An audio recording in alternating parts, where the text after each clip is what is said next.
Ladies and gentlemen, you're about to listen to the incomparable Win Twice Wrestling Podcast with your hosts, Scott and Holly.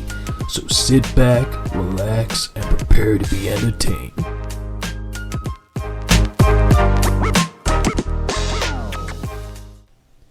Hello everybody and welcome to episode number 9 of the Win Twice Wrestling Podcast alongside your co-hosts Scott and Holly. Hello. Are you excited, Holly, for this one? I am excited. So this one is a little bit different. We mentioned it in episode 8, so for anyone that listened to that, sorry, we're going to be treading over old ground a little bit. But this episode we're kind of going to be doing a live watch-along, and I say live, it's not really live, but we're going to have the show going on in the background, so we're going to discuss it live and in person with a few drinks along the way. Mm-hmm. Now the difficulty is in order to do this, I've moved my seating position, so I can't really look directly at you while we're watching this. But I can look directly at you. Well, whatever makes you happy. But yeah, so in this one we have decided to pick up a show that we attended in person. It's got a bit of a personal touch. AEW All In 2023. That was in London, in Wembley Stadium, with an attendance of 72,265. A buy rate of 175,000. It's pretty good going for AEW, I think. And also, it's worth mentioning, this is the first non-WWE show that we've covered. So, there'll be a host of new characters that we have not... I nearly said a word that I'm not allowed to say because it's part of the drinking game. So we've got a few games that we're playing along as we go through this. And we'll apologise now because this is going to be as long as the show itself. And the show itself is just shy of 4 hours. So it might get a little bit delirious towards the end. Break us up into little chunks. We will break it up into little chunks because one or both of us will need to use the facilities several times throughout the showing of this, I reckon. But I think without any further ado, should we just go straight into it? Let's crack on. Although, do you want to say what you're not allowed to say? Oh, okay. Yeah, good point. Okay, so... As part of the rules for the game, of the drinking game, you explain it because words are failing me at the moment. It's going to bode well, isn't it? So I think we both realised that there are some words, phrases that we both use on the regular.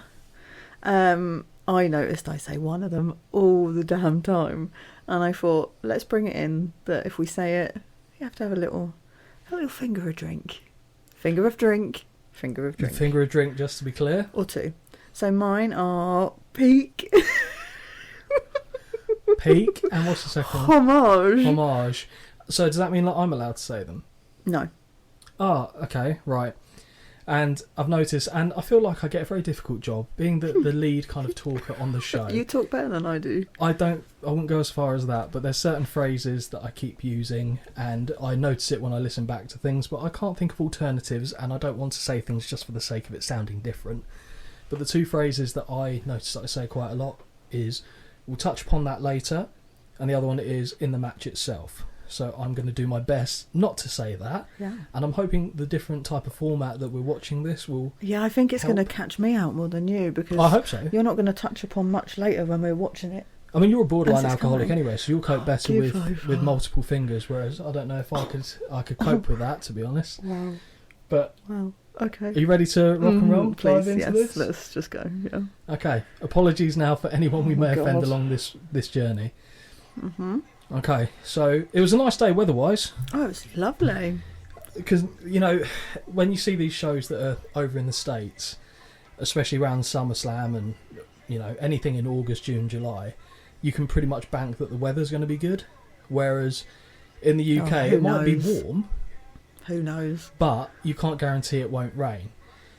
And the turnout was impressive, I'll be honest. Yeah. With AEW announcing that they were going to come and do a show over here, I thought they might do O2 Arena, to be honest, because that's kind of a safe bet. They could fill that out, no worries. Yeah. But when they said Wembley, I respected it, but I did fear for them, if I'm being honest. Yeah. I thought, all in all, it was a bloody good effort. Yeah. Yeah, enjoyed it. And pre-show, so we're actually just going into match one, we've got Samoa Joe walking out looking tough as all kinds of shit. And a thing that I should probably elaborate that Holly and I had to do in person was we do a game when we go to a show where you can't cheer for the same person. Nope. You have to...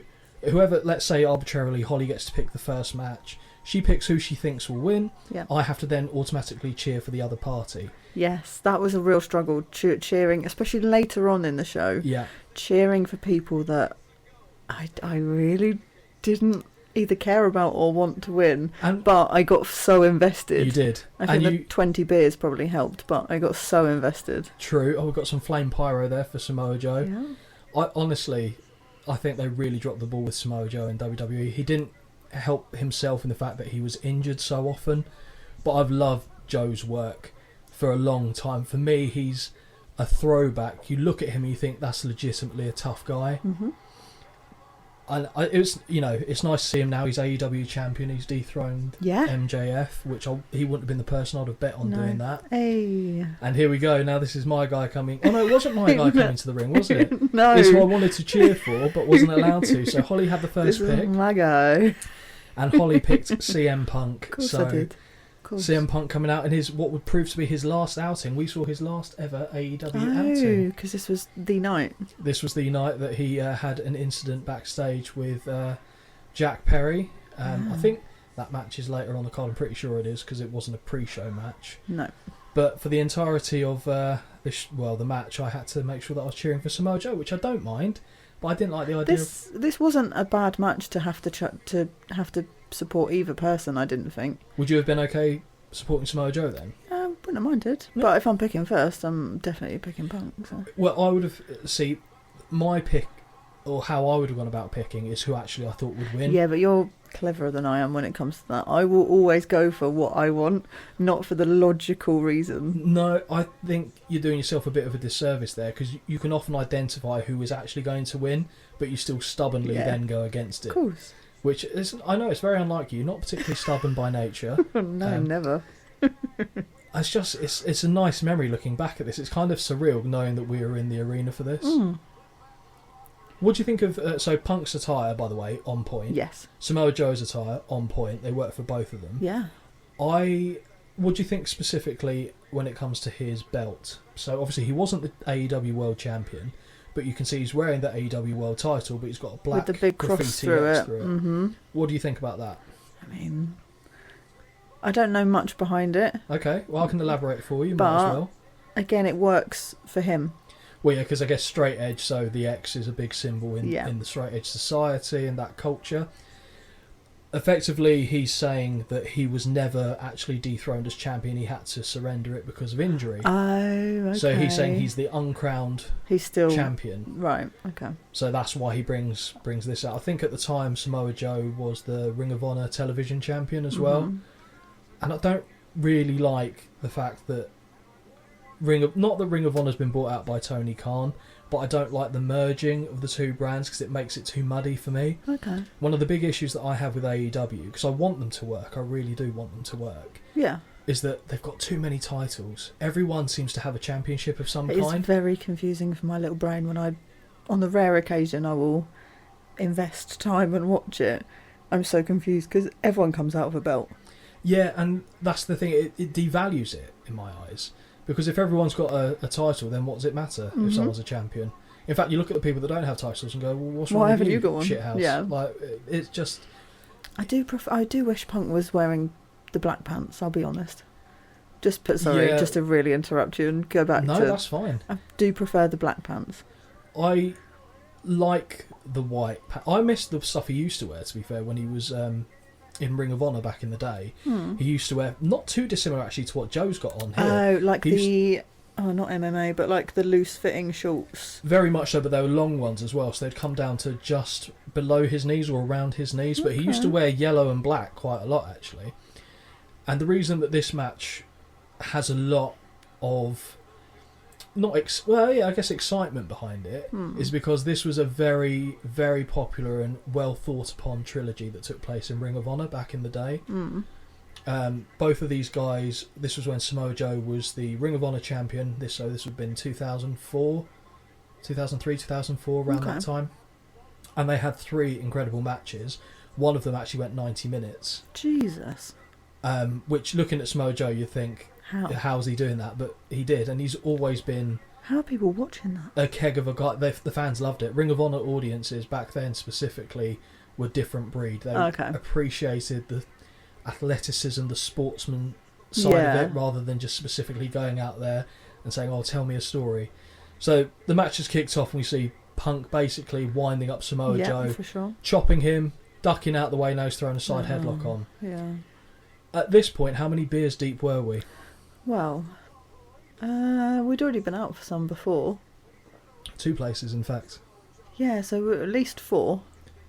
Yeah, but at least 4 deep, and then we'd also probably got about 2 more in here. I think we came out with 2 each, so I think we got a set of 4. Yeah. So we were getting merry. Absolutely. Why wouldn't you? No, exactly. It was a lovely time. How are you thinking about this year? Because I know obviously they're returning, doing a show at Wembley. Yeah. Fancy going? I'd be up for going again. It's just the logistics of getting back. Well, yeah, that wasn't a joyful time. I don't remember. I was asleep most of the time. Yeah, to be fair, I didn't mind letting you sleep and enjoy it. So here, this is something that we couldn't hear when we were that far back in the crowd, but we see the action falls to the outside of the ring. Samoa Joe sits CM Punk on what looks like a drinks cooler, actually, which I hadn't spotted. He goes to walk away to hit him with a running face wash, which is what we'd call kicking him in the face. Okay, yeah. But as he walks off, he starts going, ole, ole, ole. Oh, that's what that is. And that was something that, again, the fans used to do all the time in Ring of Honor. So now when you hear ole, ole, the only time you might have heard is that not Sami Zayn? I was going to say it was Sami Zayn, and that's because... you're impressed to know that? Well, yeah, I think we might have... You've told me about it enough. Yeah, I think it's because... I'm just retaining some information. We've touched upon it. Oh, okay, that's drink 1 for me. I didn't notice. See, that I didn't notice. The move where Punk is kind of not stuck in the ropes, but like effectively doing like half somersaults to get slapped to go and do it again. I didn't notice that when we were there. So he's sat on the middle ropes. He's kind of seesawing backwards and forwards. And now we've gone to a very famous part that Joe likes doing. I'm annoyed that more people don't do it. It's when someone jumps to the second rope and then goes to springboard off and take flight at him, Joe just walks away. Punk knows him well enough that he actually stopped himself as Joe went to walk away. Had to sit a minute. Threw himself off and then hit him with not a great Hurricane Rana, but it was about as good as you're going to get between these two guys. And on the outside, now Punk misses. And Samoa Joe indicates that CM Punk is a wanker. Oh, you see, I don't remember seeing any of this. From our perspective, we would have only seen Joe standing up because we were basically... I know you guys who are listening to this can't see me pointing, but we were effectively... I've said effectively too many times. I'm going to call an audible. That needs to go on the list as well. Oh, okay. He's now set him up for a face wash. He's going to hit it this time. Runs through, big kick in the face. CM Punk falls to the floor. CM Punk is... I know we know this. We've talked about it hundreds of times. CM Punk is sat on a chair, watching him run towards him. Yeah, but he's dazed. He's kind of off at an angle. But, hey, if you start pulling the threads of everything, then we're going to be left with not enough. But I get it because it's early in the match, so you'd think, he would know more. A bit later on. Yeah. Fair play. It could be worse. He's not in any danger of hitting old school. Just the worst move. Now, Punk's taken flight off the edge of the ropes. There it is. Okay. So Punk into the bottom of the commentary table. Yep, so Punk goes to hit another Hurricane Rana. Joe catches him and then swings him into the commentary table, which Punk goes through. And now you'll notice that Punk won't be seen for a bit because he might be doing a little bit of something that's known as a blade job. Oh, I see. Because he's hidden because he's underneath the table. Exactly. Joe gave him the bird for good measure, and we see that CM Punk has got colour. Wow. After this event, I watched it the day or so after. Yeah. And I saw, because we could see from our angle that Punk was bleeding, because they had big screens up, but we didn't see what caused it. No. Watching this back, and I still feel the same now, I don't see logically how we're supposed to believe that he would have got cut from that, because he hit shoulder and arm first. And underneath the commentary table is cardboard. I mean... Effectively, it's... Have a drink. Oh, crap. Yep. We say that a lot. Sorry. And we see one of the Scissor Sisters at the front row there. I can't remember the guys' names. The Scissor Me Daddy Ass, which was very popular with the crowd on this evening. Oh my God, they loved it. They did. And many a man came up to me. Yeah, I did.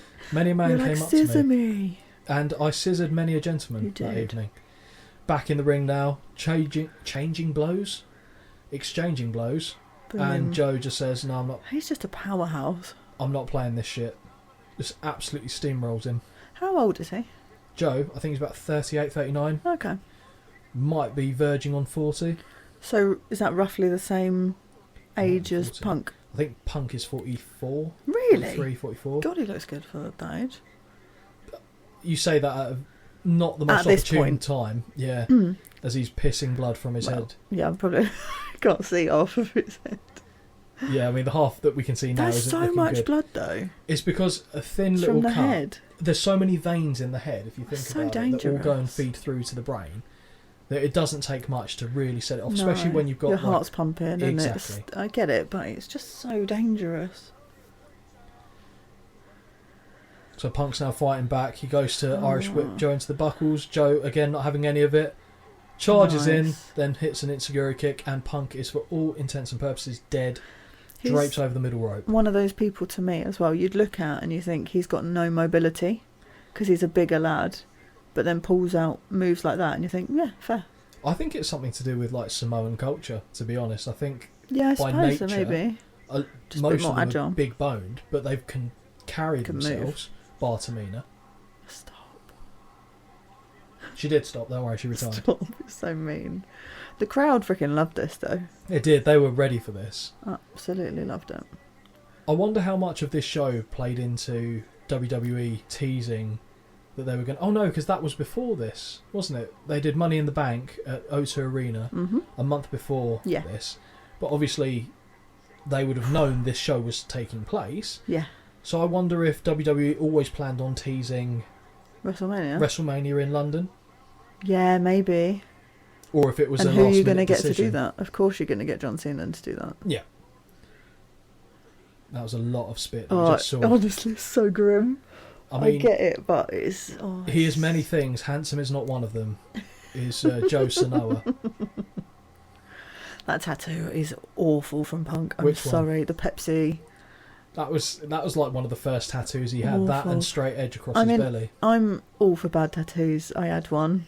It's nicely covered up now, but that is just awful. What was your bad tattoo? I don't think I know. The first one I ever got. It was just a little Chinese symbol. I still got Chinese symbols on me, What but was it, noodles and that broccoli one was egg fried rice. But it just was not. I didn't go to the best place to have it done. It just wasn't very nice. So I got it covered up with something else. So we see Samoa Joe try and hit the muscle buster on Punk. Punk falls out the back and then just flat out kicks him in the head. They Both men are down. Need a little rest, don't they? Yeah, I mean, at this point we were probably just discussing why we were upset that we couldn't cheer, or I was probably more accurately bitching about the fact I couldn't cheer for Punk. I was probably trying to work out at what point to go and get more beer. These are facts. I was pretty. I think you'll find I was very. You will say this. I was pretty skilled at little beer runs. You were very, very when good we at were beer here. runs. Very good. Don't mess around. A lot of spit again out of Samoa Joe. See, Samoa Joe's balding, but he's doing it in a respectable manner. Cena's kind of growing more hair to make it look more obvious, and Joe's just like, this is nature. Sweep over. Oh, he's doing the. That was the Cena shoulder. The John Cena tribute.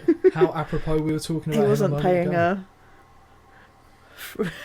I won't say it. I can't. What was he paying? Respect. Respect. Loyalty. Hustle, loyalty, and respect. He still grabbed your drink anyway. Yeah, I know. Because I know what I was going for. But he hits a leg drop after the 3 shoulder tackles and the back suplex, and Samoa Joe is having none of that again. Kicking out at 2. Who doesn't kick out of it? Honestly, but he needs to swallow. He is like all good... Yep, he should swallow, I agree. Sorry. You just smack the ever-loving crap out of the microphone already. Yeah. Not even an hour in. I know. Look at the blood on Joe's chest and sleeve. Tasty. He's offloading with right hands. Punk hits a forearm in exchange. Off the ropes. Oh, snap nice. Power slam from the big man. Very nice. Very quick. And you know he's ready for another move because he already pulled his arm off. Goes into the armbar against the very talented mixed martial artist known as CM Punk. Punk's runs. Goes to hit a knee in the corner. Joe is licking all kinds of bollocks right now. Powerbomb 2. Is that actually a pin? Yeah. To stand up and just hold someone's ankles on your shoulders? Basically. And he's gone I've into done that a fair few times. Maybe I would win. don't quite understand the imagery there. You might have to... No, it's fine. We just carry on. We'll just carry on. So the STF is applied. Punk is struggling. Now it's turned into a crossface. Oh, God. What, around his eyebrows? We can't see because we're just looking at a lot of arse right now from Punk from this angle. Oh, it's a bit sluggish now, isn't it? Yeah, it's just a bit... Oh! Punk just about grazed him on the top of the head with a kick. I don't remember how this finished. Sorry, I'm just going to keep my hands by my sides so I keep moving. What is that tattoo on his leg? Is that his wife? I hope not. Looks like Michael Jackson. Oh, wow. That's tough. Just examining one of... I think you'll find it's bad. Oh, wow. I'm just going to have a drink for that myself, to be honest. You're going to have to pick up So what's he going to do, the figure four? Is he? Probably not. Figure four? He's doing a spinning toe hold. Oh, is that what that is? A Terry Funk special. Oh, okay. Look at the awful pin. Roll up. The end position's quite good, but the build-up to get there is awful. Trez slow. Oh, they don't have the pace that they used to, bless them, but they're still giving it their all. He's getting his leg out. Punk means business. The knee pad has been dropped. Charges across the ring and gets STF'd for his troubles. Gosh. Not STF'd, Uranagi'd. I think at this point I definitely would have been saying to you, I'm just going to go now. You didn't go in this match? No, I don't think I did. But I remember one match specifically that you went... No, two matches I remember. There was one, I remember hearing the result when I was there going, yeah, fine. Yeah. Right. He's going for the muscle buster for a second time of asking. Punk's fighting his way out. Ooh. Big knife edge chop. Beefy slap over the top rope. I'm assuming wasn't meant to go over the top? I think he was. Oh, okay. For the setup, because he had his legs in front of the ropes beforehand. Right. Second rope superplex. Oh. And this is where I said... going nowhere. And this is where I said, I think we're about to see the end of this match. Yes. Bite to the head on CM Punk on Joe. Nice. Are we going to see the Pepsi plunge? So stupid. There's the Pepsi plunge. Joe is absolutely done for. 3. CM Punk walks away with the victory, and I was 1-0 down to I was so happy. I never actually score well in these games either, so this made me very happy. Now you're trying to work out if you can see us, aren't you? I was, yeah. The other show that we attended in me going absolutely mental, being like, yeah, I got a point. Yeah. Yeah, we got quite aggy, like in a friendly, competitive way. I love banter. Yeah, it was really good. That was honestly one of my favourite nights that we've done. Yeah. I think. That was really good. And you can see where Punk had cut himself. Yes. The blood dried up pretty quick. Yeah. I enjoyed that. It was a good match. Good match. Good opener. Good match to start with. On the Holly scale of dope. Look how quickly Joe fucks off, by the way. Mm-hmm. He's already halfway down the rump. The rump? The rump. Well, he's got there's a bit of penis. Any emotions there, Holly? To be clear, that's CM Punk's, not mine. No. No. Anything taking your fancy? No, I enjoyed that. It was a good match. And actually it was quite nice to watch it properly rather than... Not properly, do you know what I mean? But to see all of it rather than just the bits that we could see and or that were portrayed on the big screen. He had he was very cold at this moment in time, I think, was Mr. Brooks. Is that a guy or a girl in the crowd there? Who knows? Who knows? What's he saying? What do you reckon Punk's saying to the ref there? I'm a bit tired. Can we hurry this up a bit? Can you help jostle my genitals back to a normal standing position? Just cover me so I can rearrange. I've got blood on my arse. Rearrange my nuts. And you can tell that I'm not Jewish. Yeah, you can. It's a bit upsetting. Look at that cut he gave himself though. To me, that's brutal. Not well done. No. I mean, it's in the hairline, so it's more easy to hide. Yeah, but it's in the it is in the hairline. But it just looks like it's been done jagged, which makes me think it wasn't intended, but it must have been. Unless he, I don't know, just did it quickly and did a swipe. I don't know. And with our first ever match that we've covered from AEW, yes, we see CM Punk's last ever match. I like the way he gets out of the ring. What, as in hand standing over the top rope? Yeah, I like that. Yeah. Bit different. She's like, actually, you're covered in blood. So he's gone right over to a fan who's got a poster for trans rights. gives her a hug. She seems happy that Punk's there, but ultimately he is sweaty and bloody, and she was recoiling ever so slightly. Just a tad. And now we've seen a Chicago and CM Punk flag. Goes over to those fans. He's signalling he's number one. Or that was him signalling this. He was on his last strike. He was ready to go home. Gosh. And this was the first of 2 matches he would win on the night, of course. Was it? Yeah, he choked someone out. Oh, God. Right, okay. I was going for funny. Yeah, I missed that completely. You got a beer during this match. I did. So they're advertising the next trios match. We've got Kenny Omega, Hangman Adam Page, and do you want to say the third name? Kota Ibushi. Mm-hmm. I was just happy about Hangman. Yeah, you were happy about Hangman. Not Kenny Omega. Yeah, because a lot... What is it about Kenny Omega that you don't like? I don't know, but I've said this before about other people. There are some people I just don't gel to, and I can't explain why. I'm sure they don't care. It's nothing against them. I doubt they know, to be honest. Yeah, no, I know. And it's nothing against them. I can't do it. Also, who is this guy? We've talked about him before. In the opposite team, with Not the Jay curly White. black hair, Juice with his Robinson. eyes very close to... That's him. His eyes... Juice!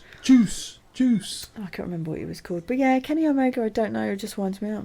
Juice Robinson was in NXT, of course. Yes.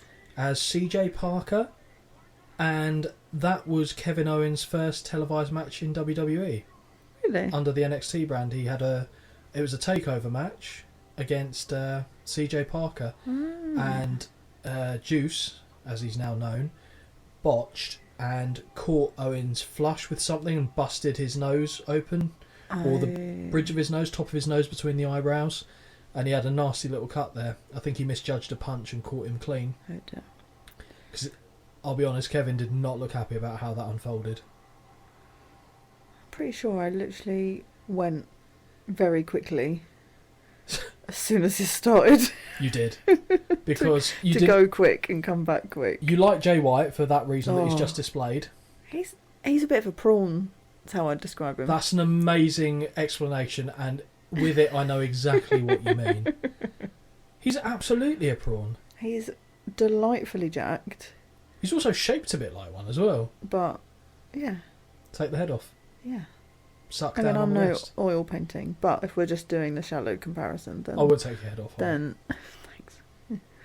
Then, who are the two guys in the back? Daddy Ass's boys. Oh, God, it is them, isn't it? Yeah, it's the Gunn why brothers. they're so bronzed. Austin Gunn and Irrelevant Gunn. I can't remember the other one's name, if I'm being perfectly honest.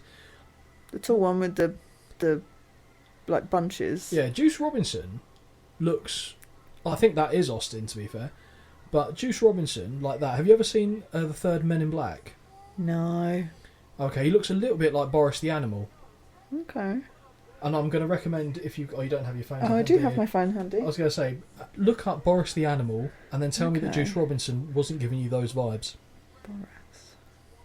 The older version, preferably, because there was 2 versions of him in the film. Oh, fuck off.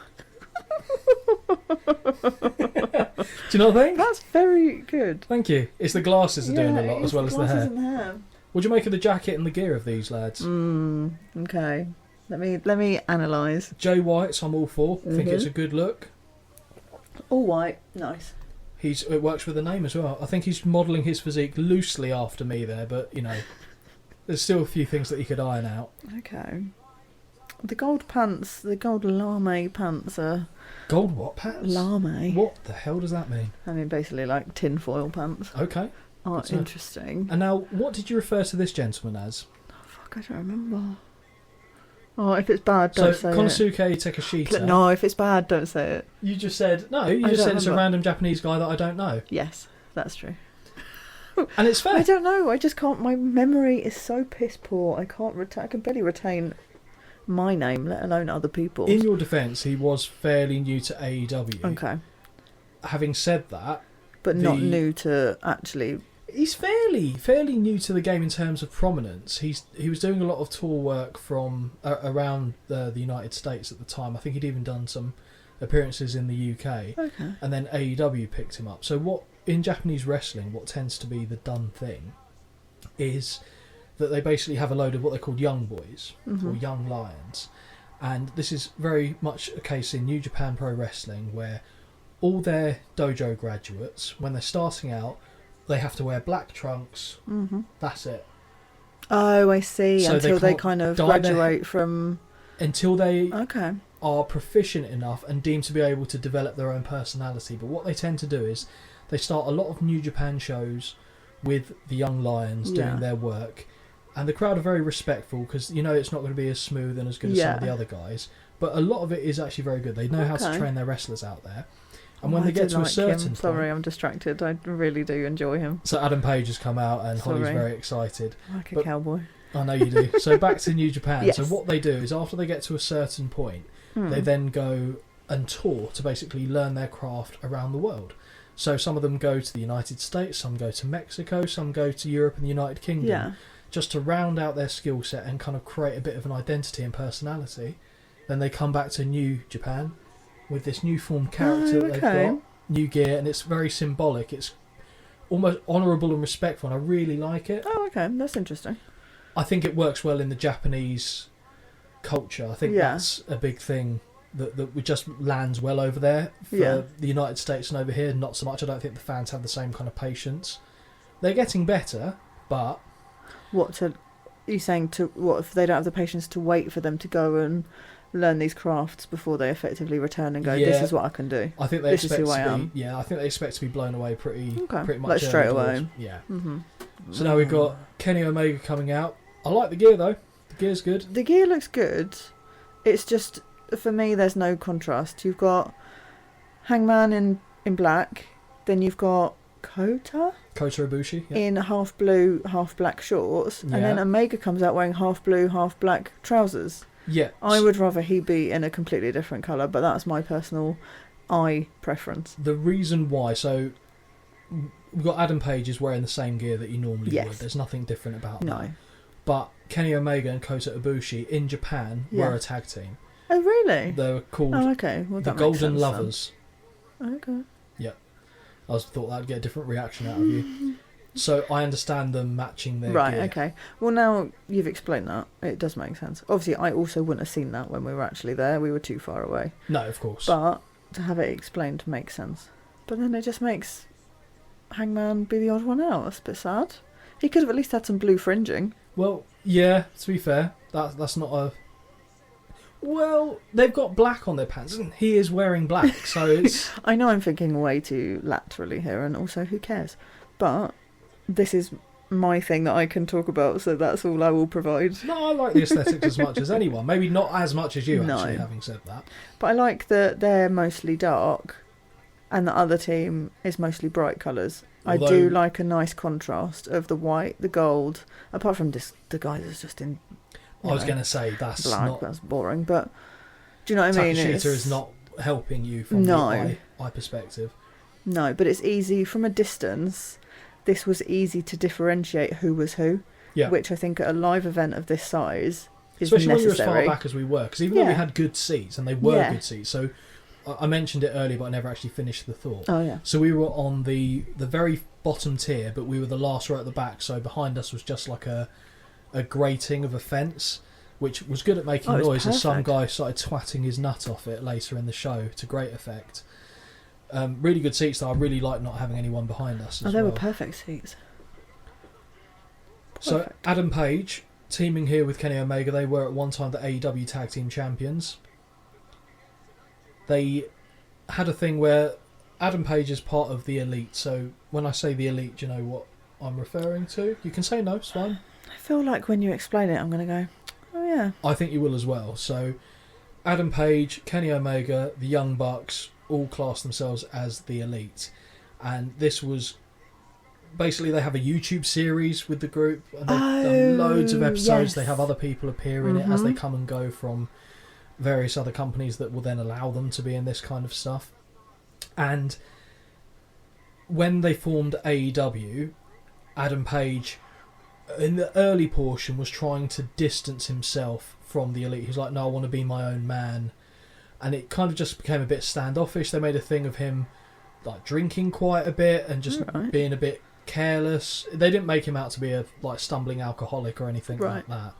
But they ended up then having a feud because Adam Page was the AEW champion, and I believe he was the AEW champion before Kenny Omega. Because when they started the company, people were predicting, who's going to be the champion, what they're going to do, and with Omega being such an important part of the company, a lot of expectation was that he was going to be the first champion. I see.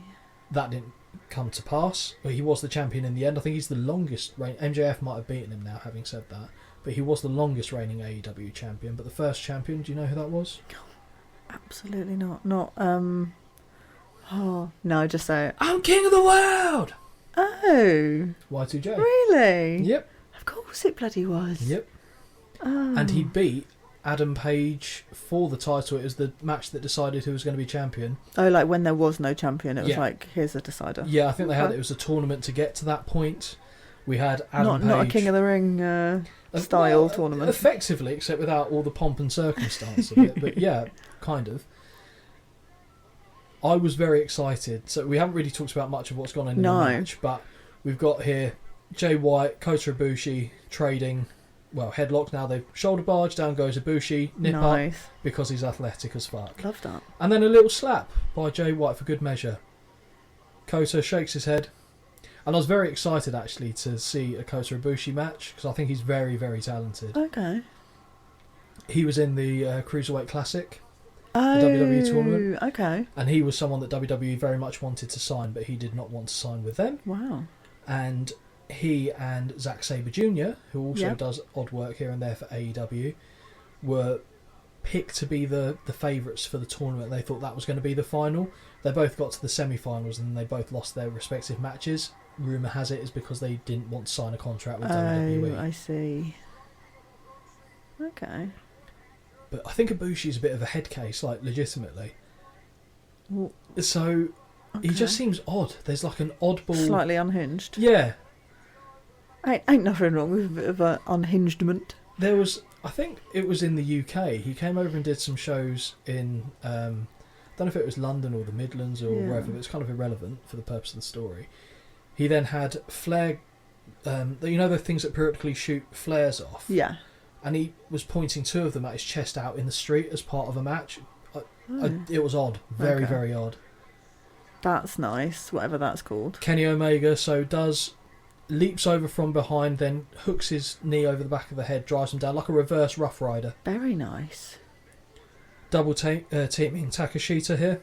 Do you remember who you would have picked for this? Did you pick Hangman and all of that for your team? I did. And I remember the outcome. Oh, see, I don't... my memory's so poor, which is why sometimes watching these is nice, because I don't remember. So Kenny Omega, Hurricane Rana takes Takeshita to the floor.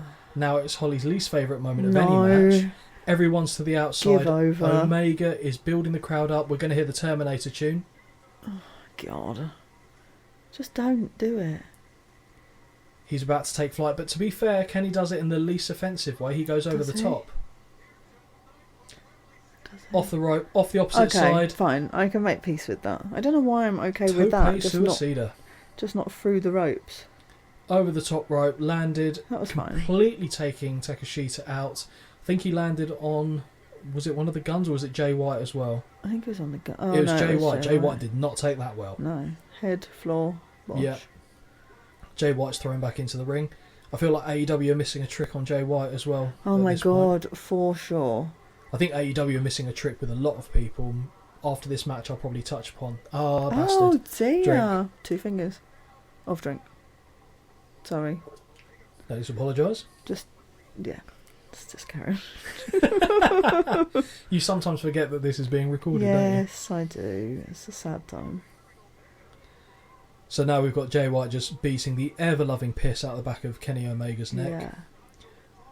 Sideshow Bob's involved now. Oh, honestly. With his gold knickers. This guy is annoying. Here we go. Hey! It's the man that we almost had dinner with that evening. Nigel McGuinness, we see on commentary. He's got a smooth talking voice. Oh. Yeah, fine. Takeshita, surely. Takeshita. Okay, if they want to call him Takeshita, I'll try and get on board, but you'll probably hear me call him Takeshita. Elbows to the top of a prone Omega's head. Boom. And Ibushi just kicks Takeshita right in the spine. These two in the ring now. Yeah.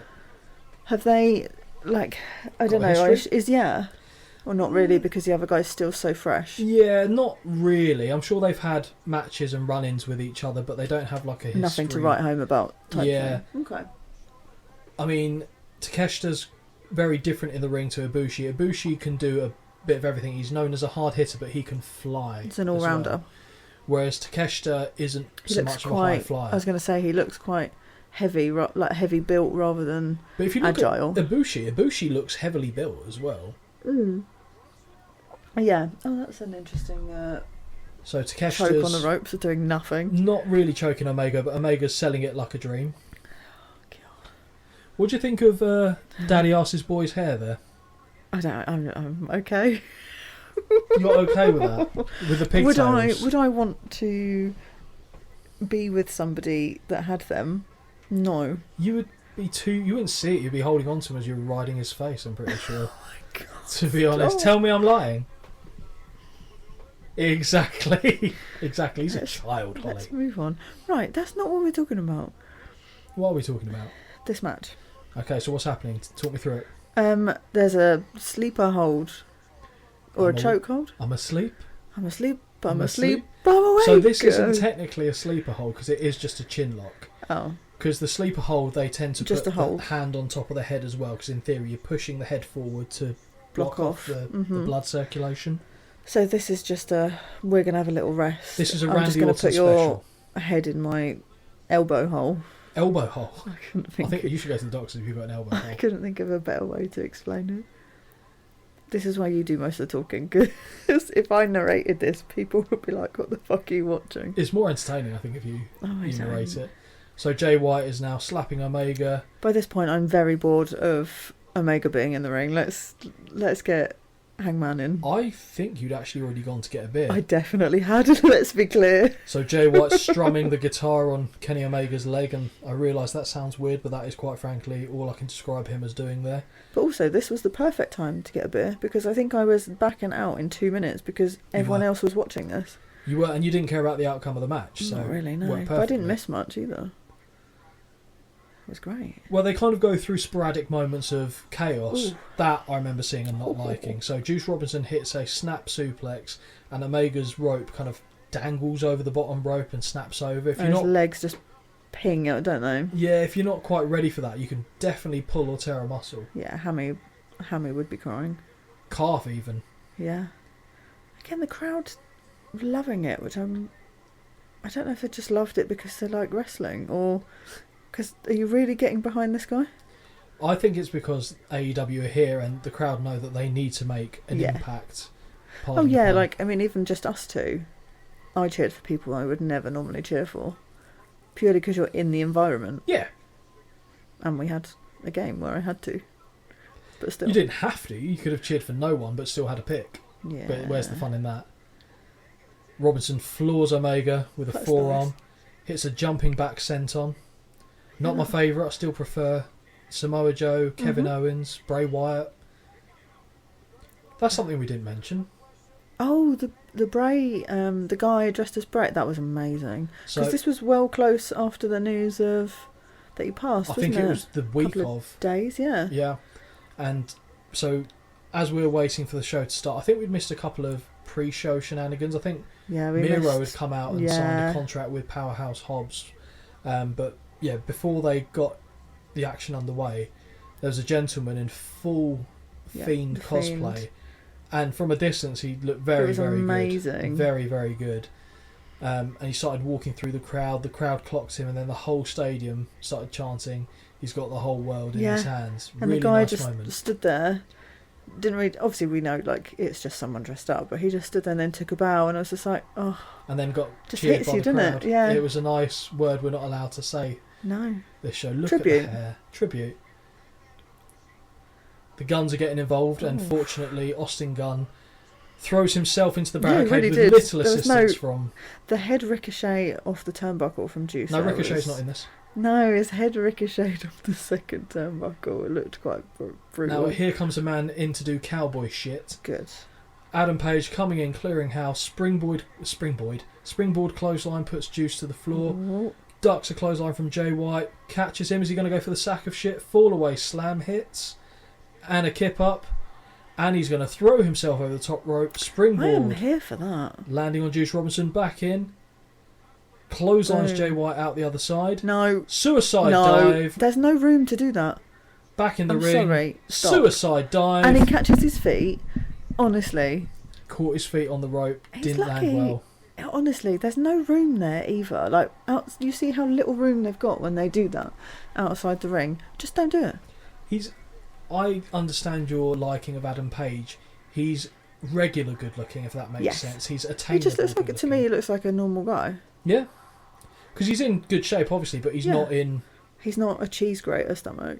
No. And he's not yoked, as you He's going to have the world's best dad bod when he gets to that age, isn't he? Yeah. Just with a plate of nachos just on his belly. Ain't nothing wrong with that. Beer in one hand, his wife's tit in the other. It will be a magical time in the Adam Page household. Mm-hmm. Other body parts are available. He has got frills on. I didn't realise that until just now. Yeah. That was nice. Interesting. Oh, and Kota Ibushi is going to the restaurant business as he's clearly just opened up a chop house. Hey, crowd love it. Crowd love it. Back Ibushi standing moonsault. He looked like he defied gravity, like his body felt like it should have come down quicker. Easy. Standing. Wow. Safe to say the action in this one has fallen apart a little bit. Yeah, it's a bit chaotic, I'll be honest. As is most six-man tag matches, especially in AEW. But for me, this isn't the most stressful. It's about to get stressful. I don't think you were here for this bit. What the fuck is this? Oh, okay. Ibushi kind of missed his placing. So what happened there? Ibushi and Omega in opposite corners of the ring did a samurai pose, ran across, crossed paths, leaped up over the top rope, and then from the middle rope they springboard moonsaulted on their opponents who were both on the floor. I like the idea of that. It was... But it Omega did his part unfortunately just didn't. Also, the cameras were nowhere to be seen. Yeah, I was going to say the camera angle had to be at a certain depth to get it all in. Yeah. No pun intended again, all in. Yeah, I think the cameramen did them dirty there. What do you think about Jay White's lethargic run into the corner there? Clothesline, he's taking a train. Have it. Stop. He is taking a train. Yeah. Flying back elbow. I just don't think I should comment on things like that. Pop-up German suplex. Into a... Half Nelson suplex.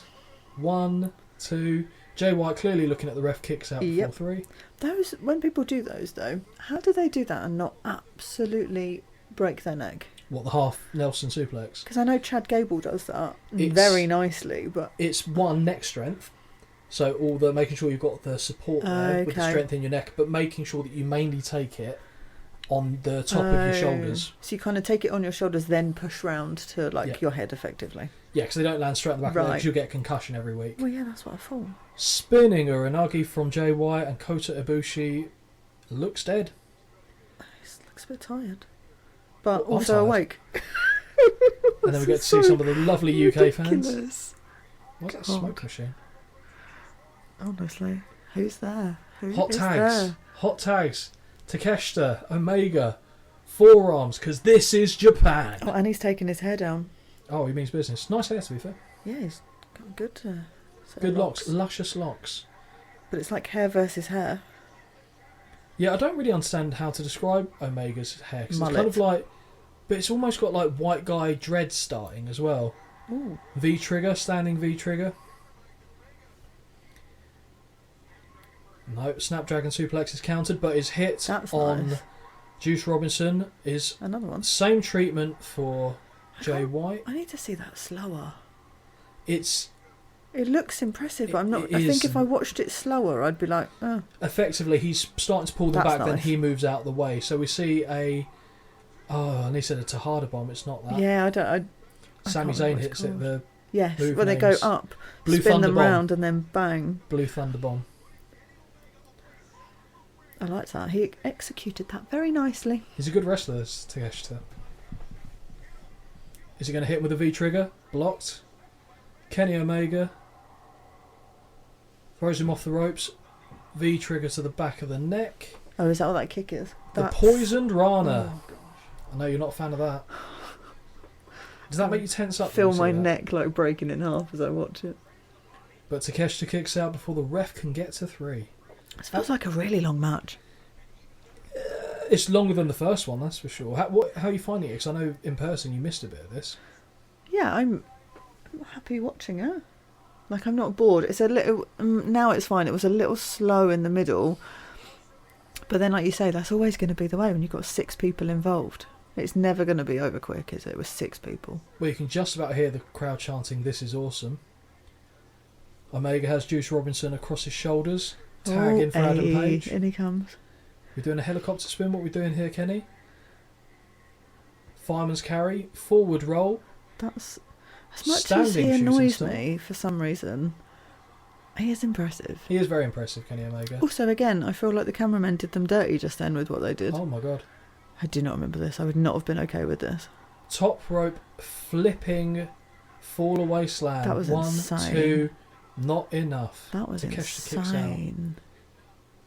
Who is that guy? Don Callis. So Don Callis is he's done a lot of stuff in the business, to be fair, primarily a manager. Okay. He did have tenure in ECW, where he was Cyrus, who was supposed to be the network representative of the TV station that ECW was on, and he was used as a villain because ECW hated the television station they were on. Here they are. Guns are getting involved. Sesame. No, they're not aligned. No, they're not. They're just the bloodline, aren't they? They are. Well, they're not the gun. Jey Uso and the gun bloodline, but they're not. The gun line. Standing Ahari moonsault. How does his knee not pop out? Gosh. Slingshot lariat. Oh, well reversed there. Jay White getting involved. God. Half Nelson suplex. This action is too quick to call. Kota Ibushi takes a scissor kick to the face. This has to be near the end because it's chaotic. Face plant from Omega. Omega is now currently the only man standing in the ring. Hair, all kinds of fucking crazy. But his tag team partner's still there. But he's getting up. He wasn't up. What are they going to do? Are they going to do the dual V trigger? Oh. Golden trigger is basically the double V trigger, which is just the knee to the face. But so one in knee from each person. Yep. So Takeshita is getting absolutely painted by Ibushi. Oh! Jesus Christ, wow. I forgot about that. So Takeshita hits a jumping knee straight into Ibushi's chin, and Ibushi is selling. That looks... I'm not a fan of overselling, but this is the perfect amount of selling for me. Yeah, it's nothing looks over the top given the level of impact. Brutality. Oh, hello. Slingshot lariat sends Takeshita bouncing off the ropes. Very nice. Don't know why they're tagging, because I don't know if they're the legal... Oh, no, he was. He was the legal at this man. Point. Now we're left with Takeshita and Kenny Omega. It's going to go round. The crowd are building up to it. Jay White snuck in the back door. Okay. Going for the Snapdragon, they're countering. Is that his finisher? It's not the sling or blade. Like ultimate kill switch, does he call it? I can't remember. We're about to see a V-trigger. V-trigger nearly decapitates your boy. Roll up from Takeshita. 3. Yeah. And I was very upset. Yes. So Kenny Omega hit the running V-trigger sent. Yeah. Jay White flying out of the ring. Takeshita snuck up behind. Schoolboy roll up and the 3 with a lot of tight to start with, not necessarily while the pin was happening, but no, I think he remembered last minute that he was supposed to let go. Have the tights. Yes, I remember you being livid. I was livid insofar as that I'd lost 2 matches in a row to you, which never happens. No, it doesn't. It doesn't often. Don't know why the security guy was helping him there, but that was interesting. But the match was good. Yeah, enjoyed it. Chaotic. Enjoyed seeing it. Actually being able to see it properly, if that makes sense. Yeah, it makes perfect sense. Do you think that over time Kenny Omega will stop wearing on you? Having just watched that properly, yes. You are Oh my god, I'm battering the so microphone. clumsy. I'm so sorry. So you can always move the chair slightly back. So I just it think punch the I'm mic. clumsy today. You are clumsy. Look at the sound bar on. I know, right? My god. Very sorry. Yeah, actually, having just watched that, I'm quite impressed. I think if I watched him more, he wouldn't grate on me at all. Well, because I don't watch it enough. That's probably why. Not talking out of turn, from what I understand from our conversations, your big issue with Kenny Omega is nothing more than his face. That makes me sound so shallow, and I don't mean it like that. Not because he's ugly, because there's a lot of ugly people out there. But there's just something about him, I don't know. What about the Young Bucks? Extremely skilled. Right, don't get me started on the Young Bucks. We're going to have to. The Young Bucks are effectively meant to be... Effectively? Oh, crap. Sorry, she's just got to get 2 fingers down. Sorry. Oh my god. Of drink. Of drink. Yeah, again, I don't feel like we need to caveat that. I do. I don't want 2 fingers to be the next short that comes out. Just constantly 2 fingers. Yeah, 3 fingers if you like. It's up to you. More of a 4-finger Kit Kat myself. Yeah, I thought you preferred a chunky. Oh, fuck off. So the Young Bucks. Anyway, Young Bucks. Aren't they meant to be the new Hardy Boys? Well, not new the anymore. anything. But do you know what I mean? Like, they... Oh, I was going to say it again. They basically... What they're paying? Oh, stop it. But I can't use any of the words I want to use. I know. I'm just going to give in the 2 fingers. To me, oh my god, they are showing the Hardy Boys now that they were in their peak. And I take it because I can't think of a better way. You've got to put 4 fingers down. Yeah, I know. What are they dressed as? Ali G here? Isn't that a Freddie Mercury vest? Oh, it is Freddie Mercury. Definitely not Ali G. I don't know why. Because it's in London. It is. There was a few tributes that were paid to the wonderful United Kingdom. Mm-hmm. The Young Bucks, I think, are great. Mm-hmm. But I just don't like the whole compare them to the Hardys because... Yeah, I know. Let them go Let them be them. them. I'll be honest, they're, in my opinion... Better. Yes. Yeah, I'm not going to fight that. But I think it's for me, it's because the Hardys are such a... Iconic scene for you. Big thing for me. Yeah. That then, because they have been compared to them so much, it's a bit like... okay. And then I watch and I'm like, you're not comparable because you can't compare something that happened at their best 10, 15 years ago to something that's happening now, I don't think. You couldn't deny... It's like apples and oranges. Yeah, but you couldn't deny the initial similarities, comparison between the two. Sure. So both of the older siblings are called Matt, for a start. No, well, I don't know that, but yeah. Yeah, so you got... I knew that about Hardys, Jackson. but... So Nick is the younger one. Nick is also blonde, primarily, which Jeff Hardy started off with lighter Bit of a loose cannon. I don't think either one of them are more of a loose cannon than the other in the Young Bucks, to be honest. Yeah. I think because I know they were in Impact. I love fireworks in daylight. Yes, kind of pointless, isn't it? I think for a while when they were in Impact, they were called... I don't think they were called the Mega Bucks. Okay. They were called something else, but it wasn't... Mega Bucks sounds good, though. It might have been Matt and Nick Buck. Okay. I'm sure they had a different tag team name. Someone who's listening to this, I'm sure, will correct me. And were it not for the fact that I was just doing this off the top of my head, I'd have the information to hand. But I think they are... I think both of these tag teams are phenomenal, to be fair. I like these. I really like these guys. So FTR. Do you know what FTR stands for? No. So what were they known as when they were in WWE? I knew you were going to ask me this. I knew you were going to ask me. I'll give you a clue. Remember. It's the R in their name. Revival? Yep, the Revival. Oh my gosh. So on the back. That was their name in WWE, NXT, and the main roster. Fuck the Revival. There it is. And that was because I think it was and Cody they've got their Rhodes. Union Jacks on. Emblazoned into the FTR on the back of their tights. Ass. In their ass, indeed. How many beers you had? Yeah, I know. We're getting there. With this tag team, again, they were... in NXT, they were used so well. And then main roster, and this is a problem with WWE, and what they've done with a lot of people that have come up from NXT. Yeah. They've taken what was good about them and just eliminated everything that made them them. Yeah. Whereas AEW, to give them credit, so for me, here's my overview of AEW. AEW have all the right intentions to create an alternative option to the WWE. that isn't to say that the WWE can't have good matches with good wrestlers, both male and female.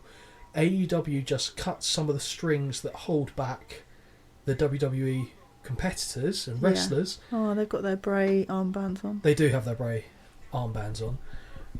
AEW... and Brody, in theory... No, it's alright. AEW, in theory, have allowed their wrestlers to be the best version of themselves as possible.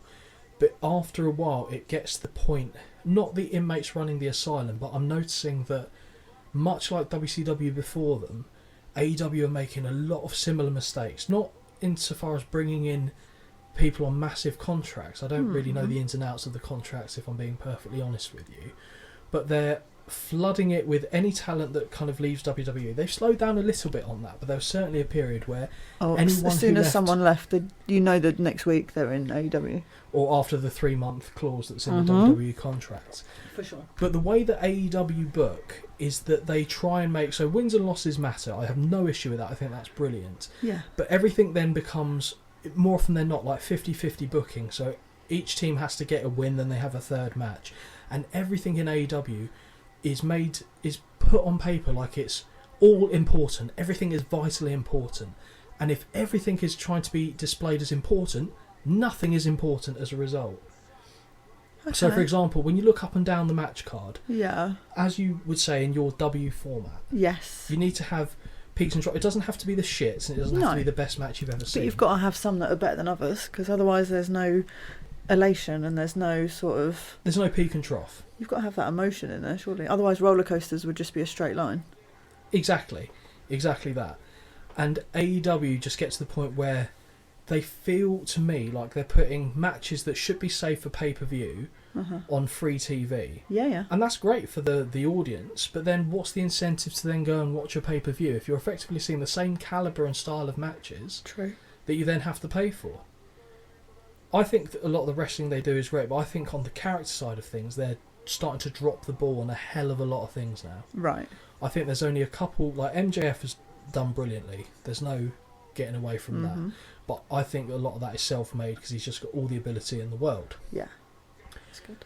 With the young talent they've got there, I know obviously you don't watch AEW week in and week out. No. But if I said pick the next big star in AEW, what name do you think of? Jesus.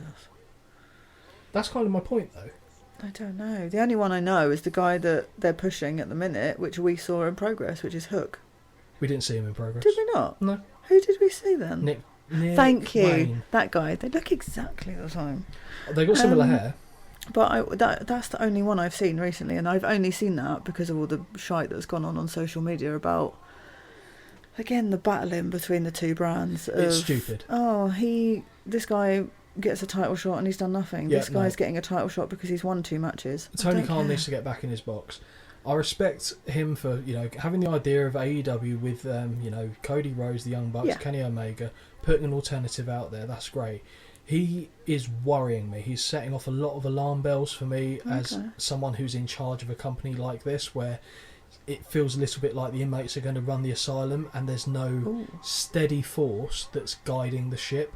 He's now getting into pissing contests over little things that he doesn't need to be involved in. Also, stop worrying about... Sorry to interrupt, but stop worrying about WWE and what they're doing. Worry about the shit you can control. Yeah. Who gives a shit if Jinder Mahal's getting this, that and the other? You shouldn't give a flying fuck. No. But you then getting involved in a contest like that, and then Jinder Mahal coming out saying, well, who the fuck is Hook? Yeah. Yeah.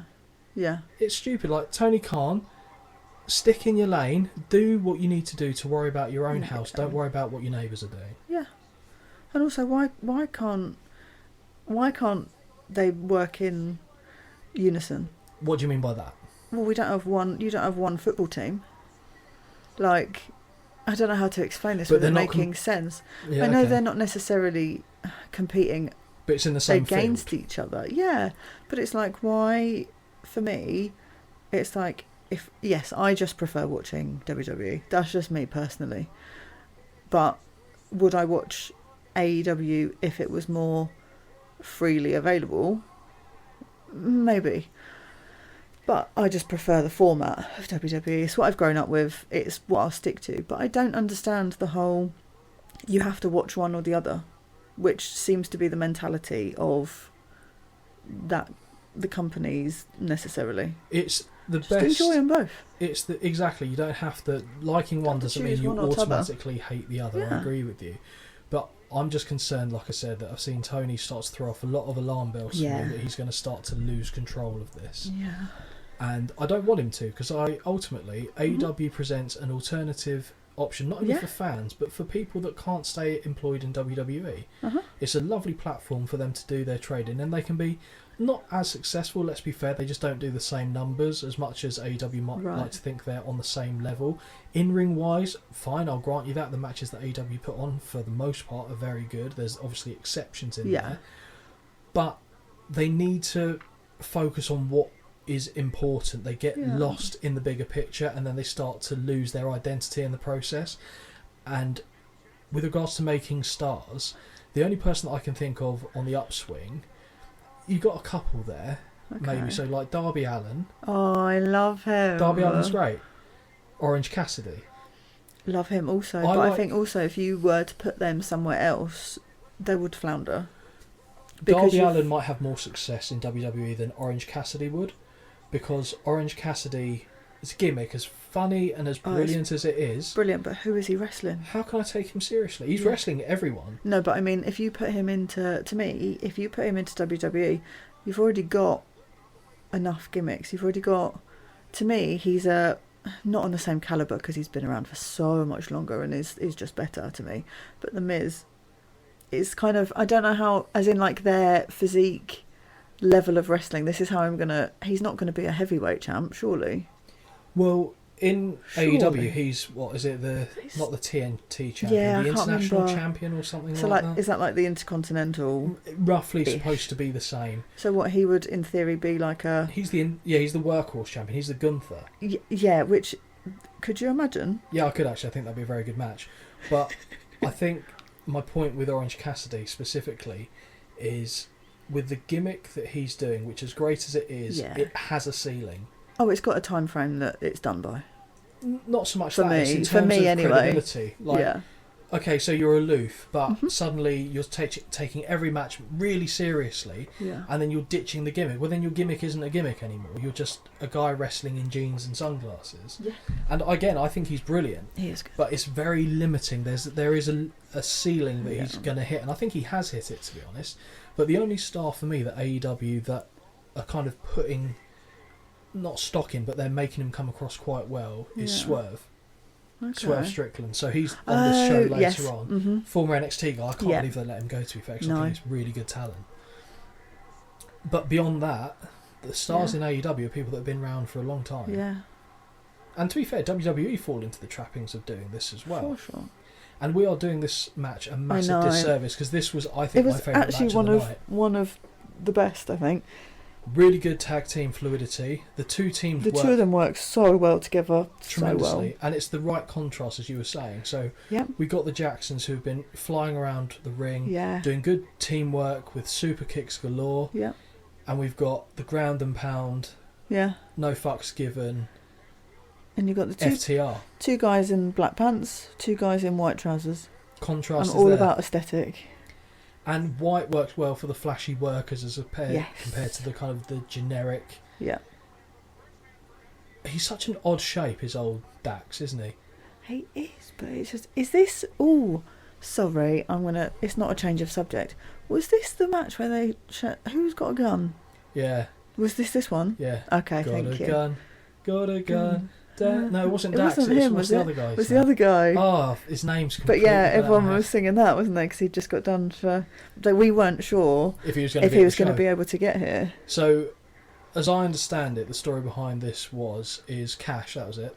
Cash Wheeler, on a journey, going somewhere in the car, was frustrated, had a severe case of road rage with someone that was basically going too slow in front of him, I think. Eventually, when Cash got in front of him, as he was driving alongside his car, tapped the window with a pistol that he had, I assume, in his dashboard or whatever. Didn't do anything beyond that, but the intent's kind of clear and unmistakable. And he was taken in for questioning. Now, there were doubts whether he was going to be able to then travel and come to the UK. Obviously, it worked fine, but the UK crowd were ready to go with chants. It was, got a gun, got a gun, Cash has got a gun. Yeah. Na na na na na na na na na. Yeah. Brilliant. Got involved in that because you came back with beers at that point. Yes. Went, oh my God, they're singing that song. Yes. This is a good match. It's a very good match. And the other chant was, please don't shoot him. Yes. Oh my God, it was. It was so good. Fantastic display of wrestling here. Dax Harwood and Matt Jackson exchanging counters, pins. The whole match has been fantastic. It really, if we're going to recommend any match from this show for anyone that hasn't seen it, this is the one for me. I think this is why it's hard. Like this match in particular, obviously it's only the third, but this would be hard to actually not narrate but comment on because there's so much going on. It's just brilliant. That's a lot of modern wrestling, but Matt Jackson hits a Northern Lights suplex. I guess, to be fair, we're not doing blow-by-blow commentary. No, even in the normal, I couldn't, so... but even in the normal podcast format we do, I don't explain every move. No. I just kind of, any like interchanges in between, I just put a brief little summary there to make sure it's touched upon. So here we go. I couldn't think of another word in time. So we're going to have two fingers. They're having a nice little rest. Sit a minute while they gather their lungs. It wasn't obvious that you were trying to time fill for me there. I was, because I didn't know how long it was going to take to drink, and you're a better talker than I am. What kind of levels of panic set in when I'm not allowed to talk for a moment? It's probably like a 7 out of 10. Yeah, I can imagine. Because I won't worry how long I have to speak for, and I don't have a lot to give, I don't think.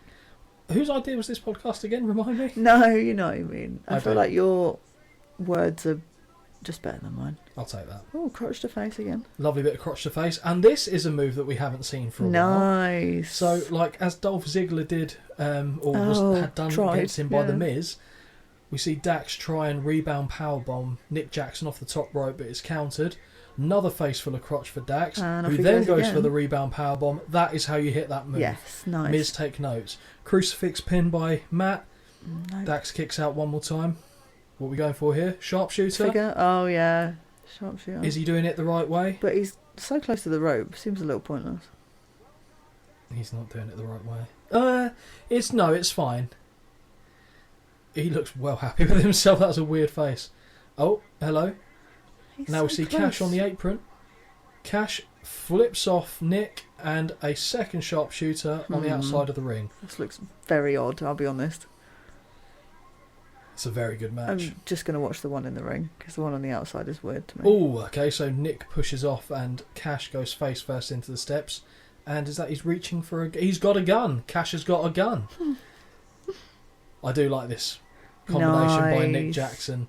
He's so good. He is. So I'll good. be honest, I'd love to see them in WWE. Yeah. There was talk of, before AEW happened, Triple H was very, very keen on bringing them into the company. Them against... Anyone. Oh, God, I never remember what they're called. Montez Ford. Street Profits. Thank you. I think the ship has sailed for me on the Street Profits, if I'm being honest. I don't mean... Yeah, I don't know what they're doing with them now. I think they'll be the next ones to get released, I'll be honest. Okay, how about one this? of them, because what they're doing with Lashley is weird. I'll give you a match, okay? Oh, okay. So, let's say... Give me time to stretch first. A WrestleMania. You stretch whatever you need to. I'll do the stretching after. That sounded horrendous, actually. We'll move on from that. So, a WrestleMania match. Tag team titles. Okay. 4-way ladder match. Oh, We've God. got... Yeah. No, it's all people that are there now. Okay, good. We got the Young Bucks. Yes. We have got Sami Zayn and Kevin Owens. Okay. We have got Damian Priest and Finn Balor. Oh, and we have... Oh, who is it? I've forgotten who I was going to say. Oh, DIY. Johnny Gargano. Oh, I Tommaso Ciampa. love them. Those 4 teams, 4-way ladder match. That would be amazing. Oh, unfortunate little bit of a botch there by the Jacksons. Dax Harwood's going for a powerbomb. No, pile driver. Not Reversed today. out. Boom. Nick Jackson, beautiful kick to the head. Very CM Punk. What? Went for a form of a Panama Sunrise, but it's countered. Rolled through. Dax again, going for a pile driver. Or is it a spike assist pile driver? Spike pile driver's coming up. I don't like There it that. is. That's awful. 1, 2. Nope. Nick Jackson kicks out. That is not enough. Not today.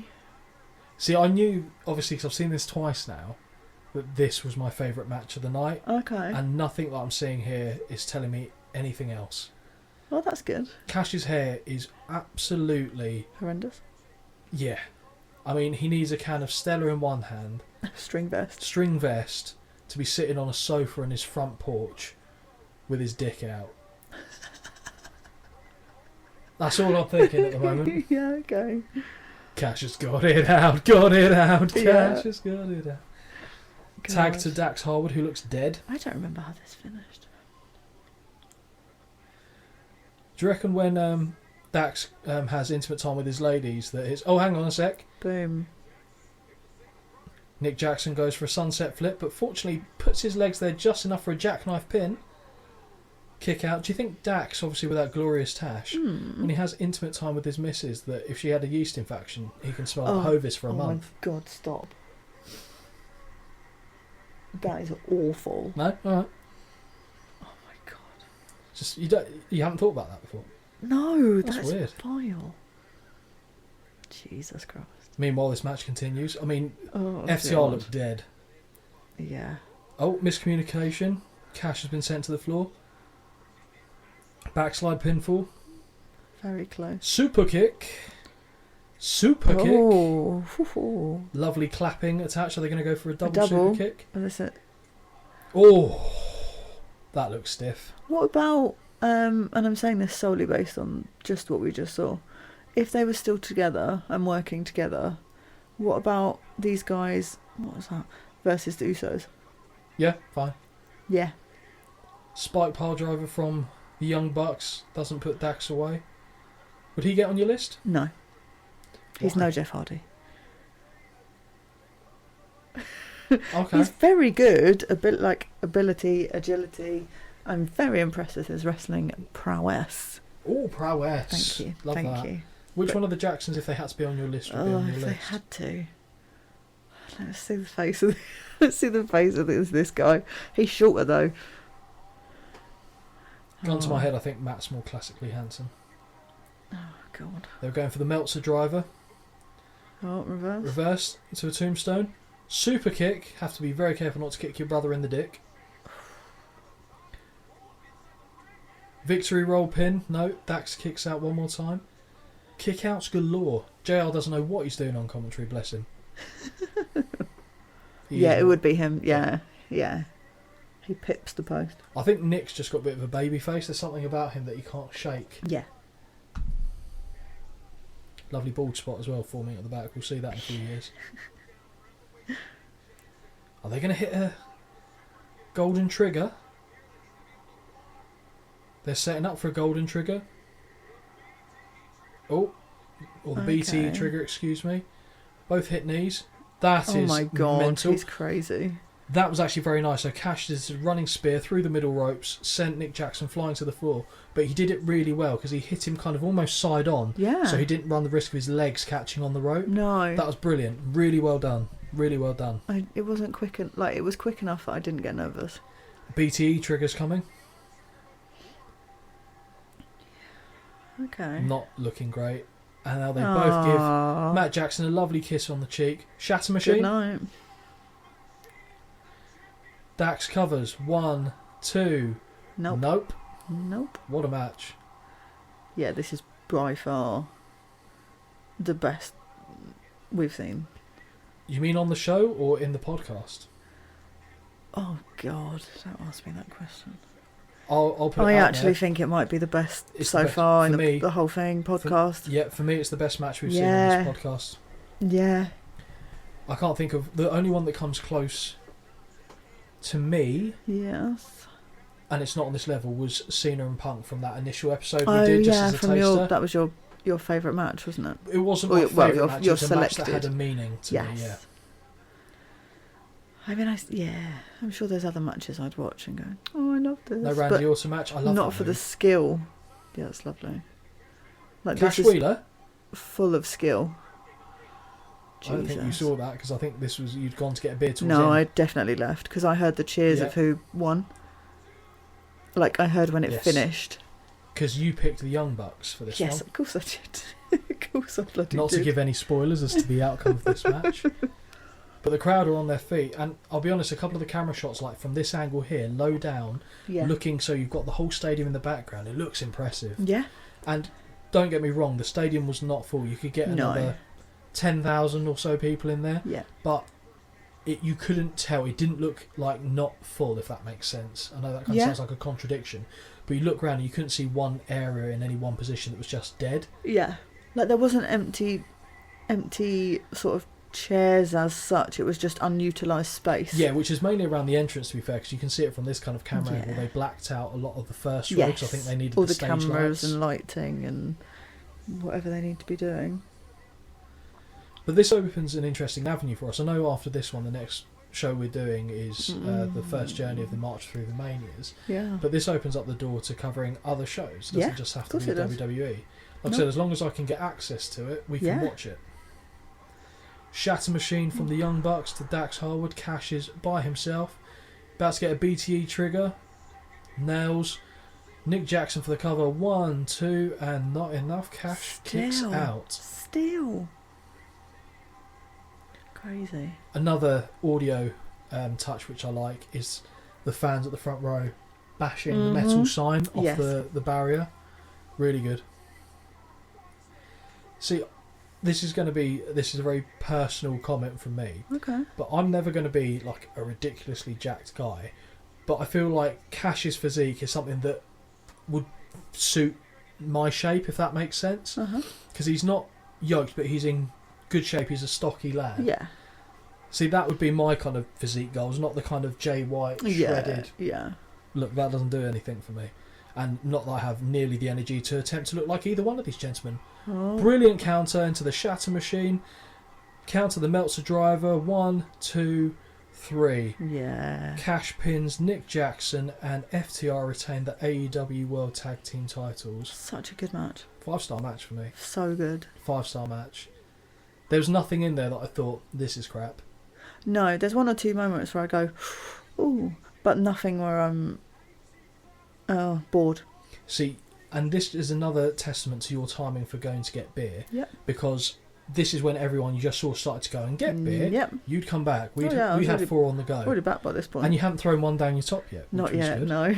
It did happen, but not yet. It was funny because you were telling me off for accidentally kicking a little bit out of mine as you drained half a pint down your chest. So clumsy, it's ridiculous. So clumsy. No, that was really, really good. One of the best. I'm just kind of taking it in. I know. A moment to I know.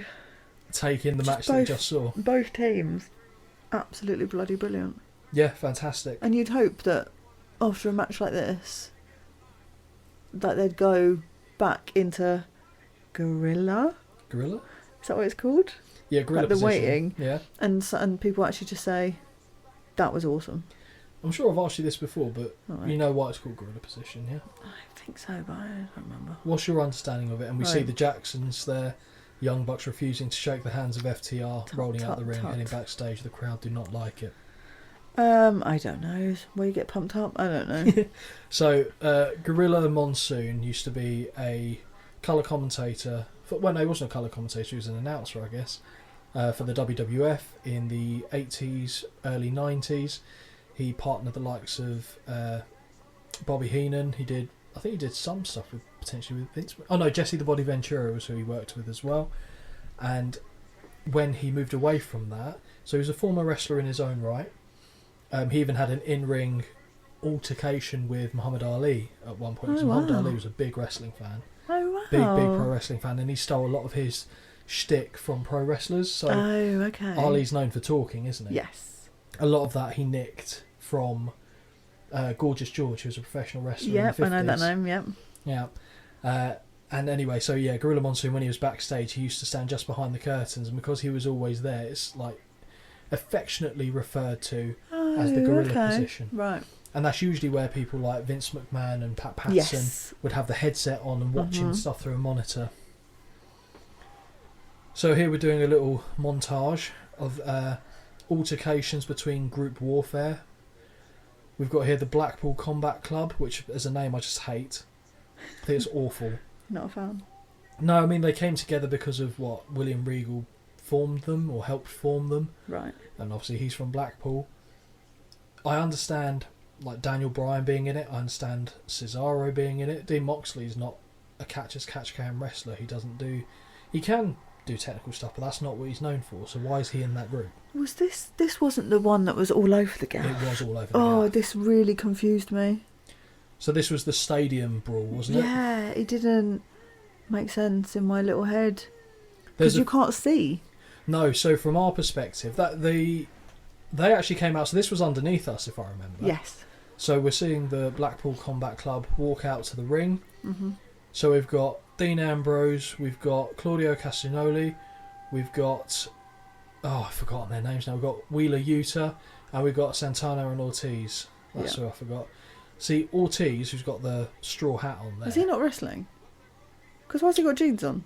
Yeah, no, he does. I'm sure he does. I know Moxley used to wrestle in jeans, but he just looks like he's off for a casual day. He used to have a very interesting look where his hair was like Tina Turner-esque wild. Okay. And he kind of got it cut down, and, you know, I'm not a big fan, but he kind of looks a bit like a bitch, if I'm being honest. Whereas Santana's look is brilliant now. Like this, I just think was lost, because obviously you get people running or like getting in the way, and it's just to see it. It's just, to me, being in the crowd, I was like, I don't really understand what's going on. Difficult time for security as well. I mean, to be fair, Dean Ambrose, I'm pretty sure, could beat his way through most of those people. Out.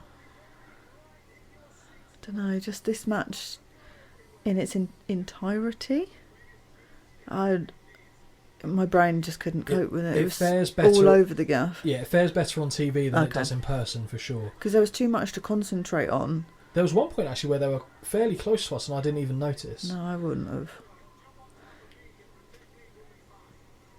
So, yeah, there you go. That's Santana. I think his look's improved massively since his hair's grown out, because he used to have a shaved head for quite a while. Oh, okay. So Cesaro? It's Claudio Castagnoli. Wow. And that is Wheeler Yuta. He's not ugly. Well, Claudio. Yeah. Well, and he doesn't... I'm sorry, he's ever, like, not ageing. But he also has pin eyes. Pin eyes? Oh, you're going to ruin him for me, aren't you? He's going to take his glasses off and I'll be like, oh, great. No, it's really pin eyes. I love Claudio Castagnoli. I think he's a fantastic worker. So good. Charismatic when he's wrestling on the microphone. Yeah. He just doesn't have it, and I don't even think it's a language thing. I just don't think he's got that within him. Just reunite the bar. One last round. Hey, at the bar. Yeah. Very nice. Hey. So now we're getting... I have this video on my phone. Best friends of this entrance, because I thought his entrance is great. Do you remember the guy that cosplayed as Orange Cassidy at the bar as well? Yes, very good. What do you think about the Texas tuxedo that we've got? Oh, I'm not opposed to double denim. As we know, I like a cowboy. I like country. Cowboy, therefore, you get used to double denim. And of course, Trent Beretta, formerly in WWE. More fireworks in daylight. Such a waste. Did and they it was even dusk, have fireworks in the evening? Oh, they did, didn't they? Yeah. I don't remember any of that. I think Orange Cassidy's brilliant. It's a tough spot he's in to go from aloof to serious. Yeah. Now we've got tag team partners, so we've got Chuck Taylor's come out, obviously, with Trent as the best friends. Now we've got Eddie Kingston. This guy is, honestly... He's just a fucking brawler, and here he goes running straight into Claudio, who he dump tackles. The two start brawling. Roll around on the floor. Aisle way. What do you think of Pentagon's outfit there? Penta El Zero. I mean, hang on, where? There's too much going on. Wow. Yes, I do remember seeing that, actually. Well, we see a different version of it later on, which really confused us. Yeah. That was the moment that completely stumped me. So this match is going to be a lot of chaos. So too much. Although I would say, if there's one memory from me of an incident from the show that will stick with me more than any others, it's this one. This is in this match. God, I remember this now. I won't get there. We'll cover it when it appears over the course of the match. It's health, and I've done it again. Drink. Apologies. Yeah. Yes, I do remember that happening and being so far away and being like, oh, good, brilliant, can see that. But Eddie Kingston. Yeah. Is he actually like if he's not, he plays the part so well of just being an absolute, like, lunatic. Yeah, he plays the part well, but I think there's a little bit of... There's no smoke without fire. Right. I like Eddie Kingston. He's always been a bit of a wild card. Mm-hmm. He used to be in a... So the earliest stuff of Eddie Kingston I saw was in Chikara, which is where he actually had quite a rivalry with Claudio Castagnoli, actually, at the time. Okay. So they go back to, like, we're talking 2005. Right, yeah. So they do have a history with each other. And he's always been this kind of brawler. He's never been in the peak of shape. He's like he's kind of just looks like a normal guy, bum, basically fighting. And I don't think someone that's bad. down the pub on a Friday. He's got a unique look, and it works for him. Who is that guy? Chuck Taylor, Chucky T. Jeez. I believe he might be on the shelf next to Wardlow or around that area. Cool. Next to I Hennigan shan't and just Wardlow. sit and focus because I won't say anything for about 10 minutes. Eddie Kingston's actually a very good promo. Yes. His ring work is fine. He's not the best. He's not bad by any stretch of the imagination. But on the microphone is where he sells himself, because I believe him when he talks. When he tells me he hates someone, I think he hates them. I saw some good stuff when he was in that tag team with... Oh, I don't remember who his last tag team partner was. Well, Eddie Kingston? Yeah, he was in a tag team with some guy, and then they portrayed it as if there was, like, trust issues between the two of them. Right, okay. And that was actually very good, and then they just turned on each other and game over. We see here Moxley's got a bit of colour. Oh. Kingston focusing. This for me, like, watch it on telly. Yep. And it's fine. It's still chaos. Yeah, it is. But like in the stadium, I'm there. We're probably having a chat, like commenting on it. I can see what's going on in the ring. Mm-hmm. But then all of a sudden, there's something also going on over there. But there's also something going on over there. And my brain is too OCD, ADHD to focus on all of this shite. I'm pretty sure what happened in this match, we were kind of leaning into each other, watching the big screen, talking, probably playing drinking game actually at the time. More than likely. I love that whole shtick. Yeah. Penta L0. Yes. The look of that as well. You tell me that won't work fucking gangbusters in WWE. It's very good. Very good. Him and Ray Fenix. So I think they're brothers as well. The Lucha Brothers name is not great, but I think as a tag team they work very well. And I think Ray Fenix was actually supposed to come over for the thing, but there was an issue with his visa and he wasn't allowed to travel over here. So have you seen any Ray Fenix matches? I say Phoenix, but it's Phoenix basically. Ray Phoenix. Recalling off the top of my head, probably not, but maybe if I watch one or two, they are a brilliant tag team. There's another pay-per-view. Maybe we should watch that in the not too distant future. Maybe I'll pick it as another show for us. It was Penta. That was unfortunate. So we just see a backstabber attempt there by Penta as I'm commenting on his abilities, using a chair on Santana, but he kind of falls back before Santana does, and then Dean Moxley hits a flying RKO basically. It was a match between Penta and Ray Phoenix. I think they were going for the tag team titles against the Young Bucks in a cage match. Oh wow! Brilliant. Okay, really good match. Yeah, I'll be up for watching that. No. And this is the moment coming up now. Holly is obviously grimacing already. So we've got here wood skewers. So what you'd kind of put on the barbecue, you'd put your vegetables on it. You'd put maybe some halloumi if you're feeling fancy. No. I mean, the kick misses by a mile by Penta, but he stops Dean Moxley from putting it. Dean Moxley, I'm calling him. The whole Dean time Moxley. I've been calling him Dean Moxley. John Moxley. Now we've got Penta. This is the moment of the match. He gets the wood skewers. I can't watch. And he hammers them into the top of Dean's head. Wait, look at this, Holly. Look at that. They are buried in his scalp.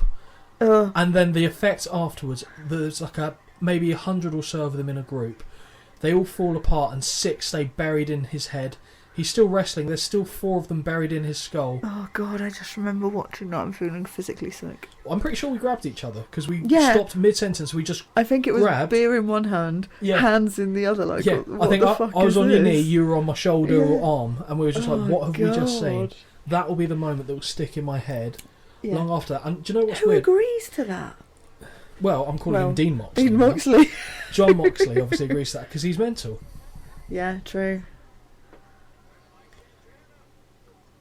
And now we see Claudio and Eddie Kingston. This is when they were near us. I think this is I think these were like the stairs that I went down up about 20 times to go and get beers. This was on the same level as where we were. Yeah, but I just didn't know they were below us. We wouldn't have known that. Because we had just seen that happening in the ring, so we didn't know these two fools were battling around the children's section. I just think apparently. it's a bit of a waste. Well, it's a stadium stampede match. That is horrendous. Did you just see what Santana did in the ring there? No, I was watching... Sorry, I was watching...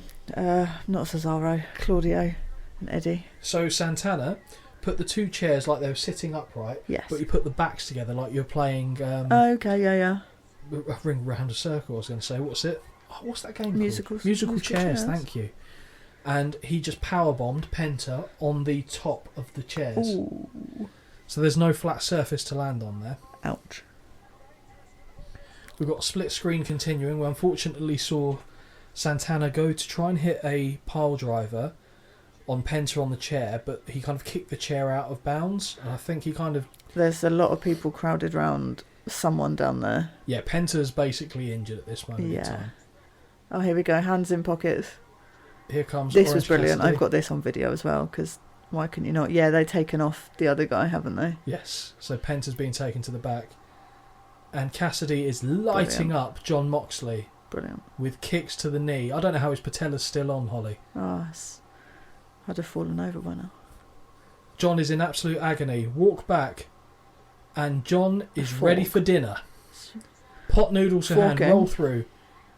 Two forking right. That is... Oh, geez. And then John has been a bad boy. And he has forked the living shit out of Orange Cassidy. That's not nice. And do you know what? Sometimes when you can't get to the food with the cutlery, you just go at it like an animal. Yeah, and that is what we're seeing John absolutely. Moxley do here. Ew. Grim. A chair's been set up now. So the guy that got taken off, injured, was that from what you saw? Oh, Jesus Christ. So we just see John Moxley brainbuster Orange Cassidy on an open chair. And now he's dragging a baseball bat with barbed wire over the face of Trent. In answer to your question, yes. So Penta was hit with a pile driver on a open chair, or actually it was a sat down chair, I think. And when they just dropped the lights red, they've missed their cue, because we see this later in the match. So backstage we see Chuck Taylor hit a suplex on a guardrail, completely folding it in half on Wheeler Yuta. Wheeler Yuta. You can tell the beers are being had. Wheater Yuta. Yeah, Wheat crunchies. I like that. Other crisps are available. Oh. And now, maybe it was Chuck then that was hit with the suplex, because now Yuta's with Claudio beating up Eddie. Oh, is that Chuck? Coming? And Chuck's come up behind him with an umbrella. Oh, bastard. Jesus, brolly to the face. Oh! That was good. No Eddie one Kingston's wants to get hit with a brolly. For his beard? Oh, for in his mouth. So Eddie Kingston's teaching Wheeler how to deep throat an umbrella. Skill. And we see Aubrey Roberts. Yes. The head official of AEW. Good for her. Yeah, good for her indeed. She's a very good ref, actually. I also like... I've forgotten his name. The guy who used to do Chikara. Him, the bald guy. I can't remember his name now. Okay. I hate this guy with the AEW shirt. Clearly a plant. Really annoys me. Wait, where? That guy The black guy there, yeah. So he's wearing an AEW shirt. In the bar? Because he's... That bar I was not invited to. In the bar going, oh my God, oh my God. Now the ref's looking back. Now he's like, oh, you're Eddie Kingston. And Eddie Kingston's like, yeah, I am, brother. High five. Yeah, over fuck the bar you go. Into the bar. Now he's just beating up. I just realised who that is. Who's that? When I say 0-1. 2-1? Stop it. I think that's him? Man Like DeReese. 0-1, 2-1. Yeah. That guy is brilliant. The guy who came out and we fist bumped. By we, you mean you? Yeah.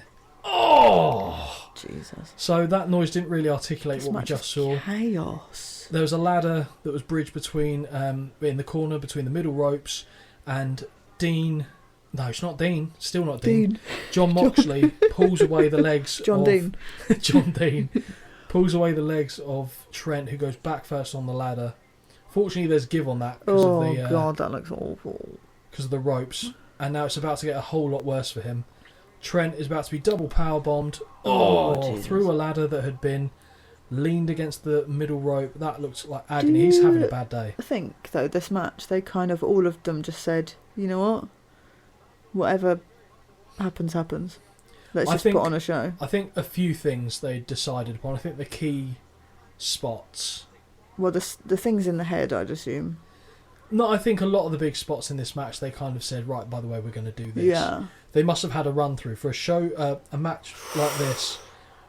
Sorry. No, it's fine. Fall away suplex, and Trent is having not a good day in the office. Back first on the barbed wire board. God. If I'm him, I'll just go home. Just leave. The one thing I will say about this match is not ideally my favourite type of match. There's a lot going in. There's a lot to take in. That's what she said. But it offers something very different to anything else that was on this card. Yes, which you've got to have, haven't you, really? Ortiz with the limp fish splash. Yeah. Is he doing Ziggy Stardust? Is that why he's got a lightning bolt I in his would eye? assume it's a Bowie tribute. Yeah. Or Bowie, whatever you want to say. David Bowie. Bowie? Oh, I want to say Bowie now that you've said that, but I don't know if that's right. Who cares? And so we see after being forked in the head that Orange Cassidy has got colour as well. Of course. Thrown into the barricade. Everyone seems to have a bit of colour, surely. It's about to get even worse for Trent. Imagine Trent is just... I'd give up, I'd go home. Trent is being treated like a ginger stepchild and a pile driver on top of the steel steps, and Trent is dead. Nope. No. Brilliant. Great. A lot of bloody punches to the face by Ortiz to a very, very bloody Orange Cassidy. Man. And how Trent is still standing. I think this is bad selling. What, because he still stood up? Granted, he's being pulled up and pushed around and stuff like that, but it doesn't make sense. He's been killed. No. He's been hit with 4 moves in succession, any one of which should have ended the match. Yeah. Look at his back. Oh my god. Imagine the burns on that. I mean, luckily he's got jeans on, but... So they've made their way to the entranceway. Yep. Lovely all-in sign. And they're pointing high above.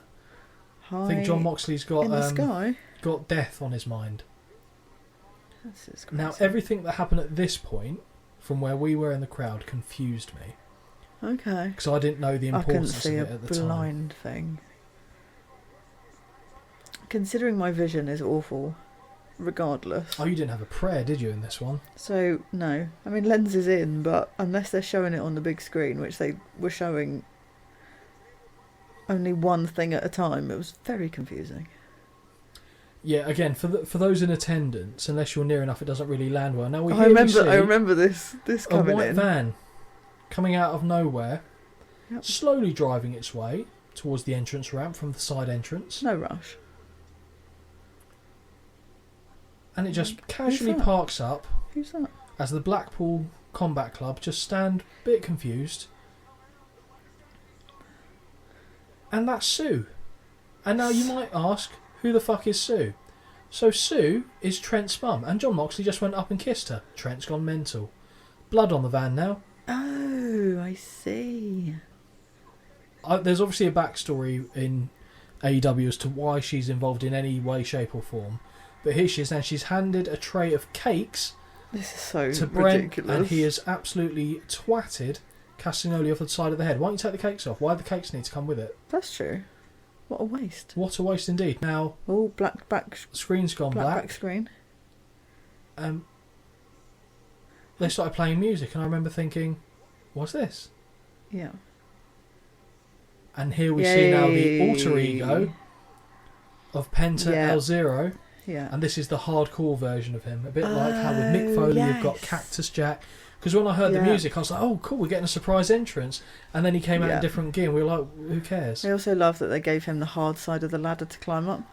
Yeah, that's tough, isn't it? Just give him a double-ended ladder. I don't think they really do that. The shortest of the two. Yeah, let's give him the harder bit of the ladder to climb up. So they're both atop the ladder. Also, there's a couple of tables, and then the ladder breaks. God, that's dangerous in itself. It is, but it's because you're not prepared for it. It's not built for 2 men at £200. They go back up the ladder, and a sunset flip powerbomb. Fair fucks for them to. Normally, you shouldn't go back to a spot, especially after the ladder broke. But they got up there and they hit it. So Santana's been put clean through the tables. John Moxley looks like he's delirious, and a lot of the action has returned to the ring. Yeah. God, if I was a ref, I'd be exhausted. Which one? There's 3. 4. Yeah.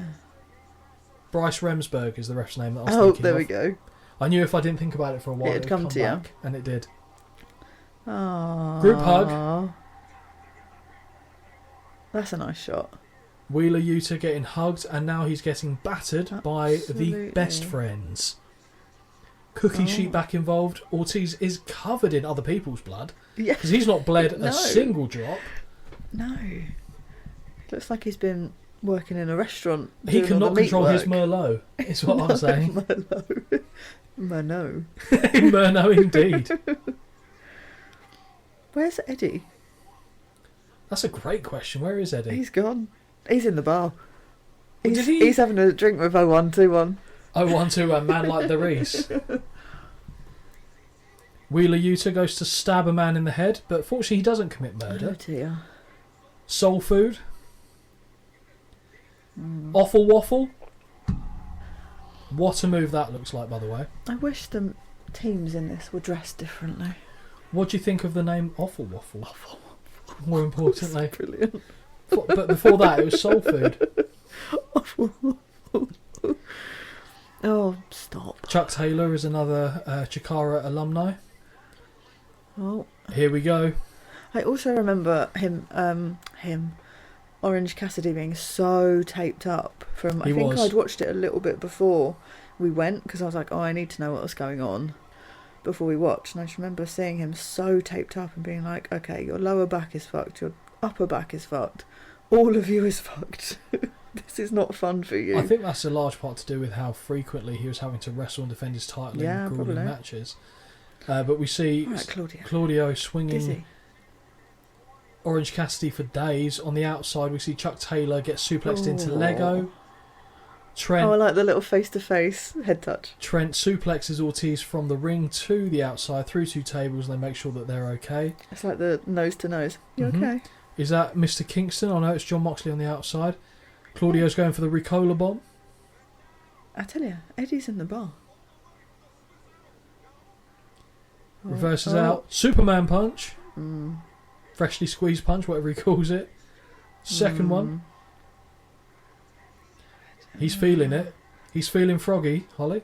He's fresh. He's freshly squeezed. Freshly. 3 punches to the face. There's so much blood here. It's a stadium... Was it Stadium Showdown? Whatever they're called. Stadium Stampede? That's it. Stadium Stampede. Do you know what I wouldn't like? Having to get in the ring after. Oh yeah, that's a good point. Didn't they change the canvas? I don't remember, but I feel like maybe they did. changed the canvas after this one. This gets worse. God. If only Jack Perry had heeded the same advice. Real glass. Cry me a river. Oh, it's such a pleb. Oh. So we've got Orange Cassidy's taping up his own fist in gaffer tape here. Because, you know. And someone's conveniently put a bottle Pow, pow. in a paint can or pot, and he's broken the bottle in, and he is smashing his fist into broken glass. No, thank you. No. It's horrendous. No, thanks.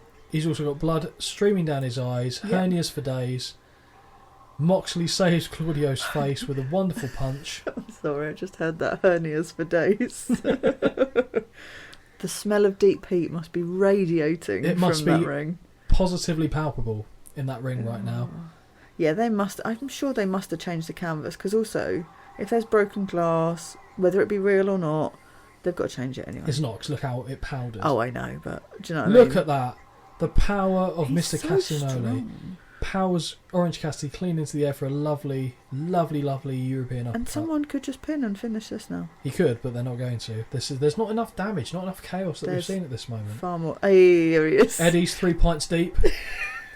Coming out after blading himself incomprehensibly backstage for no reason. Because he wasn't bleeding No, last time we saw him. He was fighting in the bar. No. What happened to him? He got glassed. I don't know. He looks like he's not had a good outing at Wetherspoons. Oh dear, they overcharged him for his Guinness. He's like, what are these prices? Oh, Claudio's back, getting hit with a steel chair wrapped in barbed wire. Eddie Kingston is making life miserable. Can't see though, can he?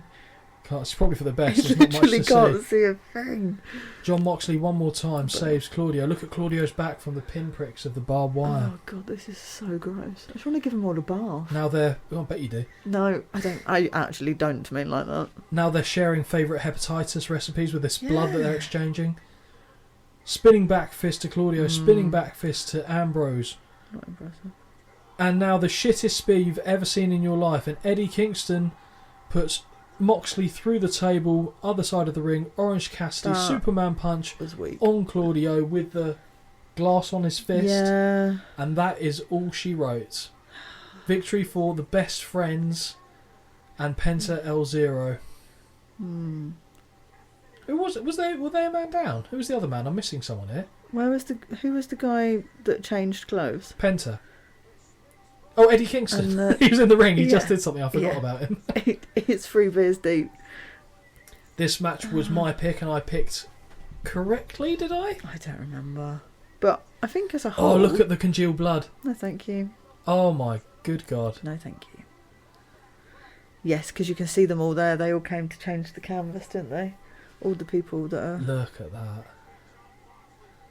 We've got Moxley and Eddie just lying in a heap through the barbed wire board, swearing at each other. I mean, it must be exhausting. And there is just a line of congealed blood hanging off Moxley's eyebrow. It's a hell of a sight. Gross. Hell of a sight. Gross. Good to know that it's clotting and healing, though. Well, yeah, that's a bonus. He does not look well. He doesn't look well. He looks like they've been at the... I mean, they look like they've gone to war. Oh, that's miserable. God. Well, that was a... Hell of a match. Lovely match. Very much a change of pace from what we just saw, though, wasn't it? Safe to say that the tag team outing is still your favourite so far? Yes. That one was better seeing it on screen, but I just... Oh, it's a little bit much for me. The Kentucky gentleman, Chuck Taylor.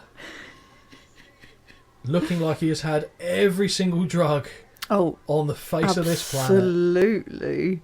He's like, yeah, this is just a casual Thursday. He used to have a lovely Bieber haircut back in the day. Really? It was awful. Trent should be dead. He does look crazy. Trent looks a lot... This might make me sound stupid. He looks a lot like Mike Kanellis. Seeing as you said Mike and I knew where you were going with it, suggests that he probably does have a look at that. They look so similar. Mm. So similar. He needs some deep heat and a bath. He does. Would you help him? Get rid of the blood? Yeah, sure. I'd hose him down first. I don't need to be nowhere near that. Hose him down, then in the bath. Now they're building up to the next match. We've got Hikaru Shida defending AEW Women's Champion. Yeah. Why do you look less than enthused? I don't know. I think I was getting a beer at this point. Were you not genuinely looking forward to this match then, or was this just a good opportunity as any? Oh, it was a perfect opportunity to go get a beverage. I'm pretty sure I also went as soon as the bell rang on that last match. You did. But also, for me, there's only one person I wanted to see in this match, and I know she wasn't winning, but I still would have picked her. You did pick her. Yeah, and I've fully invested in supporting her, vocally, shall we say? Yes. So we're going into this women's four-way match. We've got Hikaru Shida as the defending women's champion. We have got Saraya. We have got Toni Storm. Is it the classic, all-time classic, or what's she going as now? I don't know anymore. And we've got Justin Roberts doing the honours in God knows only what kind of tuxedo that is. Straight out of the Liberace collection. Absolutely. And here we have... I just don't think they should have announced her first. I agree. I get it. But they're doing the right thing. I know Champ doesn't come out first. There it is. I do agree with that. But I think... And also, they changed her music, obviously. They gave her a Queen theme tune to come into, or her family came out with her, which is a nice touch. Yep. But I also just think, well, pretty fucking predictable. The entire Knight family are out here with her. And Saraya's coming out to We Will Rock You by Queen. She's wearing a very unique outfit. Yeah. kind of going sticking with Austin Powers, I'll be honest. Sticking with the Paige theme with a bit of the leather, the kind of grunge, but she's had so much work done on her. She's almost unrecognisable as the girl that first went over into NXT, and I don't think it's for the better, if I'm being perfectly honest.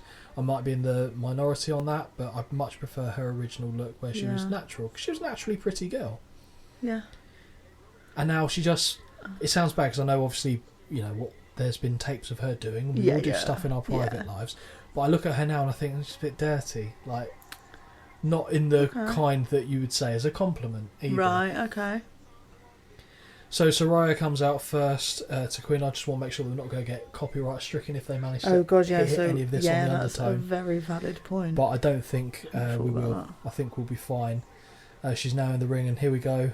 Oh, it's your girl. Tony Storm, one of my girls. Not the peak, and I will take a drink for that in a second. Not the peak hair form, the Marilyn Monroe look. I wasn't a massive fan of this. No, you liked her with the stripe. I like the grunge. Face stripe, backwards cap. Long hair. WWE, Tony Storm. Yeah. Shelf. Shelf for days. Yeah. Yes. Levels of shelf that are comparable by only a few. But you know what I like here is that you can see she hasn't succumbed and had the plastic surgery. Yeah, she hasn't had a boob job, that's for sure. No. But she's, again, very pretty girl. The figure is ridiculous. Yeah, she comes out to God Save the Queen, which I think is interesting. Yeah. I mean, obviously part of the Commonwealth, Australia, so still have our sovereign as their sovereign, but... Wearing a nightdress. Yeah, again, she's just going for the kind of classic throwback 1930s, 1940s look. Oh, was this mine when I got vocally next? It must be, mustn't it? It was. I'm sure she had fireworks. Maybe. Actually, you're probably right. I got very overexcited. Here we are. This was my pick. Do you want to do the honours? Dr. Britt Baker, DMD. Waiting for the fireworks. Very happy. She is an absolute rocket. In my opinion. Again, it's a bit too heavy on the fake tan for me. Like her gear. It's very giving Christina Aguilera dirty vibes. Here for it. Yeah, she's definitely not an ugly girl. Absolutely not. And a legitimate dentist as well. Yeah. It's incredible. I mean, why not, eh? Why not?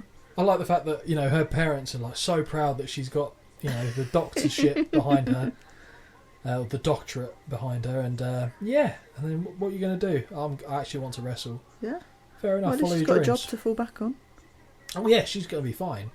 Absolutely. I mean, as long as she keeps all her faculties and eyes in check, then we're good. Yeah. And they've done exactly what I say they should do for all title matches. Yeah, the champion comes out last. Agreed. Hikaru Shida, arguably the least popular out of the four women, but that's still the treatment that the champion should get coming in last. No, this is who you're trying to dethrone. I do agree with you, actually. It doesn't make sense to me when the champ comes out first. No. Now, this is very complex gear. What are you making of what we're seeing here? It's a lot. But again, it's a nice contrast to what everyone else is wearing. She's in like full shiny white. I could be wrong. Am I right in thinking that the only woman who didn't get any fireworks is Toni Storm? Yes. Wow, that's harsh. Yes. You are correct. That's harsh. So going into this match, I just had an inkling. Yes. Based on nothing I'd read, just thinking hometown girl. Oh. Saraya. Of course. I thought was going to walk out. Hikaru Shida, not ugly either. No. Interesting gear too. Yeah, very interesting. Here for that too. Very nice. Again, wouldn't have noticed that where we were. No. To me, it would have looked like she was just in full on like a white catsuit. Yeah, it did, to be fair. But yeah, to me, like, who else are they going to give it to? Who else is going to get the pop? Well, Shida could have retained. Britt Baker would have got a pop. Oh, I know. It's just like you say. It's the hometown thing. Again, this is a match that I just didn't really see a lot of. No, I think you were here for most of it as well. No, as in because there's two. There's not two. It's not 1-on-1. Okay. It's like so when you're further away. And to me, although Paige is dark haired and Toni Storm is blonde. Saraya. Oh God, sorry. It's their gear is so similar. Well, they were part of the same faction, weren't they? So at times it's a little hard to differentiate who's doing what to who. So we're seeing some pretty slick exchanges, all women kind of going at each other. Obviously, Toni Storm and Saraya trying to stay away from each other, but Britt Baker set them up to hit... Well, Saraya basically hit a DDT on Toni Storm, and Baker clotheslined Saraya, so she wiped both women out in one move. I'll be honest, so and this is going to sound weird, but appreciating Toni Storm doesn't have a lot up top, and that's not what I'm about to criticise. That's still a little bit too skimpy, that top, for me. Yeah. Because it just looks like you're asking for an accident waiting to happen. Oh, yeah, I know what you mean. Like, one move wrong, and you're out. Toni Storm spanking herself in the corner, runs and gives a flying, Christ almighty, flying buttocks into the mouth. Oh my God. Neck re... Jesus. But Britt Baker took it well. Now you've got both Toni Storm and Saraya covering Baker. They're disagreeing here. Shock. Because this was always going to happen. Saraya's going to have someone's eye out in a minute. What of her Norks? Yeah. Okay. Well, this isn't the match where you normally say, throw some jelly on them. Well. You would if you were a guy, but I'm feeling like I'm saying that in a way that's projecting it on you. Yeah, I mean, why not? I'd probably only throw it on DMD, I'll be honest, out of everyone here, but if I had to. I mean, you don't have to do it at all, but it's good to know that you've got a preference.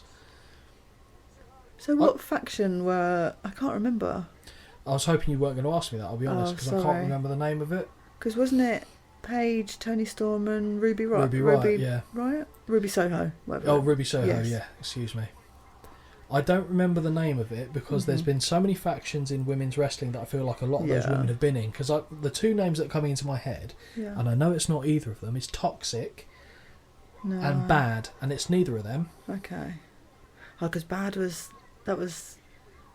Naomi was in Naomi, that, wasn't she? And he said Monet, but what's her name? Sasha Banks. Yeah. And someone else. Ooh. That's a throwback. That's something that I can't quite pull out of the old recollection bank. They haven't showed her in the crowd at this point either. Did they not show that on telly? Show who on telly? Banks. Oh yeah, no, I don't think they did. So yeah, when we were in the audience, they did focus the camera on Sasha Banks.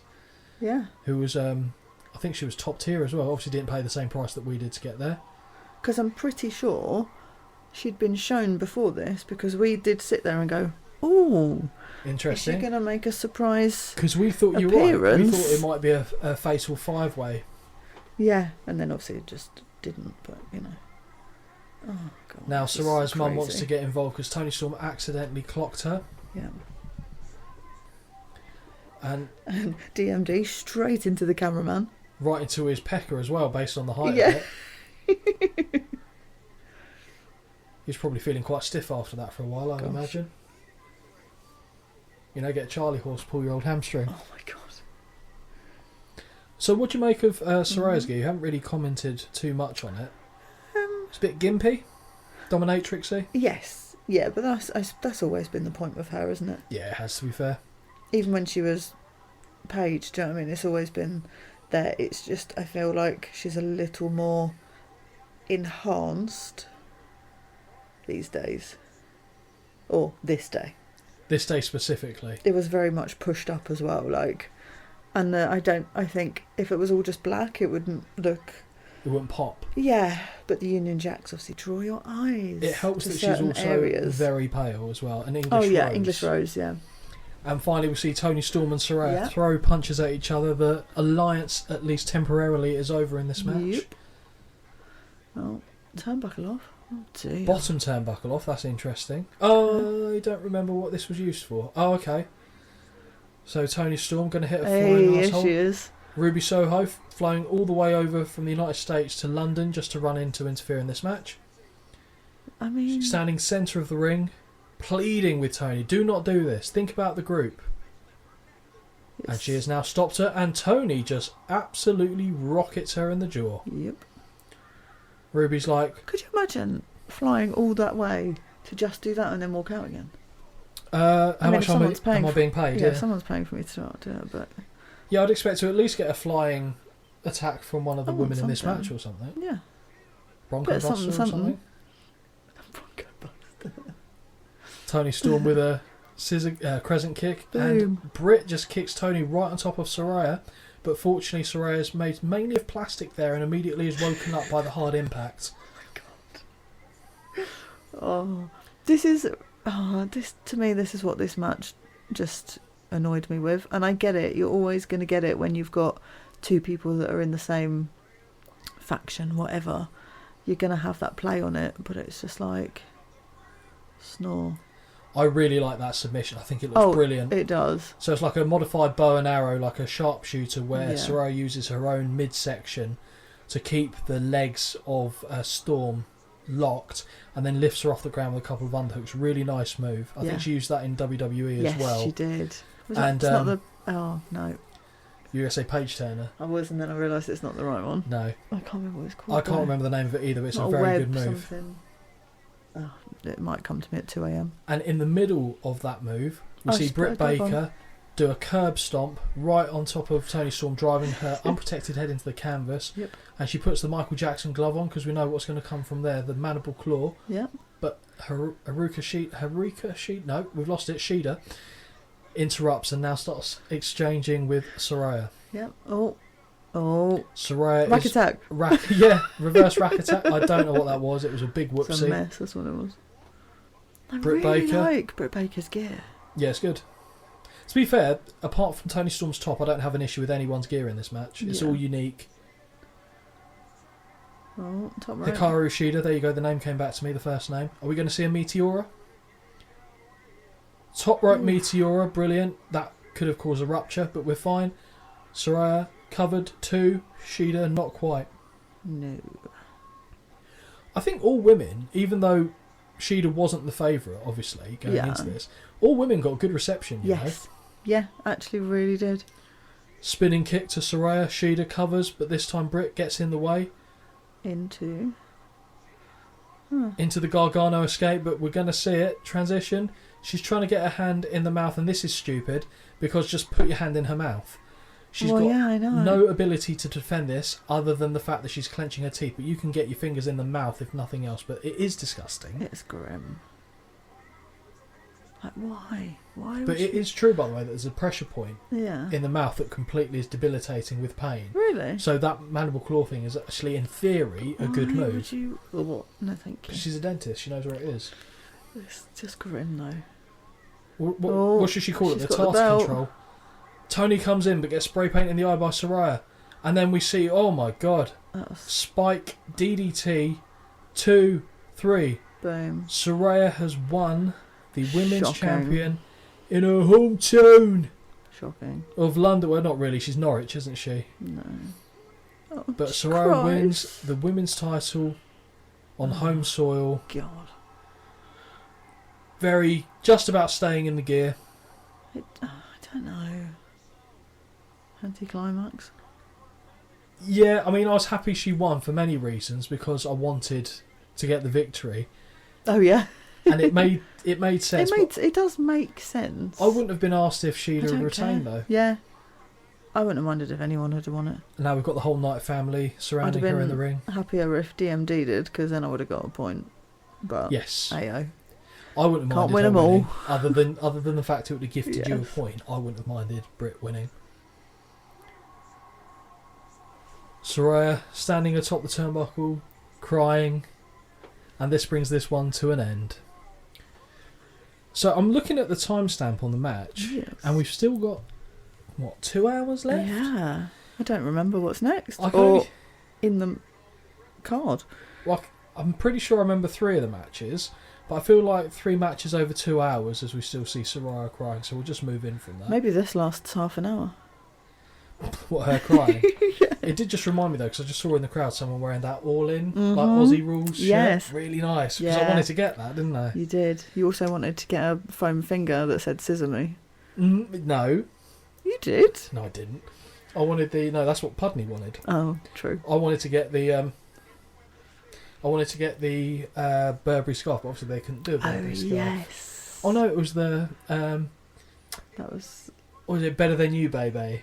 That was great, to be because fair. I thought we should both get that, but then the concession was just a joke. Oh yeah, no, absolutely. And nice to see a member of Linkin Park there walking That's actually the Zebra Kid, I believe, is his wrestling name. Oh, is it? Okay, so now it's kind of... This is one of the matches I do remember. Oh. So we've got Swerve Strickland. Oh, God. I believe he teams with Christian Cage in a coffin match against Darby Allin. Oh, I love him. And Sting. Did watching Sting in person mean anything to you as a wrestling fan? How is he still actually doing this? Valid question. At the grand old age of fuck he's knows. 60, around I know that. he's 63 now. Yeah. Well, you'd have only been 62, 61 here. I say I know that. I'm sure I heard it, but my memory is piss poor. I know he's around 60. Early 60s. I don't know, really. It probably doesn't hit as much as it should, but I know he's a pretty big deal. Because he's bridged a lot of eras. So his early run back in the Jim Crockett NWA days, he was one of Ric Flair's big rivals back in the 80s. Okay. This is when he had, I don't know if you've ever seen Sting, I'll try and get a picture of him like this, but he used to have a blonde crew cut. Oh, really? With different face paint. So, whilst we see Swerve Strickland coming to the ring with Prince Nana, and you'll have to excuse me because I do not know who these two gentlemen are. One's doing stanky leg dance. DJ something. DJ Woo Kid, I think, was one of them. Yeah, okay, I have heard of that because I thought his name was Who Kid. Oh, maybe. Oh, but it's two O's, isn't it? So to me, I read it as Woo. Woo Kid, yeah, fair enough. So, whilst I look up this, I'm pretty sure I must have been getting a beer at this point because I don't remember this. It wasn't. No, you. Or I wasn't paying attention because I don't. I would have commented on this. Maybe did a toilet break or something. Oh, yeah, probably. I know you missed the latter part of this match. Yes, I did. So I'm actually looking forward to seeing this properly. There's a couple moments that I remember off the top of my head that were actually very good. Okay. One looks particularly dangerous. And we know I very much so enjoy... Oh, I have seen Sting before. Yes, I have seen him with that hair. So that is what he was rocking in the late 80s, 90s before he went to the Crow version of Sting. Oh, yes. Nice. See, Swerve Strickland has got it all. He ticks all the boxes of professional wrestler. Yeah. He's got the swagger, he's got the in-ring ability, he's got the charisma. Yes. He's got the whole package, and he's the only one that AEW don't seem to be letting down from the next wave of talent. Oh, good. In my opinion, anyway. Oh, I was so happy with this. And his roll neck. Oh, he just ages like a fine wine. Yeah, Christian's aging very well. I know wrestling is not necessarily about how attractive you are, but my God, he's so much more attractive now than he was back then. And I shouldn't have to caveat this, but obviously we make a lot of comments on people's appearance. Yeah. It's all done in jest. Like we did it in the women's match, but ultimately I want to see good wrestling. I don't really give a shit what they look like. Oh no. It's just an added bonus. Well, yeah, exactly. So Christian Cage is coming out looking like all kinds of bitch. Steve Jobs on the weekend with his sleeveless roll neck. Or Howard Wolowitz from How I Met Your Mother. Oh, that's a good reference, that is. Thank you. We saw him come out with Luchasaurus. So Luchasaurus is, in my head, a monster. But Christian didn't look that much shorter than him. He's a tall guy, though, isn't he? Christian. I want to say 6'2". Yeah. You might have to look that up for me. But I think if I'm a betting man, I'm saying 6'2". 6'2", yeah. Yeah, I'd probably say 6'2". Let's see what... So Swerve must be about 6'2" then, because he was of height with him. Oh, is this Derby? So here we see Sting being Jack the Ripper. Good ode to... That is so well avoided. You avoided paying the ultimate price. I like it because it's a personal touch of the location, like London. I know Finn Balor did it in his NXT days as one of the demon things came out. 6'1". 6'1". Oh, okay. Then Luchasaurus isn't as tall as I thought he was then. Because I felt like he would tower over me. I wonder if the headgear gives a bit more of a... Oh, maybe. Couple of inches. But as fun as it is, like, paying a bit of respect to the culture and a bit of the history of the area... not pay respect to a murderer. Well, yes, exactly, a serial killer. Mm-hmm. But as we can see here now, Sting on screen is being the Joker. Yes. So this was a phase he went through in TNA. Look at all the Fireflies out in Force. Love that. Absolutely love that. The visual of everyone with their phones on, because I'm pretty sure we were involved in this as well. Yeah. And I believe that... It wasn't this one, though, that hit me. It was later on. It was the match that follows this, I believe. I think so, yeah. But as we're looking into the Sea of Lights, this is what nearly killed my phone entirely, and it did die on our way home from this the venue. But I managed to direct us to the train station. You did a good job, because I just wanted to go home by that point. Yes, I know that the shine had gone off of it for you. The light had left my torch. Yes. I really like Darby Allin. I know it's because of I know what you'll say. It's the baby bird, the injured baby bird issue. But I also think he's very good. He is very good. He's a very good wrestler. I don't like his new tattoo though. Have you seen it? No. It's all over his face. Like half of his face. Well, I'm all for tattoos, as we know. Bird than that? But it's not the one. But I was very excited by this. He's also child size. Yeah, he's Pocket Rocket. So I noticed you use Pocket Rocket differently for men as you do for women, because you described... Oh, DMD is not a Pocket Rocket. Oh, you just said Rocket. DMD is a rocket. I take that back, I recall you did say Rocket now. Yes. Face paint's very good, actually, on both of the guys. Yeah, very good. See how long it lasts. Christian wrestling in a turtleneck is everything I need. It's so strange. It's so just... strange. I want to hate it, but for him I don't. It works. And Sting was given his throwback WCW music, which I know they paid out an additional sum of money to get the rights to for this. It's just so strange to look at. Like, he's old. He is old, and he's still... I wouldn't say he's amazing. He's not. But they've still managed to somehow make it work. Put it this way, I wouldn't want to see a Hulk Hogan or Ric Flair match these days. No. But if I'm seeing a Sting match, I'm quite happy. And do you know what's weird? I haven't been to like dozens and dozens of wrestling events, but I have seen Sting wrestle twice in person. Oh, okay. I saw him wrestle at TNA. Oh, did you? And it was on the same show, even though he didn't wrestle when I was gutted. Hulk Hogan was there. Oh. And Hogan came out doing the whole thing. And and that was the show I went and saw, one of the shows I saw with Jamie. Oh, I see. So Jamie's our editor on YouTube. He does a fantastic job.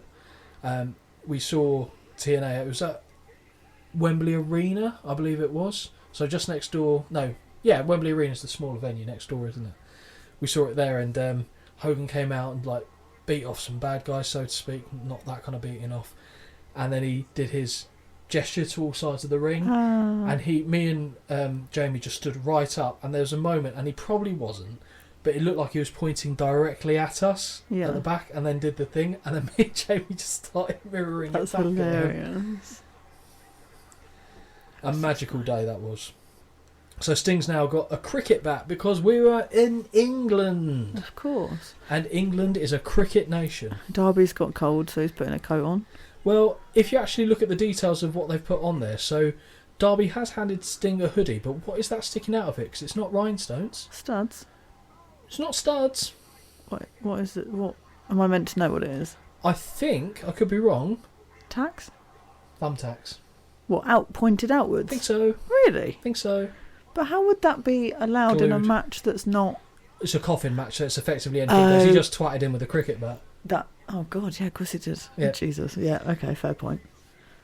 And the point of a coffin match is to get one person of the opposite team into the coffin and close the lid. Yes. And then game over, we're done. Yes. Okay. So basically in WWE it's a buried alive match. I would call it a casket match. So it's a coffin match because you can't have... Because I'm sure WWE have trademarked casket match. Yeah. Okay. So now we've got Swerve who's trying to choke Sting by dragging him out. Makes sense. Yeah, it's definitely thumbtacks. Okay. Which is why Christian touches it like it's a live snake. Well, when he speared him, he had to put his arm around him, so he probably jabbed his own arm on it. Now Swerve is laying the beating down on Sting, and I don't know if you recall this moment, but we see Christian taping up Darby. It's very kind of Darby to keep his hands in place and then put them at an angle so they could be tied up. It's very impolite of him, isn't it? What do you think of the camo Daisy Dukes? Probably? Right, I knew this was going to come up. I really like his gear normally, because the tights are the same colour as the shorts. So for a long time, I thought he was wrestling in effectively like tights. Skinny jeans. Yep. Or, do you know what I mean? Yeah, like, it looked that way. But I don't like... Oh, Jesus. You don't like Jesus? I don't know, sorry. I didn't like the throw into the turnbuckle with his hands behind his back. No. I don't hate it, but I'm also not a big fan. I don't know. It's irrelevant, really, but that is brilliant. That's so impressive. So the balance and the poise to have. So we see no. Darby Allin and Swerve Strickland there just saved his life. So we see Darby Allin do a Cape Rada moonsault with his hands sellotape behind his back to land on Christian perfectly, and then he does a suicide dive out the middle ropes and front flips, not just a dive, front flips, and Swerve Strickland genuinely saves his life. Yep. Now we're not too far off a couple moments that I remember vividly in this, and I think it wasn't too long. It's been good on that, like nerve-wracking. Yeah, I think it was after Darby did this. I don't think that was meant to happen. Oh no, sorry, I tell a lie. I think I've done them a disservice there. So we see Swerve Strickland go to Spinebuster. Sting go to Spinebuster Swerve Strickland into the casket, which was opened, but we see Christian lying down next to it, and I think Christian kicks the lid closed so he couldn't be slammed in it. Lid. Good psychology. He's got a tack in the bottom of his shoe. He does, doesn't he? Better hope that's a thick sole. Oh, Christian's got soul, don't worry about that. Darby Allin's thankfully been untied by Sting. Yep. And I believe it was around about this time that you actually did do a beer run. Yeah, probably. I can't remember if it was your final beer run of the night. In the middle of a match is the perfect time to do it because it's so quiet. It was, and I think it was after he did the suicide dive that you were like, nope. Yeah, I do tend to tap out after those, I'll be honest. They make me so nervous. Especially as he did it with his hands behind his back. Because I remember you picked this one correctly, the outcome of this. So I won't say who you picked, for fear of giving it anyway to anyone who may not have seen this show. Look at the state of that lad in the second row standing up. Christ almighty, is that Andre the Giant? Wow. Anybody want to he's not got a neck. Oh. We're so horrible. Massive. Horrible. But like, in all aspects, he wasn't just like a fat bloke. He just looked like a giant. Yes.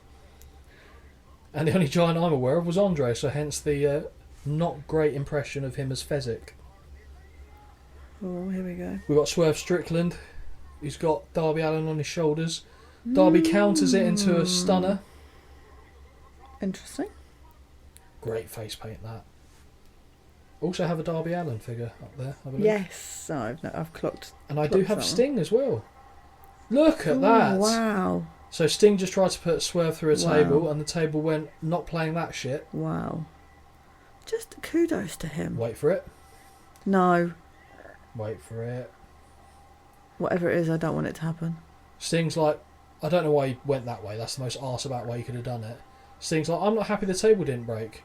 So I'm going to sit my 62-year-old arse Sweet Jesus. through your back. But look at that table. That isn't a table that's supposed to be breaking. That's like a laminate thing. That's not like one of those plywood ones that shatter. Sweet Jesus. Honestly, kudos to him. Yeah. Nothing he does in a match. It's really good because I don't think he's bad. He's certainly nowhere near what he used to be, and he's obviously very limited, which is fine. Of course. But when I watch him wrestle, I go, I could do this, but I wouldn't do it nearly as well. Brilliant. I don't like that. That's amazing, but I don't like it. So Christian was sat on a chair on the floor. Darby Allin ascends to the top turnbuckles, jumps off with a shotgun drop kick, and Christian goes flying. Darby Allin isn't done. He's got him in a front chancery. Oh yeah. I'm teaching you all this stuff today. Yeah. At one point, believe it or not, this is going to be a bit sad, but peeking behind the curtain a little bit. Yeah. When I was younger, because I was an only child, so I had to entertain myself. I used to sometimes play DVDs of wrestling matches with the volumes quiet and pretend I was commentating on it. And I thought, I wonder if I could do this and record it and then see if it's any good. Oh. So Christian's in the cage. In the cage. He's in the coffin. And Sting and Darby Allin are desperately trying to close it. I'm sorry. But Christian's got his leg and his hands preventing the lid from being shut. Tickled me, that did. He's in the cage. And here comes Luchasaurus, here comes Beefy Boy. Of course. Who was also in NXT. Was he? Not as Luchasaurus, but unmasked. Did he look like this? Minus the mask. He looks like an absolute beast. But haven't they unmasked him now? I don't know, but I'm sure his name had something to do with Judas. He looks unreal. I'll get a picture of him. But I'm sure in NXT, he never went beyond NXT and he was cut loose shortly thereafter. But do you remember any of this? Oh, Nick Wayne. Here he is. So this is the guy that we saw at Progress Wrestling. This is the guy that we saw. I remember seeing him because I'm sure I remember getting really excited that we saw him. Yes, and he nearly landed on my lap at that event. Yes. I think as he flew over the top rope and landed on the floor in front of me, I said, yeah, that must suck. Yeah. And he didn't smell a deep heat. No. Oh, God. And he has just been chokeslammed by Luchasaurus onto a skateboard. So Luchasaurus came out to do the Lord's work for Christian. Yep. Help him from getting buried in the casket. And now Nick Wayne comes out, hits him with a skateboard like an absolute chode. And for his troubles, he's chokeslammed on it and then carried away. He's getting a nice carry back to the dressing room, though. And as I recall, didn't Christian kind of recruit him in the end in AEW? So Nick Wayne... I feel like he did. Turned on Darby Allin. But I don't... My knowledge is subpar, shall we say. How do you find this match unfolding now? Because obviously we had the Stadium Stampede earlier, and this has got... For me, I'd rather watch this. Well, there's not blood. Because there's not too many people. Okay. Also, I can cope with 4. Well, there's the odd other person. But it's all... I think, obviously, because Sting is older, shall we say, there is less... It sounds so stupid, doesn't it, to say, there's less going on, so I'm enjoying it more. But my brain doesn't really cope well with more than one thing going on at once, so this is easier for me to concentrate on. Do you know what's funny? So this is you weren't here for this, because I remember this. Oh, Jesus Christ. So we see Swerve Strickland lying on a casket. Darby Allin, top of the turnbuckles, goes for the coffin drop to the floor. Swerve rolls out the way. And can you describe the way that Darby Allin hit that casket? It's the fact that he takes it with his back and his head just ricochets off. It's like a ragdoll. Yeah. So he lands full-bodied on the... casket and his head ricochets and bangs off it as well. Jesus. He is a walking disaster, this kid, waiting to happen. He's brilliant, but I'm not sound like a parent. He'll do any... Do you know what he is? He's the modern day Jeff Hardy. I literally was about to say that, but I thought you might at me. He is. They don't do the same movesets, but the risk-taking he does is just kind of that level. Just do it. Yep. So I've got a picture here of Luchasaurus when he was in NXT. Yeah. And if this guy isn't on your list... Oh, God. No, he'll be so on your list. Yeah. I just want to see your face. So I'm going to turn the phone to you now. Okay. Oh yeah, he's a bit of me. He is. He's a bit of you, isn't he? He's a bit of me. He's like Corey Graves with long hair and no wonky eye. Oh, lovely. Yep. Well, thank you for sharing that. You're welcome. That's something for you to Google later. Absolutely. So Sting has just punched a chair straight into Swerve's face, but Christian... Well, he's there. He's lurking with Christian's the cricket bat. ready to go step up to the crease. Speaking of the crease, he just jams the cricket bat straight in the batty crease of Sting. Oh, it's baseball bat. No, it was a cricket bat, wasn't it? I don't know if it was the same one. So Sting's being sat down, Swerve's up top. Oh, not to Sting. We're going to see a Meteora, or is it double stomp? Surely not. Double stomp to the... That's quite safe, to be fair. I think I'd rather take that than the coup de grace. Because effectively, all he has to do there is just let his shoulders go with it. And then Sting slams himself off, and then Swerve just has to make sure he lands on the canvas behind it. Look at that absolute dent. So what Holly's referring to is the casket that has been warped under Darby, because Darby Allin is a wisp of a man. A waif. And he has absolutely caved that structure in. Poor guy. Christian looking still on point with that... wow. What would you call that without a sleeve? Is it just a sleeveless turtleneck? I guess so. Turtleneck tank top. Told you, Steve Jobs on the weekend. Not many people could pull it off. No. So this bit's a bit dumb. Okay. And again, you weren't here for this because you were getting beer. Yeah. It does sound like I just went to this event just to get beer. No, I'm making it sound like you missed a load of it. You didn't. think I was quite quick. You were very quick, and I'm relying upon this for our next visit. Yeah. So you see, Sting's been put in the casket. Right. Okay. Well, this is silly. Swerve goes to close it shut, but makes the mistake of throwing a baseball bat in there. Because, of course, why wouldn't you? And then Sting dangles his baseball bat outside, Oh. sits up like the Undertaker, gets kicked in his neck, but Sting somehow defies gravity and rolls out the casket, but gets his ankle caught in it. Okay. Where's... Oh, they're there. I was like, Swerve. Where's Darby? Swerve picks up Sting. No. Leave him alone. Body slams places him on the places the octogenarian lightly upon the casket. Darby Allin's getting some BDSM on the outside. Christian is riding him like a horse. Christian's cage. Christian holding the TNT title in Darby's face, even though it's not technically his. Swerve atop the turnbuckle. Sting lying prone.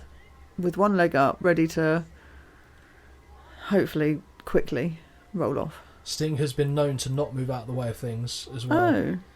There was a move with Sammy Guevara where Sammy Guevara hit a 630 and Sting was supposed to move and he didn't. Ooh. He got the memo on that one. It didn't look great, but I think that's fine. Yeah. The guy got his feet down first, didn't he? So, yeah, Sting rolls out the way, Swerve goes headfirst into the casket, and meanwhile, Christian gets absolutely twatted with the TNT title belt on the floor. I'm a big fan of the whole Swerve look on this one. Yeah. It's like, and this is going to probably sound wrong, but he's with Prince Nana, so I think it's fine. African Prince vibe, but with a bit of kind of ghetto about him still. Yeah. Really good look. Sting with a reverse DDT on top of the coffin, and Swerve is dead. Anybody. Not nice. If I was WWE, yes, and I could bring 4 or 5 people from AEW, Swerve would be one of them. Yeah. Do you remember who he was with in NXT? Oh, God. No. I think they got rid of them twice now. So before we go to that, so Sting's trying to shut the casket. I got distracted by his hands stuck in the coffin. We got Swerve doing jazz fingers outside the casket to let you know he's alive. Sting cannot shut it. He sits on it, and Swerve is still not allowing this match to be ended. That's how I pack my suitcases when I go on holiday. Or certainly when you come back after the shopping spree. Swerve will not die. No, to answer your question, I don't remember. Here we go. You tell me and I'll remember. But we're coming to the end of the match. Coffin drop from Darby Allin. Jesus, this kid. On coffin, Swerve Strickland. Yeah, because of course, I mean, technically it's not closed. So, Darby Allin and Sting win. Swerve was hanging half out the casket. The coffin dropped to the top of the casket and Swerve collapses inside. But, as it slammed, technically we have about 3 or 4 stray dreads hanging out the top, so the casket isn't closed perfectly, but we'll overlook that one. That might actually quite hurt. If your hair's trapped thickly like that outside and someone's lying their weight on the top of it. I just don't know how Darby Allin is still walking. So, no, exactly. Not even just from this match. If he's got all his faculties and mobility when he's 50, I'll be stunned. 50? I would say 30 at this rate, because I'm pretty sure he's a child. I think he is in his 20s, but late 20s at this point. Okay, that makes me feel less bad. We've got, so as I mentioned earlier, Swerve. It's annoying now because I can't remember the name of the group, but do you remember, was it Top Dollar? Oh, okay. Top Dollar and the other guy who I can't remember, and the woman with the long silver dreads. Hit Row. Yes. That's it. Yeah. Swerve was the leader of Hit Row. Oh, really? Yep, and he was just let go. Oh. I think they all were at the time, but they brought them back, but I think Swerve had already gone to AEW. Oh, I see. So they didn't bring him back, but they massively dropped the ball. This guy's back again. The manager man. Don Callis, yep. So we're now going on to a match which was quite controversial for the betting that we were doing between us. So we had everyone's hero Chris Jericho taking on Will Ospreay, and this is the second time we'd seen Will Ospreay in person. Yeah, we got a very close view of his last match that we were at, weren't we? Front row. He's a fantastic wrestler. Obviously, there was an element of controversy around him. Relatively recently, actually, I think it's within the last 18 months. It is what it is. We'll overlook that for the sake of the match. But Holly did pick him to win. Oh no, I lie. No. Let's be clear. Holly had to pick him to win because I picked Jericho, not because I thought Jericho would win, mainly because I know that she didn't want to. You wanted me to cheer for Ospreay Yes, I did. Because that would have filled you with joy. And it did. And you know what I did? Fucking embraced it. And I wasn't happy about it, but I fucking embraced it. You did embrace it. It's like, it's one of those things where, you know, you have like a kind of argument with your other half, and this is not referencing anyone particular, and then you have an angry bang afterwards. It felt like that was the setup for one of those, where you were like, oh, if I'm having to do this, then I'm going to do it. Exactly. Right, yeah. Oh yeah, because he sang, didn't he? So we've got Jericho going, yeah, to do a Freddie Mercury Oh. at Live Aid. Oh God, yeah. You're going to use the word beginning with H? No? Okay. Tribute. So we've I'm got not his band, using that word. I'll say it's a we've got tribute. his band Waka Waka on the stage, ready to do his entrance thing. Oh, yeah, this was a bit... I was okay with it. I didn't hate it. But I was a bit like, come on, let's wrestle. What do you mean you don't want to hear Chris Jericho go, Dale? Because you came back Yeah. when he started doing that, because I was midway through singing his song, Yes. you were carrying the last of the beers. Yeah. So we've now got Fozzy in full pomp doing Jericho's theme. I mean, this was clever, him singing on the way out to the ring. That was fine.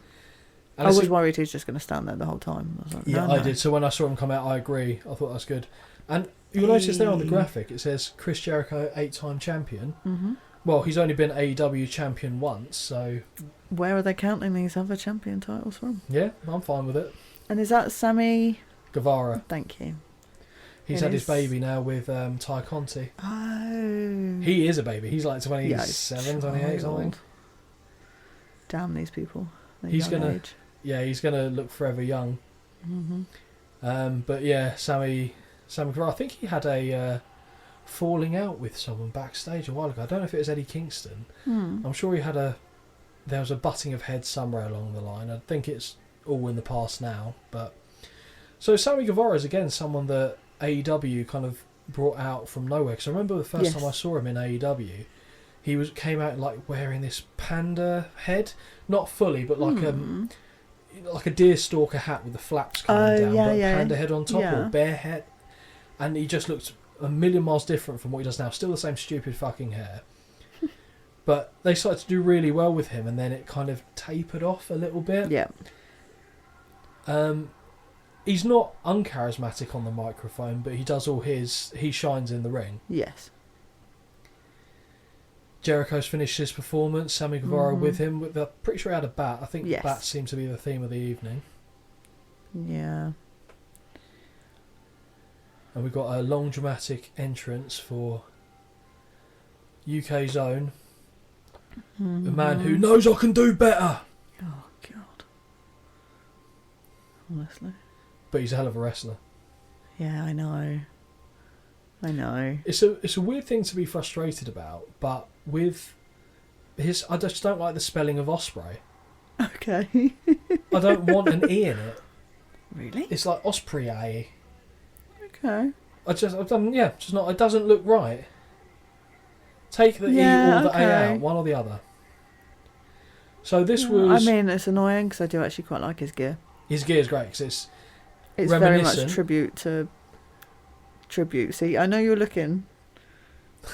It's tribute to what? No, you can carry on. I was just going to say it's very reminiscent of the British Bulldog. Yeah. Scared. Oh, see, nighttime fireworks. Good fireworks. Fine. The most fireworks of the night so far. Just because he's from here. Yeah, I mean, but he's the least famous of everyone there. What, in this match? Well, definitely in this match. Surely Jericho should have got some fireworks. I think he did, didn't he? Wow. Not as many as him. So they're showing on the screen now Rev Pro, which is a local UK or a regional UK promotion where Ospreay got attacked by Chris Jericho. That would be amazing. Yep. To be at something like that and have Jericho come out. And again, for 50 years of age. Great. Fair fucks to Chris Jericho. Absolutely great. And I think, funnily enough, even though, again, I've seen a few shows in person, I don't think I'd seen a Chris Jericho match in person up until this. No. Because, like, my time of going to see that, he wasn't in WWE. I think he was touring with Fozzy. Oh, I see. So, what I recall of this match was pretty good. There was a couple of missteps. Okay. I remember nothing apart from shouting in your face. Yeah. I'll be honest. You did shout in my face. We were getting quite animated. Like I said, it was the setup for because an I had angry no bang. choice. I had no choice at this point. Come on, Ospreay! Yeah, I know. Livid I was. But a bet's a bet. But to be fair, it's all this kind of stuff that will... it sounds stupid, but if you like doing a live flash before your eyes thing, I genuinely think our time at this show would feature in the little roll through that I did. It was so good. Yeah. It was so good. So we see Jericho slapping Will and get slapped in return. And when we went to the show... I didn't like it, boring. When we went to the show before... So we went to Box Park beforehand. Oh, yeah. As we were queuing up to go into that shower of shit, I saw the guy that actually trained Will Ospreay, and because I say friends with him on Facebook, we are friends on Facebook, but he wouldn't know me from a hole in the wall. Yeah.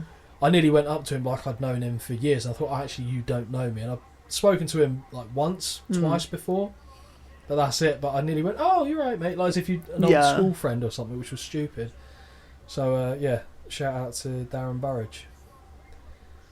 So we see a springboard, phenomenal forearm from Will Ospreay. Trying to be AJ. That'd be a great match. Annoyingly, it would. If you had to put Ospreay in a WWE match, you could pick anyone on the roster. There's one person in WWE who he's had a ridiculous, like, acrobatic match with, and that's probably giving it away who it is. Ricochet. In New Japan Pro Wrestling over the junior heavyweight title, they had a match where it was almost like it's one where it can split the room. You'll either think it's fantastic or a shower of shit. I mean, I love Ricochet, so do you think you'd find it very physically impressive what they did? Again, I could find the show that's on New Japan and put it on the docket, but we'd have to watch obviously the New Japan show as well. But maybe that, knowing that that's on the card, we'll have to mix it up at some point. Exactly. Anyway, to be fair. It's almost borderline French, though, his outfit, now that I see it up close and personal. If I didn't know who he was, would I say he's British? No. What would you say? If he put his coat... I'd say French-Canadian. If he put his coat back on, then I'd say he was British because it had the Union Jack on it. I don't hate it, though. But it does remind me... It's like... it's quite Cody Rhodes-esque. It's actually very Cody Rhodes-esque, yeah. No, like, I wouldn't be surprised if he had those trousers either. I feel like Cody Rhodes because it's a wrestling belt, wrestling belt, lifting belt style at the top. Considering I spend most of my time in the gym, you'd think I'd get it right straight away. I'm debating actually getting one of those because I can feel myself when I'm doing heavier weights for longer, the strain in the lower back, so I feel like I'm asking for trouble there. And I still need to get that bar that we talked about, but I keep forgetting. Baseball slide by Jericho sends Ospreay sprawling. Oof. I remember none of this. Yeah, you were fucked. Yeah. Sexy. So Chris Jericho just to clarify. Nipple blood. I forget as well that people can't see what we're seeing, so we're seeing some knife edge chops by Y2J. Reversal. Ospreay's ascended to the top turnbuckle. No. Jericho spanks him, brings him down. They're on the apron. Ospreay fighting like hell to get out of there. But Jericho will not be deterred, will not be defeated. Oh, Jesus. And a German suplex which drops Ospreay straight onto his neck. That's horrible. That was brutal. Do you know what? I don't know if they did change the canvas because it looks like I can see blood on there. Oh, God, that's awful. That was brilliant. I know it's I understand. It's only because of the, you know. But that looked brilliant. Yes. Oh, he's acting like he's got a, they're called a stinger. What's that? So a stinger, I think, is when you get because you've hurt your neck in some way and it sends like the numbness. Oh, down yeah. Well, okay, you say it like that, I know exactly what that is. Yeah. But it's not. I just won't call it that. But yeah. That's what I've heard it referred to as a stinger. Okay. I don't know what. So Sammy Guevara looks halfway between extra from Greece and someone from the Sons of Anarchy. I don't know where but he's somewhere in between those two. Borrowed Baron's Lone Wolf. How? waistcoat that he doesn't need anymore. How does this man, Sir Spunkalot, get a name drop in every show we possibly do? And Not every. It feels like it. I wish we watched him more. We haven't watched him in a while. That's been great. Oh. To be fair, the matches he's been in that I remember... Been good. Well, Jack Swagger was one of them. From Battleground. Yeah. Was it Battleground or was it No Mercy? I don't fucking remember. One of the two shows you picked. Yeah, it wasn't bad, but it wasn't great. I'm just saying, that looks like the kind of waistcoat he would have had. Have you seen him now, though? Yes. I'm here for it. Mike, no, you can't be. That's nice. Brilliant. So we see nice. Ospreay do a handstand, flip off the ropes into what I can only describe as a flipping kick to the top of the head. Nice. Jericho walks into a reverse atomic drop, knife edge that goes chop, nowhere near his standing shooting star press. Now, I don't like that move. Do you not? It's impressive, but it doesn't actually add any impact. Oh, okay. Yeah, I think I'm just impressed by it. Because you're pulling yourself back to do the backflip. Yeah. So you're arcing away as you're hitting the guy, so you're pulling away from the impact. See. So a moonsault, Whereas get. You're going forwards. Yeah, momentum. exactly. Okay. So, kick to the top of the head, another knife edge chop by Ospreay. Into the corner they go. Ospreay up top, knife edge chop again by Jericho. Jericho kind of looks like a faded rock star, actually, doesn't he? Now that I think he does about at this point, yeah. Does indeed. Are we going to see a top rope Hurricane Runner? No, Jericho unloading with right hands. Oh, I'm not sure. The crowd showing that they can count. Ospreay ready to touch a penis at any moment. Hey. And a well executed top rope Hurricane Runner. Yep. 2, not enough. How did Jericho cut his nipple? Was it taping off his leather jacket, do you reckon? Who knows? Who knows? Just got overexcited. What, just started bleeding out the chest? Yeah. Disrespectful slap to the back of Ospreay's head. One to the back. Forearm.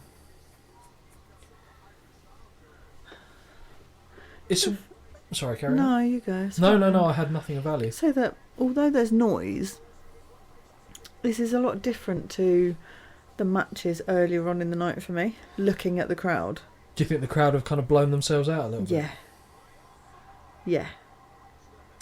I mean, I'm pretty sure it doesn't stay like this, but you know, when you're watching and you're like, okay, there's no clapping, there's the odd movement. The odd movement. Do you know what I mean? Yeah. I don't know, it just looks a little lackluster. I think it's because That's delightful. So we see Will Ospreay there hit a pains shooting me. star press from the top rope as Jericho's draped over the middle rope to the back. Very nice, well done. I think you're right. I think they just ran out of puff. They're still live. Yeah, you can see them now. that's a bit. And for the big moments, they're still getting involved, but you can't maintain that level. No. Especially this is just shy of a 4-hour show. Yeah. It's just not possible to maintain that kind of energy. No. So Ospreay goes for the Oz Cutter. It's countered. Second one is countered into a backstabber. And a code breaker for good measure. I mean, I was waiting this whole entire match for was it a lion saw? Yeah. That's all I was waiting for. That's all I needed to see. Even though I had to cheer, I had to cheer for the other person, that's all I wanted to see. Doesn't even get a name check there, just referred to as the other person. Ospreay. There we go. He's someone that I could see genuinely not going to WWE ever. No.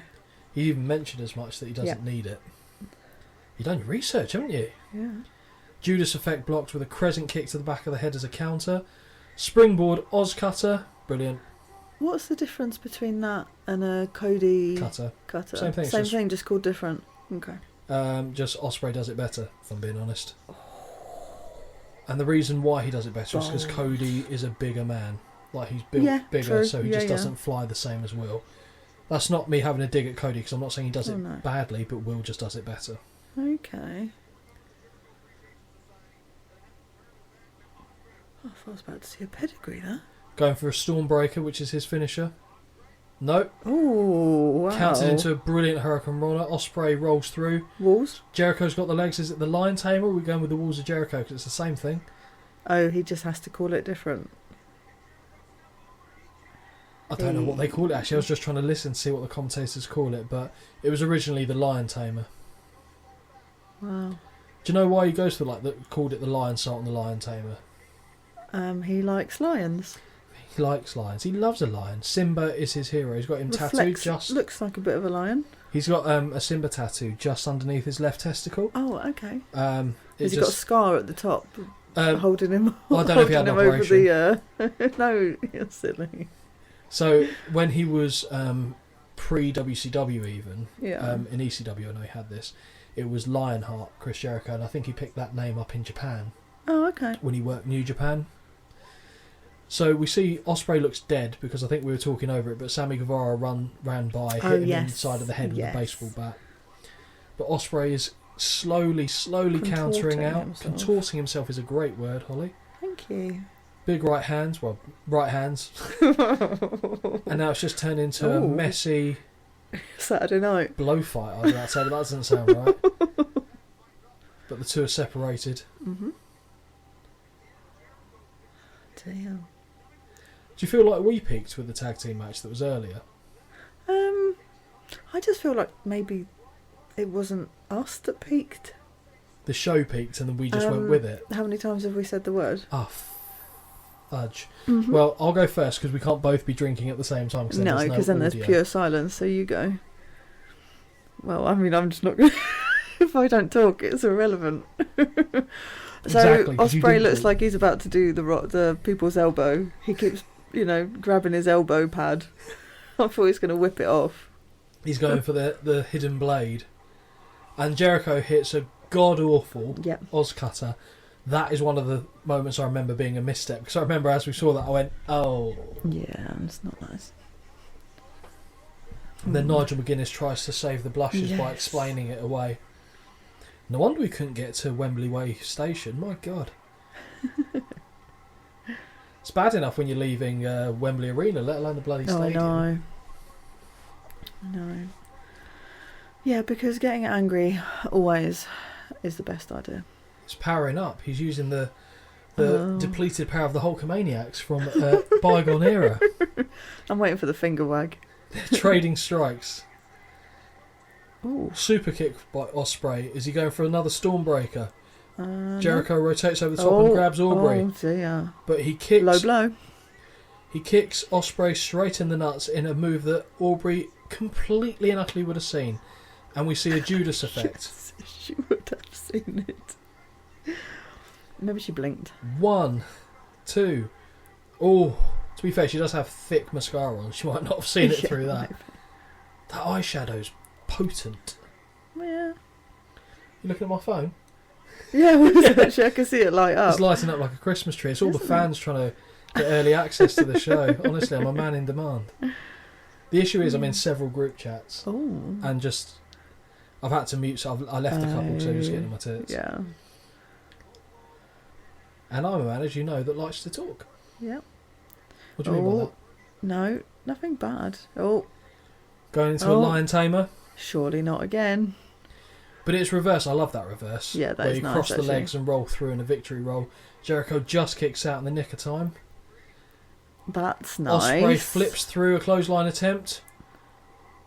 Goes for a powerbomb. Pretty sure that wasn't what was supposed to happen. Jackknife cover and no. Jericho kicks out once more. Yeah, that was... I don't know. It looked good, and then you see the end and you're like, oh, okay. Brutal back elbow by Ospreay. Oh, Stormbreaker at the third time of asking. Jesus. Up top. That's nice. Stormbreaker connects. Ospreay hooks the leg. 2. Jericho kicks out the Stormbreaker. You do not kick out the Stormbreaker. Oh dear. Now he means business. Oh, he's taken... The people's elbow pad comes off and he's realised he shouldn't have thrown it away because he needs that. Yeah. Don Well, Callis picks it up for a later date. He's Sweaty elbow. Sell that on eBay. Yeah. Get about £3. What's the Superman arm for? Jericho saying Valon Napoli. Flips him off. And a hidden blade by Will Ospreay straight to the face. Jericho lifted once up. Stormbreaker. It's a cool finishing move. I mean, it is. 1, 2, 3. And Holly won the bets. I did. And you went delirious. But I was overly excited because I got a point. And let's just be clear. I believe it was at this moment you went, yay! Fuck you, I hate you for making me do this. Yes, I think were your exact words. Yes, I did. And let's just be clear. I get excited because when we play this game, I never win. And I never really get many points. So who won the progress? Me. So you won both live events, or did we draw this? I think we drew this one. But that's why I was excited. It's not about who is winning. It's about me. It's about me. I'll be honest. It's nice seeing you, because not to say you're uptight, because you're not, but it's nice seeing you metaphorically let your hair down like that. Yeah. Because I think it's fair to say, as an individual, I'm kind of peeling back some layers here, you're a fairly guarded individual. Pretty much. But in that environment, it felt like it was you, the natural you, and it was really nice. It was nice, even though I did lose the point. But I kind of sacrificed it myself, so you had to cheer for Will. Yes, you did it intentionally. Yeah, I said Will is going to win this, but you wanted me to cheer for him. I really did. I really did. He's got a face. I just like to punch. It annoys me because he is very good. He is, and I think he has the ability to go very far. Yeah. Oh, he's already been an IWGP Heavyweight Champion. Yeah. Which is the top title in New Japan Pro Wrestling, and Jericho is not having any of Sammy Guevara congratulating him. He pushes Sammy away. It's also funny to me though that Ospreay wins in his home country. He celebrates and walks away, but the attention is kept on Jericho in the ring.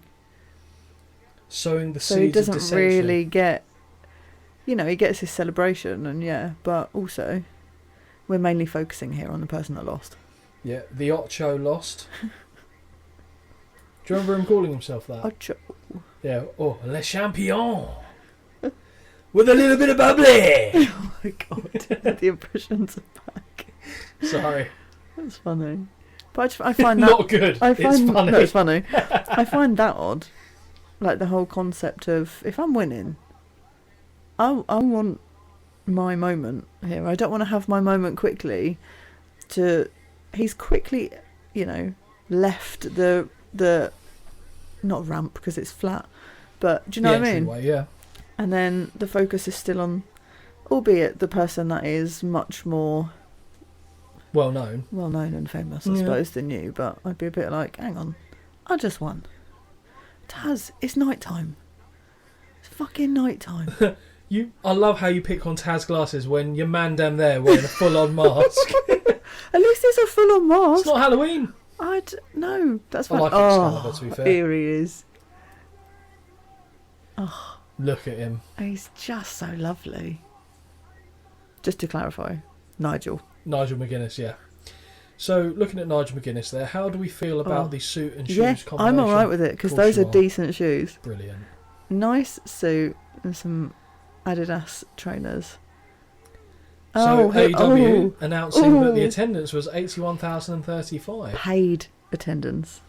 They put paid attendance, yes, whereas Wikipedia was strongly disagreeing. I believe you had an interesting fact you stumbled upon. It said that the local government site, where they sign off the number of people that actually go through the turnstile, reels off the Wikipedia number that you gave earlier of the 70 odd K. Yep. Rather than 81. So maybe 81,000 people, I don't believe this, but 81,000 people bought tickets and only 70 turned up. I don't know. I like the idea of 10,000 people just not turning up. They're all busy that day. Christ, can you imagine how busy it would have been otherwise? But I just thought that was quite interesting because they measure the turnstile turnage. Yeah, I didn't know that either. Yeah. So you taught me something. I try every now and then. So now we've got a little montage of the House of Black with two of you boys. Absolutely. He doesn't look good there, though, to be fair. I get Buddy... Look at that. Buddy Murphy, fine. Yeah. And they're going up against... Sesame. Why can't I think of their tag team name? So we've got Daddy Arse and... I know his name's not Jared Bowen because he's a West Ham footballer, but it's something like that. Bowen. He's got my surname, hasn't he? Yeah, he does, doesn't he? Yeah, okay. And they sing as they come out, don't they? The Acclaimed. Yeah. Well, one of them sings or raps. Or Max something. Caster. There we go. Got there in the end. Yeah. Oh, was this the tribute? Yes. So this was lovely. What Holly's alluding to there is all the lights in the arena go off, smoke comes out of the entranceway, and all the fireflies in the audience come on. And as the House of Black emerge, they're paying a tribute to the late Bray Wyatt, who had passed away within the week of this event. They brought out a lantern to pay their respects to him. Obviously, both Aleister Black and Buddy Murphy would have had dealings with Bray Wyatt. I don't know about their partner, to be fair. I don't think they necessarily would have, but it was a really nice touch, and we couldn't quite see it from our side that they were paying tribute to him. But yeah, very good. Yeah. So Buddy's got his arm behind his back because he's holding the lantern. Yeah. What do you make of their outfits in general? This confused me. In what respect? How did this confuse you? I'm used to seeing them all black. So House of Black coming out in all white and gold. Yeah. Is that not a good self-contrast? I mean, maybe. I think it's just what you're used to, isn't it? Every time I'd seen them on Telebox, they were all in black, and then all of a sudden now, they're all in white. I think, as well, from and memory, it's better for the viewing public in the stands because you can see it better. But I also think, isn't it because the Acclaim tend to wear pink and black? Yeah. So it makes sense. But in your head you're just like, let them wear black. You change to pink and white. That's cool, man. Just looking at the arena. It's a terrifying looking gentleman. Do you know where he comes from? Not Holland. Yeah, Holland. Netherlands, yeah. I know a little. What was his wrestling name before he went to Aleister Black and Malachi Black? I don't have a Scooby-Doo. Tommy End. Oh, okay. Well, you still don't have a Scooby, but no. Is that Julia Hart with them? It is. She is now... Isn't she now the AEW Women's Champ? Yes. Is she? Yeah, I think you might be right there. So here we go, we get Max Caster coming out. Bowen's official. Their gear is great though. Yeah. But it is all pink. So they could have been in... This will be the thing I won't like, is that their gear is silver and pink. Yeah. And theirs is white and gold. So being black. So this is for the Trios title. I don't know about you, but I really like the look of Brody King. Yes. I think he looks like an absolute hoss. Yes. What I like about your man Bowen there is that... My man, what? Because we have the same name. Yeah, that's what I put it down as. There was a bit where there was a woman on the roster who was trying to hit on him, and he basically came out with a comment and said, hey, I'm gay. Yes. And the whole crowd erupted, went, hey! Yeah. And I know it's like, we should be beyond the point of kind of... I remember watching that actually. But when I heard that, I was like, that's a really cool reaction. Yeah, nice, I liked it. How do you feel about Trios Championships? It just goes into the alphabet soup of what I thought before. There's a foursome championship. Yeah, it's... do you know, if it's a promotion where they're built around kind of trios, then fine. But again, it just feels like another title for the sake of titles, which the thing is with AEW, everyone gets lost in the soup. Like, it's so different to distinguish yourself. It kind of, if I correlate it with a sport like boxing, for example, where there's so many different organisational bodies and they've all got their own version of a title, it feels like more people have titles than don't. It's silly. It's just excessive. They don't need it, if you ask me, because there aren't that many trios in the company. Yeah, true. So they're like, so you've picked the two that there are. Yeah, I mean, I'm sure you could say the elite, there are. To be fair, are definitely others, but I couldn't think. But it's not a division's worth. No. So that was quite nice. So we've got Bowen who guillotines the neck. Oh, he's got a lot of tape on. Of Buddy. Oh, and Buddy takes flight. Jesus Christ. Buddy Murphy. Oh, actually, it's not his name now, is it? It's Buddy Matthews. Surely we can call him. We can do. I'm trying to be, because it's in AEW, I'm trying to be true, but we've got Daddy Arse now. Oh, signaling that he was going to go over the top, but House of Black are not having it, and big man Brody King is behind him. And Brody King's a monster, so that tells you how big beast. How big Billy Gunn is. Number 1, Billy Gunn. Number 1, Billy Gunn. I remember him from the days of Chuck and Billy. Billy and Chuck, yeah. Yeah.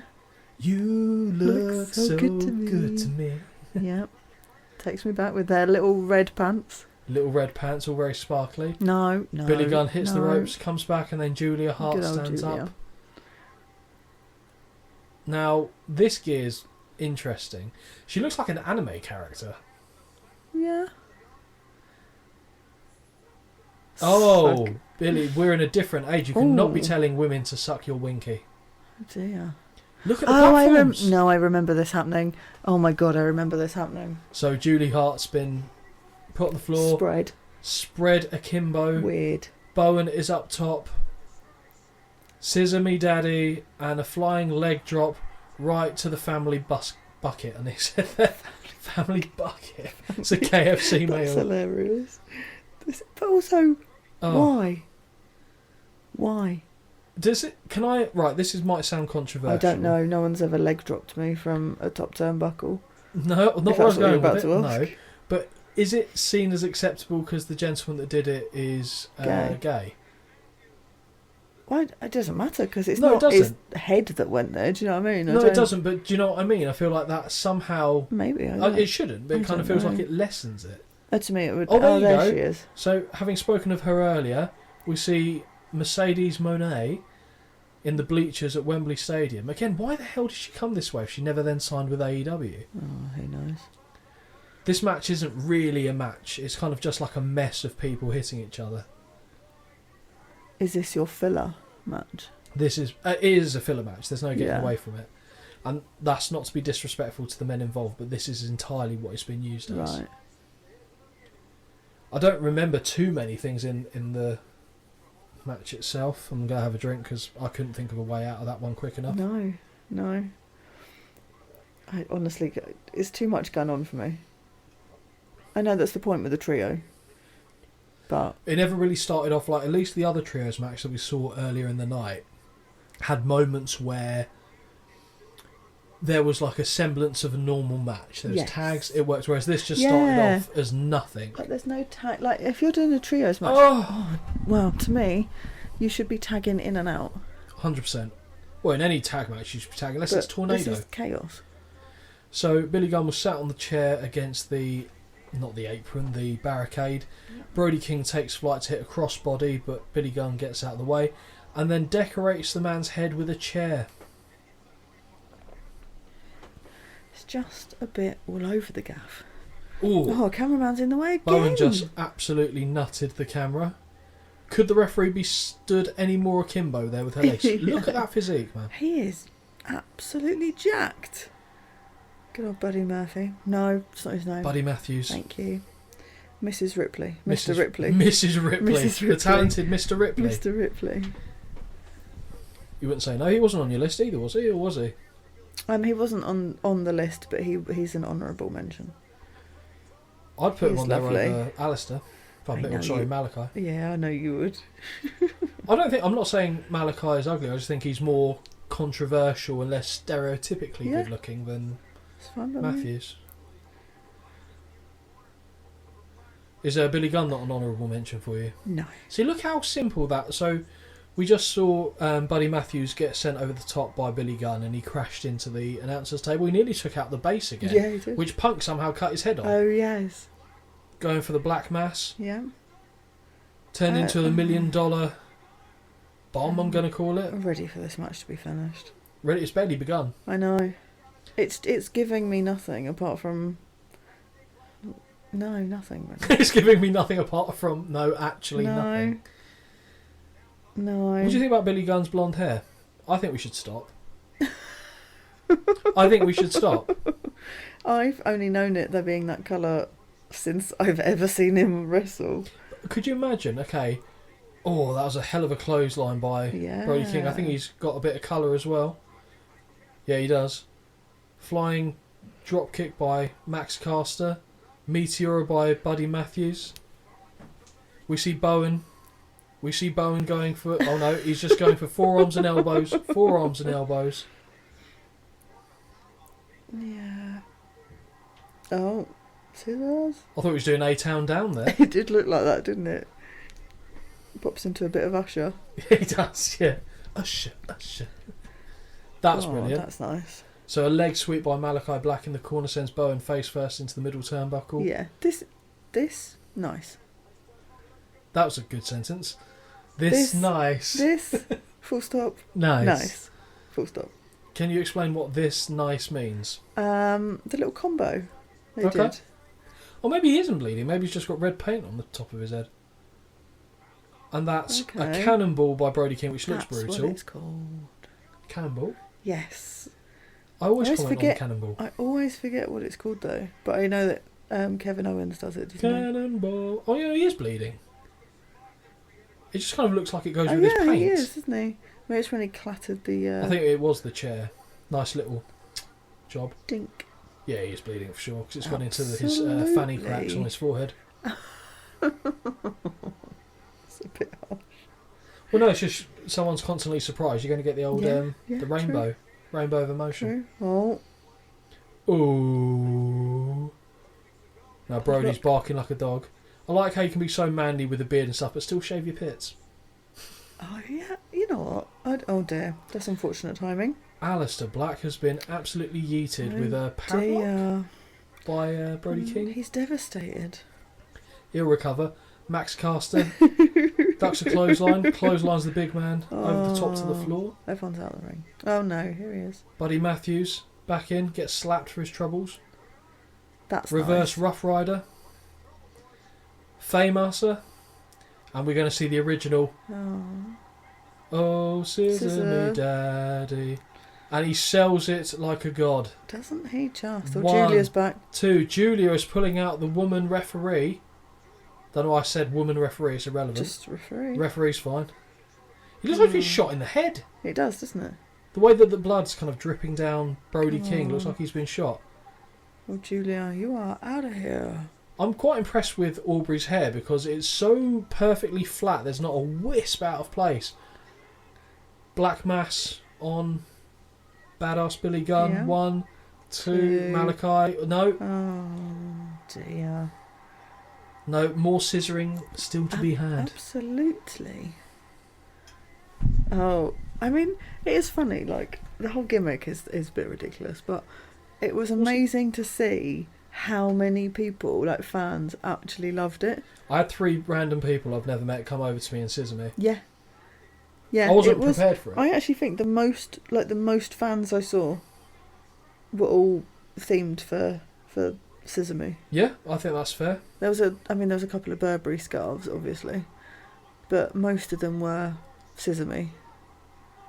Max Caster with the mic drop from the top rope. 1. Brody King kicks out because he's an absolute fucking Donny. Doesn't wait, just straight away. No, he doesn't. He doesn't fuck around, this beefy bitch. I wish his pants were a bit tighter though. They've got a bit of he's got a saggy bottom. Oh, we've all got saggy bottoms, love. I'm sure we all do, but you don't need to think. At least give him pants that fit properly. Faymaster on Brody King. Yeah, Bowen. I don't know what to call that move, but it's nice. He's done it about 17 times. Another mic drop. 1, 2, 3. Yay. We have new trios champions. Of course we do. I'll be honest, I was pleased because you had picked this match and you'd picked the House of Black to win. Of course I did. So I was ecstatic with the outcome of this one. There was no way I wasn't picking them. You really can't stand Mercedes Moné, can you? No, and I don't really know why. She's not done anything to offend me, obviously. Is it women not liking women thing kicking? No, because there's a lot of women I do like. True, there's a lot of women you don't like as well. There's a lot of men There's a lot of men I don't like. Yeah. There's a lot of people. Yeah, I'm not a fan of people. It's irrelevant what gender they are. Yeah, I dislike all Just genders people. equally. Yeah, it's just people I don't like. So we've got a moment now. We've got the Acclaim standing in the ring. Just newly minted trios champions. House of Black walking to them holding the title belts. Here you are, lads. Hand them over. And the crowd, in unison to a person, are singing all those foam fingers. Oh Scissor Me Daddy. I don't recall you being involved in that chant. No, I won't have been, I'll be honest. Do you think there's any circumstances where you would get into an Oh Scissor Me Daddy chant? Yeah, probably if I was drunker. I mean, you were pretty drunk. Yeah, I know. Wow. So no. Fair. It's funny just partaking and like, watching rather than necessarily being involved. Nothing wrong with it. But also, just take your championships and go. So Bowen was, for whatever reason, given 2 of the title belts, so he could... Is that a tattoo on Billy Gunn's belly button? Oh, has he got one around his belly button? It certainly looks that way. That'd be very... It is. Yeah. Wow, sexy. What about you? Bob turned on. Have you not got one? I don't know. I thought I did, but it was a bit of lint from the shirt that I had on. So now everyone's about to throw the world's biggest scissor party. I mean, it is amazing when you look at like that. Ones. All of those people with. That is good, but Sesame daddy ass. it's just a bit. Oh my god, the man's weird. in his 50s. Yeah, it's a bit weird. Billy Gunn has been wrestling on a big stage since about 93. Wow. How It's old incredible. is he? He's in his 50s. I mean, he looks great, physique-wise. Yeah, I'm probably well off base, but I have questions about how you sustain that kind of physique at that age. Right. I don't think there's anything to say that that is the case, but I just have my doubts, shall we say, that that's all natural. That cameraman's fucking yoked. Isn't he? I wonder if he's the one that's been clattered about 10 times. Well, he got noshed by Also, Britt Baker earlier. let's not scissor children. Well, They're not going to know. They're not. No, thank you. They're not going to know what that is. No, but if in the wrestling context, it's fine. Yeah, true. Yeah, let's not open that box. So we are, so to speak. So we are on the road to the main event, Aren't we just? and we are seeing a montage from his Ring of Honor days of Adam Cole Baby. going up One of my against his faves. tag team partner MJF. Nice. He's our scumbag, defending the AEW World Heavyweight Championship. Were you excited for this main event? How did you feel? Thrilled. Genuinely? Yeah. Okay, is it All for it. Throw some jelly on both parties? Oh, you like MJF, don't you? Yeah, I like them both. I know why you I like like 'em- MJF. I like them both, but also like just because I don't want to be portrayed as super shallow, I like them both in the ring. Yeah, fine. Like they work obviously they work well together because they paired them up together. So they're just good to watch. Although the more Adam Cole was hanging around with MJF, the more orange he became. Let's be clear. Adam Cole has many a moment where he's been orange in his day. He just seemed to get oranger and oranger. How does that make you feel about what then happened storyline-wise at the last AEW pay-per-view between the two? Oh, when it was... when it was revealed of who these people were, then it's basically just thrown the whole thing apart. So basically Adam Cole has been revealed as being the devil that was tormenting MJF. Yeah, predictable. Predictable, but still kind decent. Of a shame. Yeah. But again, what else could they have done? Anything else they they can't keep done? this going for forever, can they? No, but there's rumour has it, and I don't know how much this is just talk and, you know, wrestling carny stuff, but there's talk that MJF could be out for the better part of a year. Yes, I did read to recover that. from injuries. He's still young though, isn't he? Yeah, he is. He's like 28, 29. Yeah. Adam Cole, I think, is about my age. Early 30s? No, I think he's genuinely about Mid-30s. my age. I think mid-30s. Okay. But, so one half of the Ring of Honor tag team titles, they obviously were involved in a dark match for the crowd, or if it was a Ring of Honor taping, potentially, I'm not entirely sure. But we saw him and MJF take on Aussie Open. Yes. For the Ring of Honor tag team titles, and inexplicably, Cole and MJF came out victorious. Yes. Because I wasn't expecting that at all. No, I wasn't either, I'll be honest. It's a shame that Adam Cole got derailed with his injury. Yeah. Because I quite liked the storyline between the two of them. I thought it was one of the few things at the time that AEW was doing quite well. And then their hand was forced a little bit and had to change it up with his injury. But I think I would be shocked if he didn't end up back in WWE one day. Really? Do you think he'll bring his missus? Yeah. And I think they'd both do very well there. Yeah. Triple H loved Adam Cole. Yeah. I think Triple H thought Adam Cole was a smaller version of him that could work better. Yes. Yeah, I can see that as well. Because Adam Cole was leagues above what Triple H offered in terms of in-ring work. But I do think Triple H saw something in him that reminded him of him. Yeah. Reminded him of him. That's what I said. I know what you mean. I know, yeah. Fairly self-explanatory, but... Yeah. I think it was at this point in time when we're in the... Obviously being there live in person. Yeah. I was not clock watching, but I was aware that we had to travel home and it was getting late. It was late. Because I don't know what time train we got back, but I think we're in Kingston about 1? Yeah.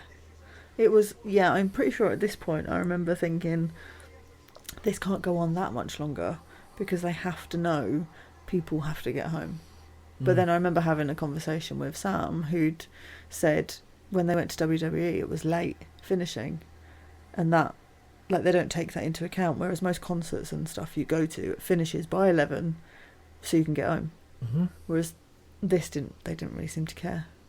And like I said, I'd more than happily go to the All In this year, but part of me would think, oh god, we've got the bloody journey home.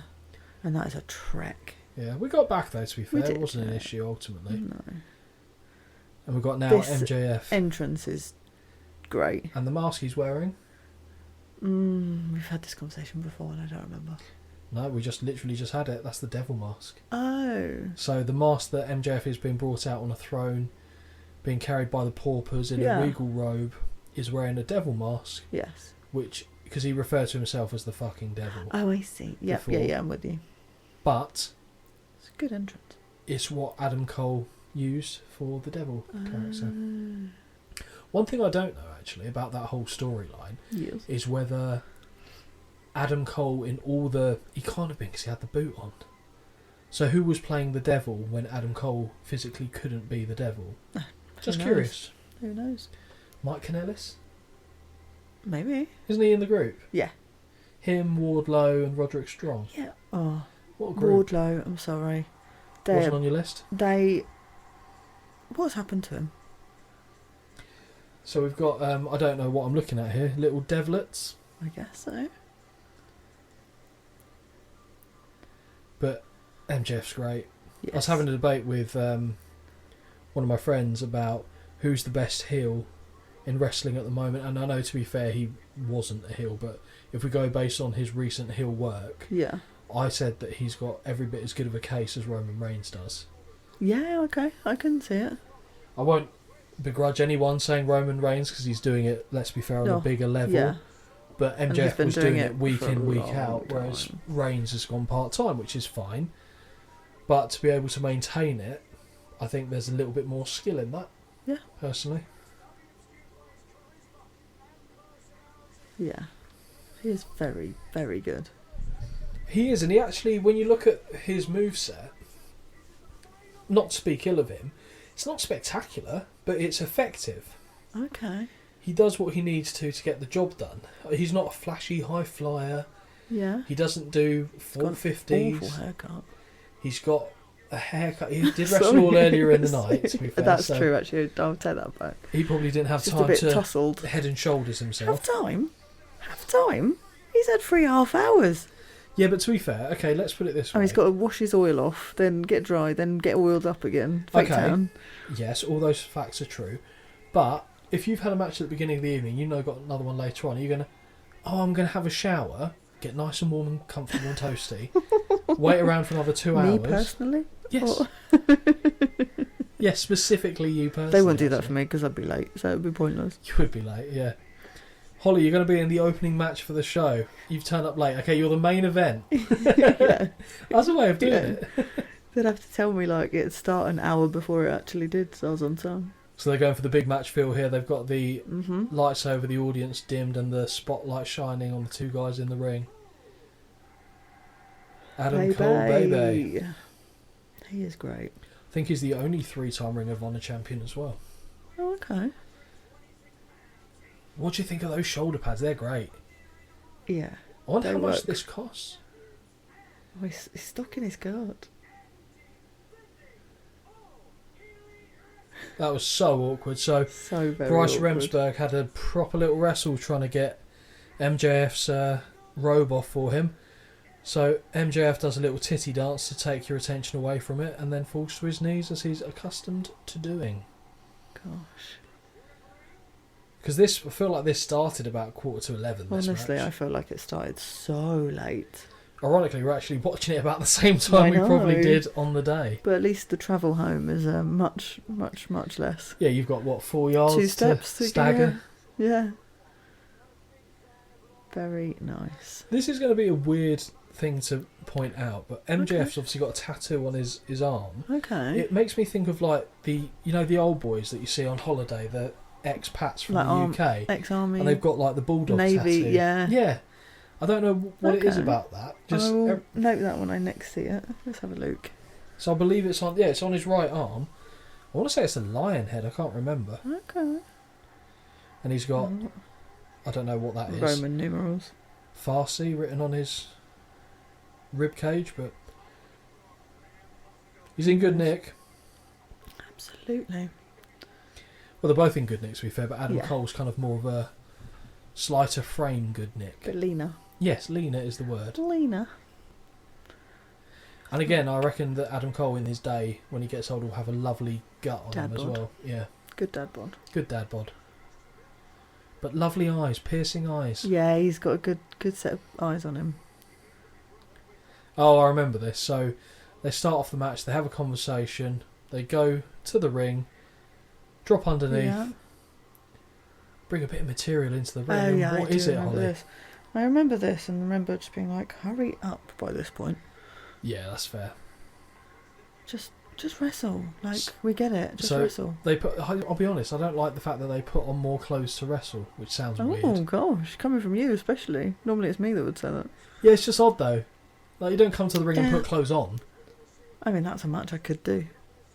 What, get clothes? Yeah, match? I'd be happy doing that. Well, what are you going out Who in, can put the most clothes on? So I was going to say, you're going out in your... No. Your crackers and then... You've got a nice little contrast here of the colours of their gear. Yeah, so you've got a kind of metallic... Not massive, but a little. Colour by Cole and a very clean white. Yes. I'd be worried if I was a wrestler wearing white. I'd be worried if I wore white and wore that much fake tan. Well, yeah, mainly because I know that it's not unheard of for wrestlers to have a move hit on them and then shit themselves. Yes, I have heard this and watched many a YouTube video where it lists the members that this has happened to. I know CM Punk's done it. Mm-hmm. Who else has done it then? Rattle off some of the... I'm sure Cena was one of the people on the list. Maybe. I actually don't know. Oh, there was someone else, but I can't remember for the life of me. I feel like I was going to say AJ Styles, but I feel like his bollock just dropped out, didn't it? Miz? Miz? It's in my head. I can't remember. Miz did used to wear white occasionally, didn't he? Yeah. But, yeah, I mean, white reminds me of the... Oh, Ric Flair walk, okay. Ric Flair strut. And then a little hip thrust. Val Venus. Bit of Val Venus by MJF for sure. Drops down. Leapfrog. Adam Cole goes to threaten the super kick, but MJF has read it. Clever. MJF saying, don't you do it, and we get a big Adam Cole baby. Yes. Who did we have in this match? I don't remember. Oh, I'd have picked this. I'd have picked MJF, wouldn't I? Sounds about right. And I would have been House of Black in the match before. Yeah, and I would have been fairly happy with. You would have been. Baby. But I think you agreed with me. You thought MJF was going to win. Yeah. Because it just made sense. Another shake of the hand, finger poke to the eye. MJF celebrating. He just plays the part. He's a great shithead. Yeah, so well. That's what I mean. He's a very different heel to Roman Reigns. It's like a comedic heel. It's comedic, sly, it gets you on cowardly. Board. It does get you on board. Because you look at MJF and you couldn't, but you think, I could probably kick his ass. Whereas you look at Reigns, you go, I ain't kicking his ass. Absolutely not. Stiff slap by Adam Cole in return. Back elbow. Pump kick. Nice. They are dressed though like a day at the beach, and you're Yes. getting ready at the end of the day, and you put your t-shirt on, but you leave your swimming kicks on underneath. I feel like it's ready for a beach training montage. Yes. Like in Rocky 3, I'm going to say. But in my head, it's the Rocky 4 song of Hearts on Fire, Strong. It is very like that. You can imagine them high-fiving playing volleyball. Yes. a bit Top Gun. Yes, for sure. There you go. Adam Cole misses a charge into the corner. MJF tries one himself, and for whatever reason, Remsburg steps in the way. Yeah, that's a bit weird. What are you doing, Bryce? Get out of the way. Oh, Cole, you sneaky boy, driving MJF face first into the middle turnbuckle, now stamping a mud hole in MJF's bottom. Question is, will he walk it dry, Holly? A mud hole. Yes, a la Stone Cold Steve Austin. Wow. All the terminology. Oh, these... Chinlock. Oh, God. The Randy Orton special. Honestly. You can only do that if you've got thighs as big as your head. No, his thighs are bigger than his head. I'm not even joking. I would put money on his thighs being bigger than his the head. circumference is definitely bigger than his skull. No, I mean, I'd think mine are bigger than my head, but they're not as beefy as... Well, I don't know what the right answer distracted. to say there is. I get distracted thinking about his thighs. I was going to say, is it the right thing to say that your thighs are beefier than your head, or is that an insult? I don't know. Well, I suppose we'll never know. Not wrong with a bit of meat on the bone? No. Ah, kid. Full on Northern coming at me there. This is interesting. So they're doing a weird test of strength, but not a test of strength. I think MJF's just breaking the hold of the chin lock. Telegraph right hand misses by a mile, and then Adam Cole pulls him to the canvas with a yank of the follicles. Yes, and then MJF pops right back up behind him and shoves him on the floor. And grabs what I can only assume is the greasiest hair in pro wrestling today. Do you think? Who do you reckon's got greasier hair? Ooh. Except for... No, I can't say that. Someone that we work with. Oh, no. I mean, Roman's must be pretty grim. Seth's can't be great. No. MJF... Anyone with long hair, really. Drew. I think Adam Cole's takes some beating, though. Drew, no, because he had his coiffed in a ponytail the other day. I was very upset. Very upset. It just looks very moist at all times, Adam Cole's hair. I've never seen it not look very moist. No, true. Isn't there a product that you can put in that makes it look like that? Yeah. I don't know what that's called. Lube. Is it actually? Yep. No. Yeah. Seriously? If you watch, I watch them because, I'm a girl. A lot of hair tutorials. There is... I can't remember what his name is. Chris Appleton? He's a very famous hairstylist. He does like Kardashian's hair and stuff. Is he the the gay blonde guy? Yes. Yeah, I think Em watches some of his stuff. He does a lot of wet look hair. And the best product you can put in it to keep it looking wet is lube. Any particular kind or any lube will do? I don't know. I haven't got that in depth, I'll be honest. If I was doing that, I'd probably put like a fruit based one. Fruity. So it's got a nice smell to it. Yeah. I don't know why. I guess it's because it doesn't soak into the hair. I don't know. Because if it was just wet, it would just dry, wouldn't it? Well, that's what I mean. But puffy. do you reckon Adam Cole uses lube on his hair then? Is that what we've taken away from this? Either that or maybe just oil. I would hate to just have oil. Like hair oil. Yeah. I don't know. It's an interesting I wonder what would be question. cheaper. Lube. Yeah? Than hair. Yeah, hair oil's expensive. Right, extra virgin? No, it's biting the top of his head. Weird. Oh, like olive oil? Yeah. I'm not sure. And Popeye. MJF pandering to the crowd. Yep. He's their scumbag. I really thought that we wouldn't see MJF's face. Hungry bum syndrome, though. That's one takeaway from that. Is he struggling? Oh, he's debating. Is he going to go for a suicide dive? No. MJF, a move that he does not do. No. He's debating it. This is the second time he's debated it. He hits the rope. He comes to the other side and he suicide dives. And he is stunned. He cannot believe he has done it. Does he not do... Was that a thing? He never does those kind of moves. He should... Good. He shouldn't. That's the whole Not gimmick him. of... Because some of his promos back in the day was like, I don't need to flip, I don't need to do this or that and the other, Yeah. I just get it done. Oh, okay. There's that kind of stuff. He did it obviously way better than what I did, but that was the crux of the matter that he was trying to get across. To be fair, as far as suicide dives go, that was actually very good. Yeah, it was fine. Yeah, it's a lion wearing a crown. Yeah. Just feels very expat to me. Likes lions. He likes lions. Maybe that's paying homage to Chris Jericho. Oh, I see what you've done. You take that drink. Those be the rules. We started off very badly on that game. We hit the no-no phrases quite often. Yes. And we've done pretty well, actually, since like the first hour in. I'm impressed. Exchanging pinfall attempts. Bryce Remsburg is earning his paycheck in this one. It's just like constant teddy bear rolls. I remember this. I never did teddy bear rolls like that. No, with your arse in someone else's face. That's nice. That's a very good bridge out. Oh, not so nice. Oh, Adam Cole falls out of a powerbomb attempt. Not well. Pump kick. Misses with a clothesline. MJF returns. Oh, crotch to face. Catches him. A lot of ball licking. And a powerbomb to the back of the knee. That looked sensational. Oh, Jesus. Do you know what? I'd rather take the powerbomb than drop a guy on my knee.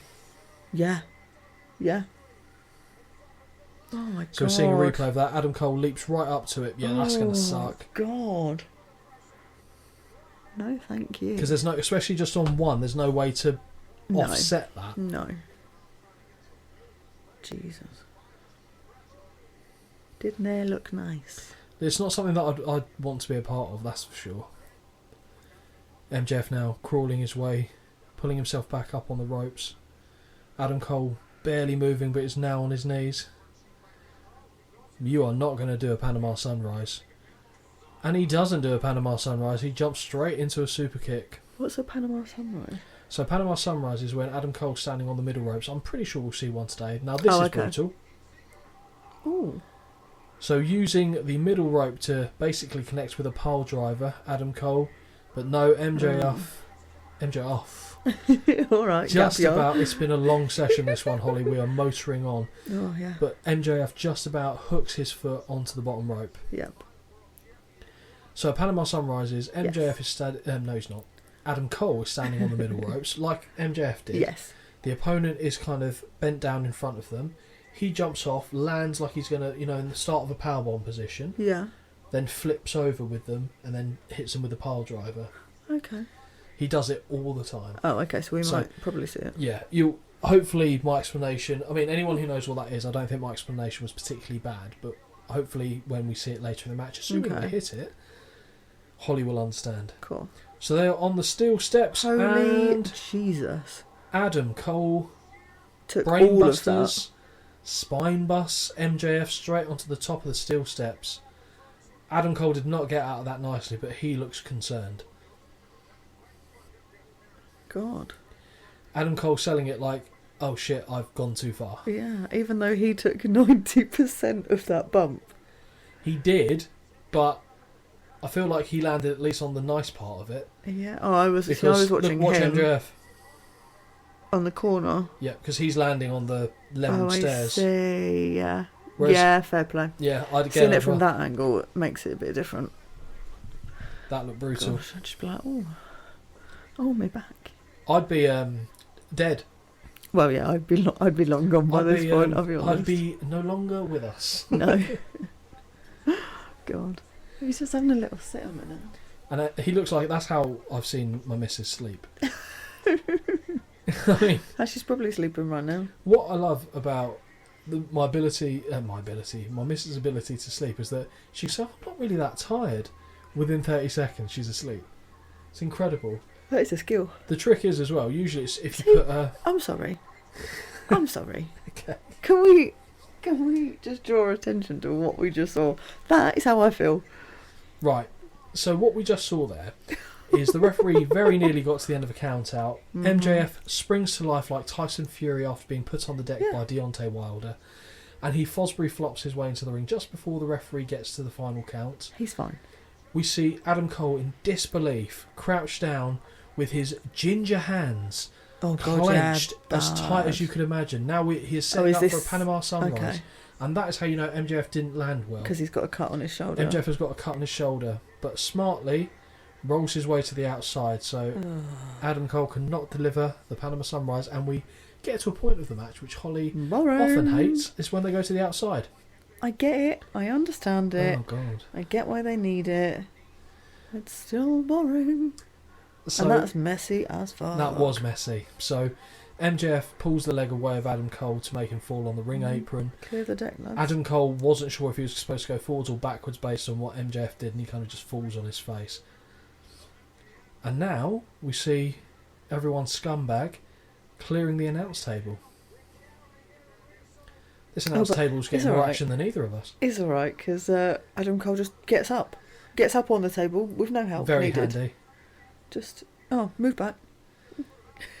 MJF looks like he's going to hit a tombstone. Adam Cole is flailing his feet, which is the counter symbol for I want to not be hitting this move. Honestly. And MJF couldn't pull the trigger. Couldn't pull the trigger on his bestie. This is... He just dropped you on steel steps. I put him through all the fucking tables. I mean, just get it done. I get it. It's good, emotive work to kind of get the story across that they're trying to put out there. Well, it's hard to beat up my friend. But yeah, I'll be honest. If my mate put me on a steel stair like Adam Cole did, I'm dropping him on anything I can. Yeah. Adam Cole. Oh, Jesus picks him up for a tombstone. No, thank you. No I don't such think they were trouble. allowed to do tombstones anymore. Yeah. What gave you that idea? I thought there was some move that they weren't allowed. Pile drivers. WWE don't do pile drivers. Oh, right, okay. So yeah, WWE have had pile drivers banned for a long time. As they should. But they'll allow them to hit certain other moves that are like pile drivers. Like a tombstone's bad. So MJF's been rolled back into the ring. Adam Cole hooks a leg. 2, not quite. MJF kicks out. The title match is still going. Isn't it just? Isn't it just? As we're going through the end match, it looks like there's going to be a little bit of a lull. How have you felt about the show? Interesting. Interesting to watch it back on telly. Yeah. Nice, I hate that word. It's good to watch it back on telly because I get to see all the bits that, like, I haven't watched this since we were there. Yeah. I had the ability to and I just chose not to. Fair enough. So actually it's quite nice to watch all the bits that I missed on all the 20 beer runs and just from being far away. Yeah. And there was 1 or 2 matches that gave it can't use that word. A high point. Yeah, there were a few high points. The best was definitely that tag team match. Yeah, though. it was brilliant. And I actually enjoyed the coffin match. Yeah. I don't know what you call it. No, casket's fine. Oh no, it is a coffin match, isn't it? Yeah, so WWE's casket, isn't it? That's nice. Canadian Destroyer, but MJF super kicks as soon as he gets out of it, and both men are down. That was nice. So appreciating we're not quite at the end of this match. No. How do you think it's compared to some of the other shows that we've watched over the recent episodes? I feel like it's hard to compare because it's hard to take away the feeling when you're in the environment as well. Like, because I remember some of the matches, like, if I'd have just watched them just on telly, I probably would have been like, okay, this is dull. But because you're there, you're in the atmosphere, we have our little game, so even if a match is dull, we're still wanting for something. So I feel like it does automatically make it better. But I don't know. I also feel like might be stupid. I don't feel like I know we've watched plenty of WWE pay-per-views. What, you mean for the purpose of the podcast or in general? Podcast. Okay, yeah. But I don't feel like we've watched one that's similar to this. No, we haven't. Because to me, a WrestleMania, obviously it's not, I know that's more huge, but it gives the same There we go. So, not quite. So, sorry to interrupt. I hoped it was the end. Sorry to interrupt the soliloquy that you went on there. But we see a double clothesline where both men run across the ropes, level each other, fall with an arm atop each other's chest. Remsburg counts the 3. Both men have technically been pinned, so this match is a draw. Or is it? Snore. So Justin Roberts is just confirming what I've detailed there. Yeah. Adam Cole cannot believe it. And at this point, I was thinking in the crowd, surely they cannot end this match like that. No. And Adam Cole rightly says... No frickin' way! As Holly said, Adam Cole has asked for 5 more minutes. At which point I went, train might leave in 5 more minutes. I just remember thinking they cannot end a show like this. No, that would have been so shite. Especially not the first one that they're doing this scale, this magnitude. No. Yeah, I did enjoy it. I don't know, like it's hard to compare it to like, I know WrestleMania is massive, but to me it's the same vibe. Do you know what I mean? It's outside, live crowd. I know all the crowds are live. I don't know. Whereas all the others, all the others we've watched have been inside. Yeah, just different. Would I go again? Probably. Yeah. Yeah, probably. Yeah, I would. I think it was good time. I think this show will have a special place for me for everything you've mentioned. Yeah. Unless the show was really awful. And the first ref bump of the night. Oh. So the match restarted. Adam Cole asked for 5 more minutes. MJF said no. Clatters the ref. Crowd boo. MJF said 5 minutes isn't enough for this. We need to go until we've got a fucking winner at Wembley. MJF looks very, very happy that Cole accidentally wiped out the ref. Also, what are these refs made of? Paper? I mean, it can't have been that nice. Don't know what... She got pushed over. He got forearmed over. What's her name in there? Aubrey. She'll have about a 2-mile run. She absolutely smashed this. Probably. Now they're... She's almost done every other bloody match tonight. Remsburg was in a few, to be fair. Yeah. So now MJF has retrieved the chair, gosh. come into the ring, thrown it to Adam Cole, who's thrown it back to MJF, who's thrown it back to Adam Cole, who's thrown it back to MJF, who's thrown it back to Adam Cole, etc. You get the idea. MJF goes to pretend to swing to hit Adam Cole, who then just falls to the floor. This was hilarious. MJF intelligently opens the chair, wraps it around his own head, and lies down on the floor. So funny. Adam Cole looks at him in disbelief at how clever, how intelligent MJF is playing this game. That was very clever. The ref is back up. He looks at MJF. Adam Cole is very pleading his case. It was very well done. Very funny. Very well done. But also... Oh, hang on. Schoolboy, 1, 2. Adam Cole kicks out, baby. In football, Super kick. They have VAR. Why have they not brought this in here? Because that would be dog shit. Could you imagine if they did that in the Eddie Guerrero era, and like when Ray does it? He'd have lost every match. And they'd be like, hang on, let me consult VAR. You just hear 3 referees in the back. He didn't hit you with a chair. We're fine. Carry on. He was offside. Yeah. No, he was off. Goal doesn't count. So we see MJF hit the rope-assisted pile driver, much like Adam Cole did earlier. Yeah, that nice. Only gets a 2 as well. This fun. Match is still going on. Again, I don't think you'd be that fussed if it wasn't for the fact it's at the tail end of a 4-hour show. No, I 100% agree. 100% agree with you.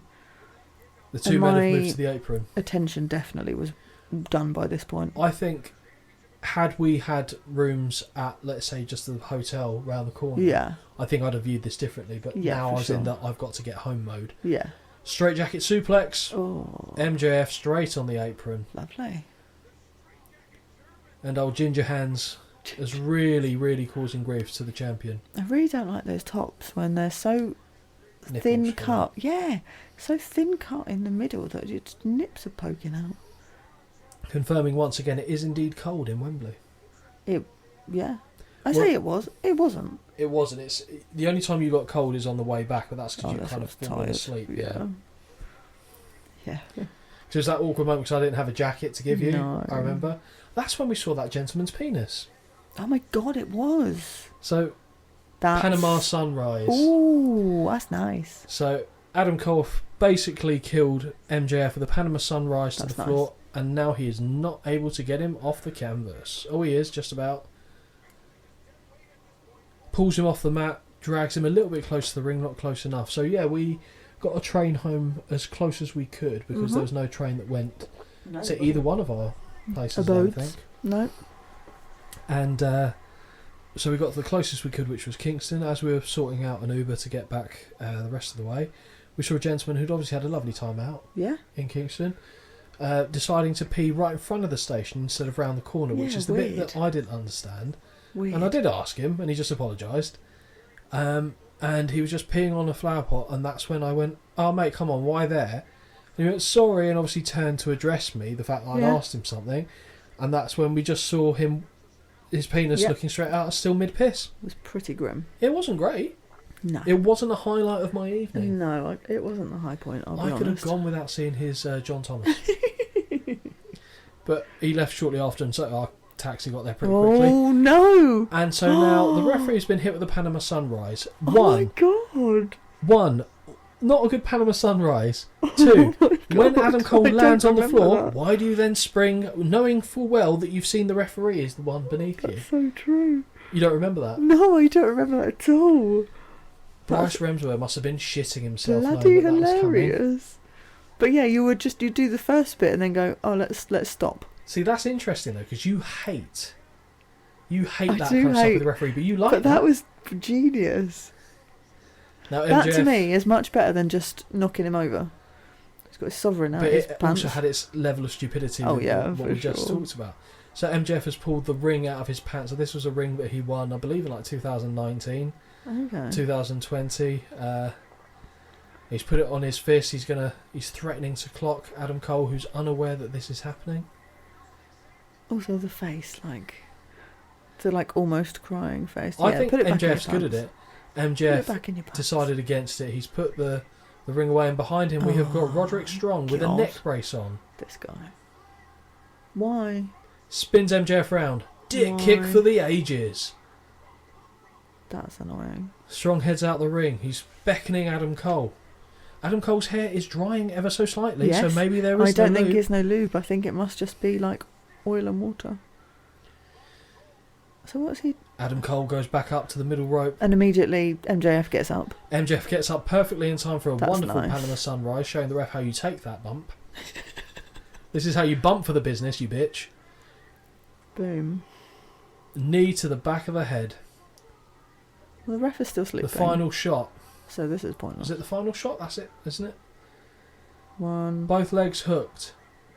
Remsburg is looking directly at them. He knows it's his time to move. The ref crawls with everything he has in his little bald body. So long. Looking better than Baron Corbin. 1. Oi.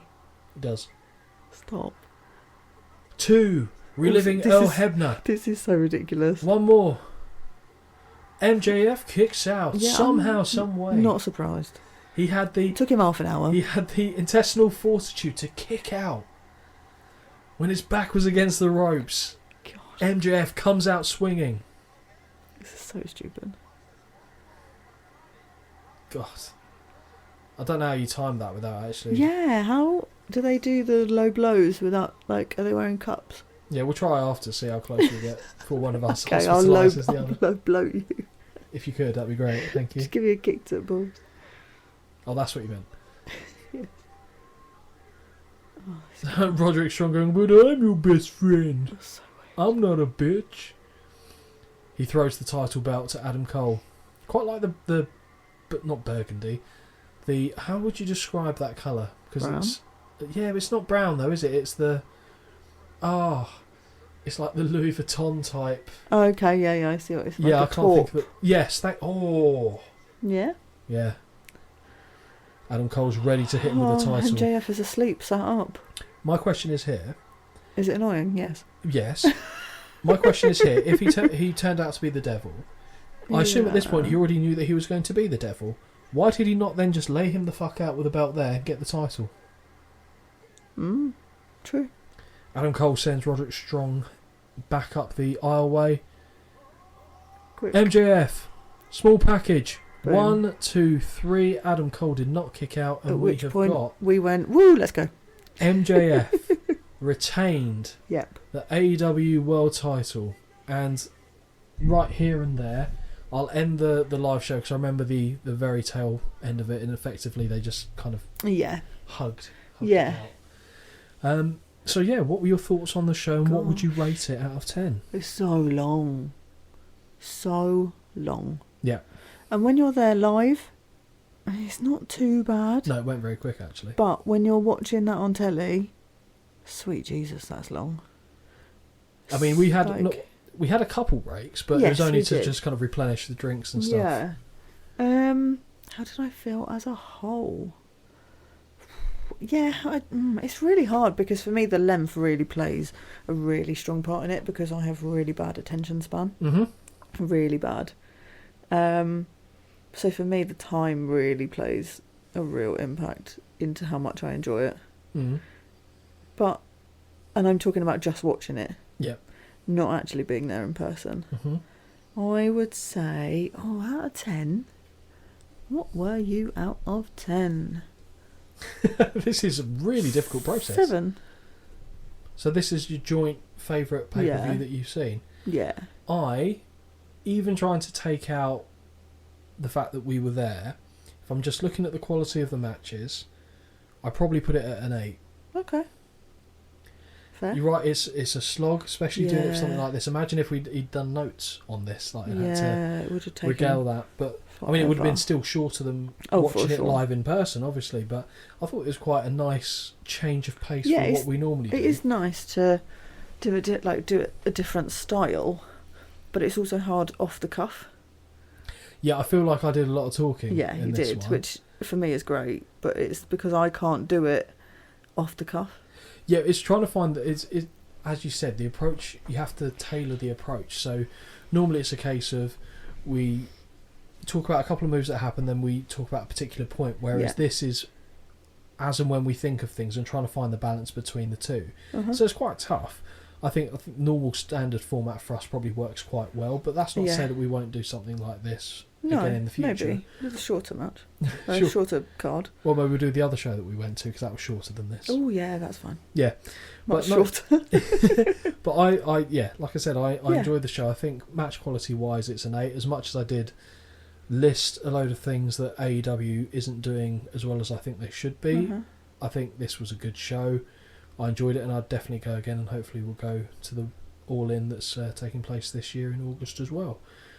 But apart from that, I think that brings us to the end of the episode. We need to do the socials, don't we? Yeah. Have you got those to hand? Email wintwicepod@gmail.com, Instagram wintwicepod, TikTok wintwicepod, YouTube wintwicepod. You get the theme. Bosh, done. It's easy. And yeah, thank you for everyone that's shown support so far. Yes. We seem to be making good traction on YouTube and TikTok as well. I think maybe the Instagram game might need to step up a bit. I don't really know. It's not really. I don't think Instagram is the place to. No, that's fair. Attract people that like this sort of stuff. No, that's fair. But hopefully you all enjoyed this slightly different episode. Oh my God, well done to anyone that stuck it out this long. They've done very well, but I think hopefully there's enough in there that content and entertainment wise that people have got some enjoyment out of it. Fingers crossed. But yeah, thank you very much. And our next show will be the first in our March Through the Manias. Which I don't actually think, so normally we upload these on Sunday. I think there might be a 1 or 2 day delay in getting that up for the next one for commitment reasons. But yeah, we will see you then. Bye. Toodles.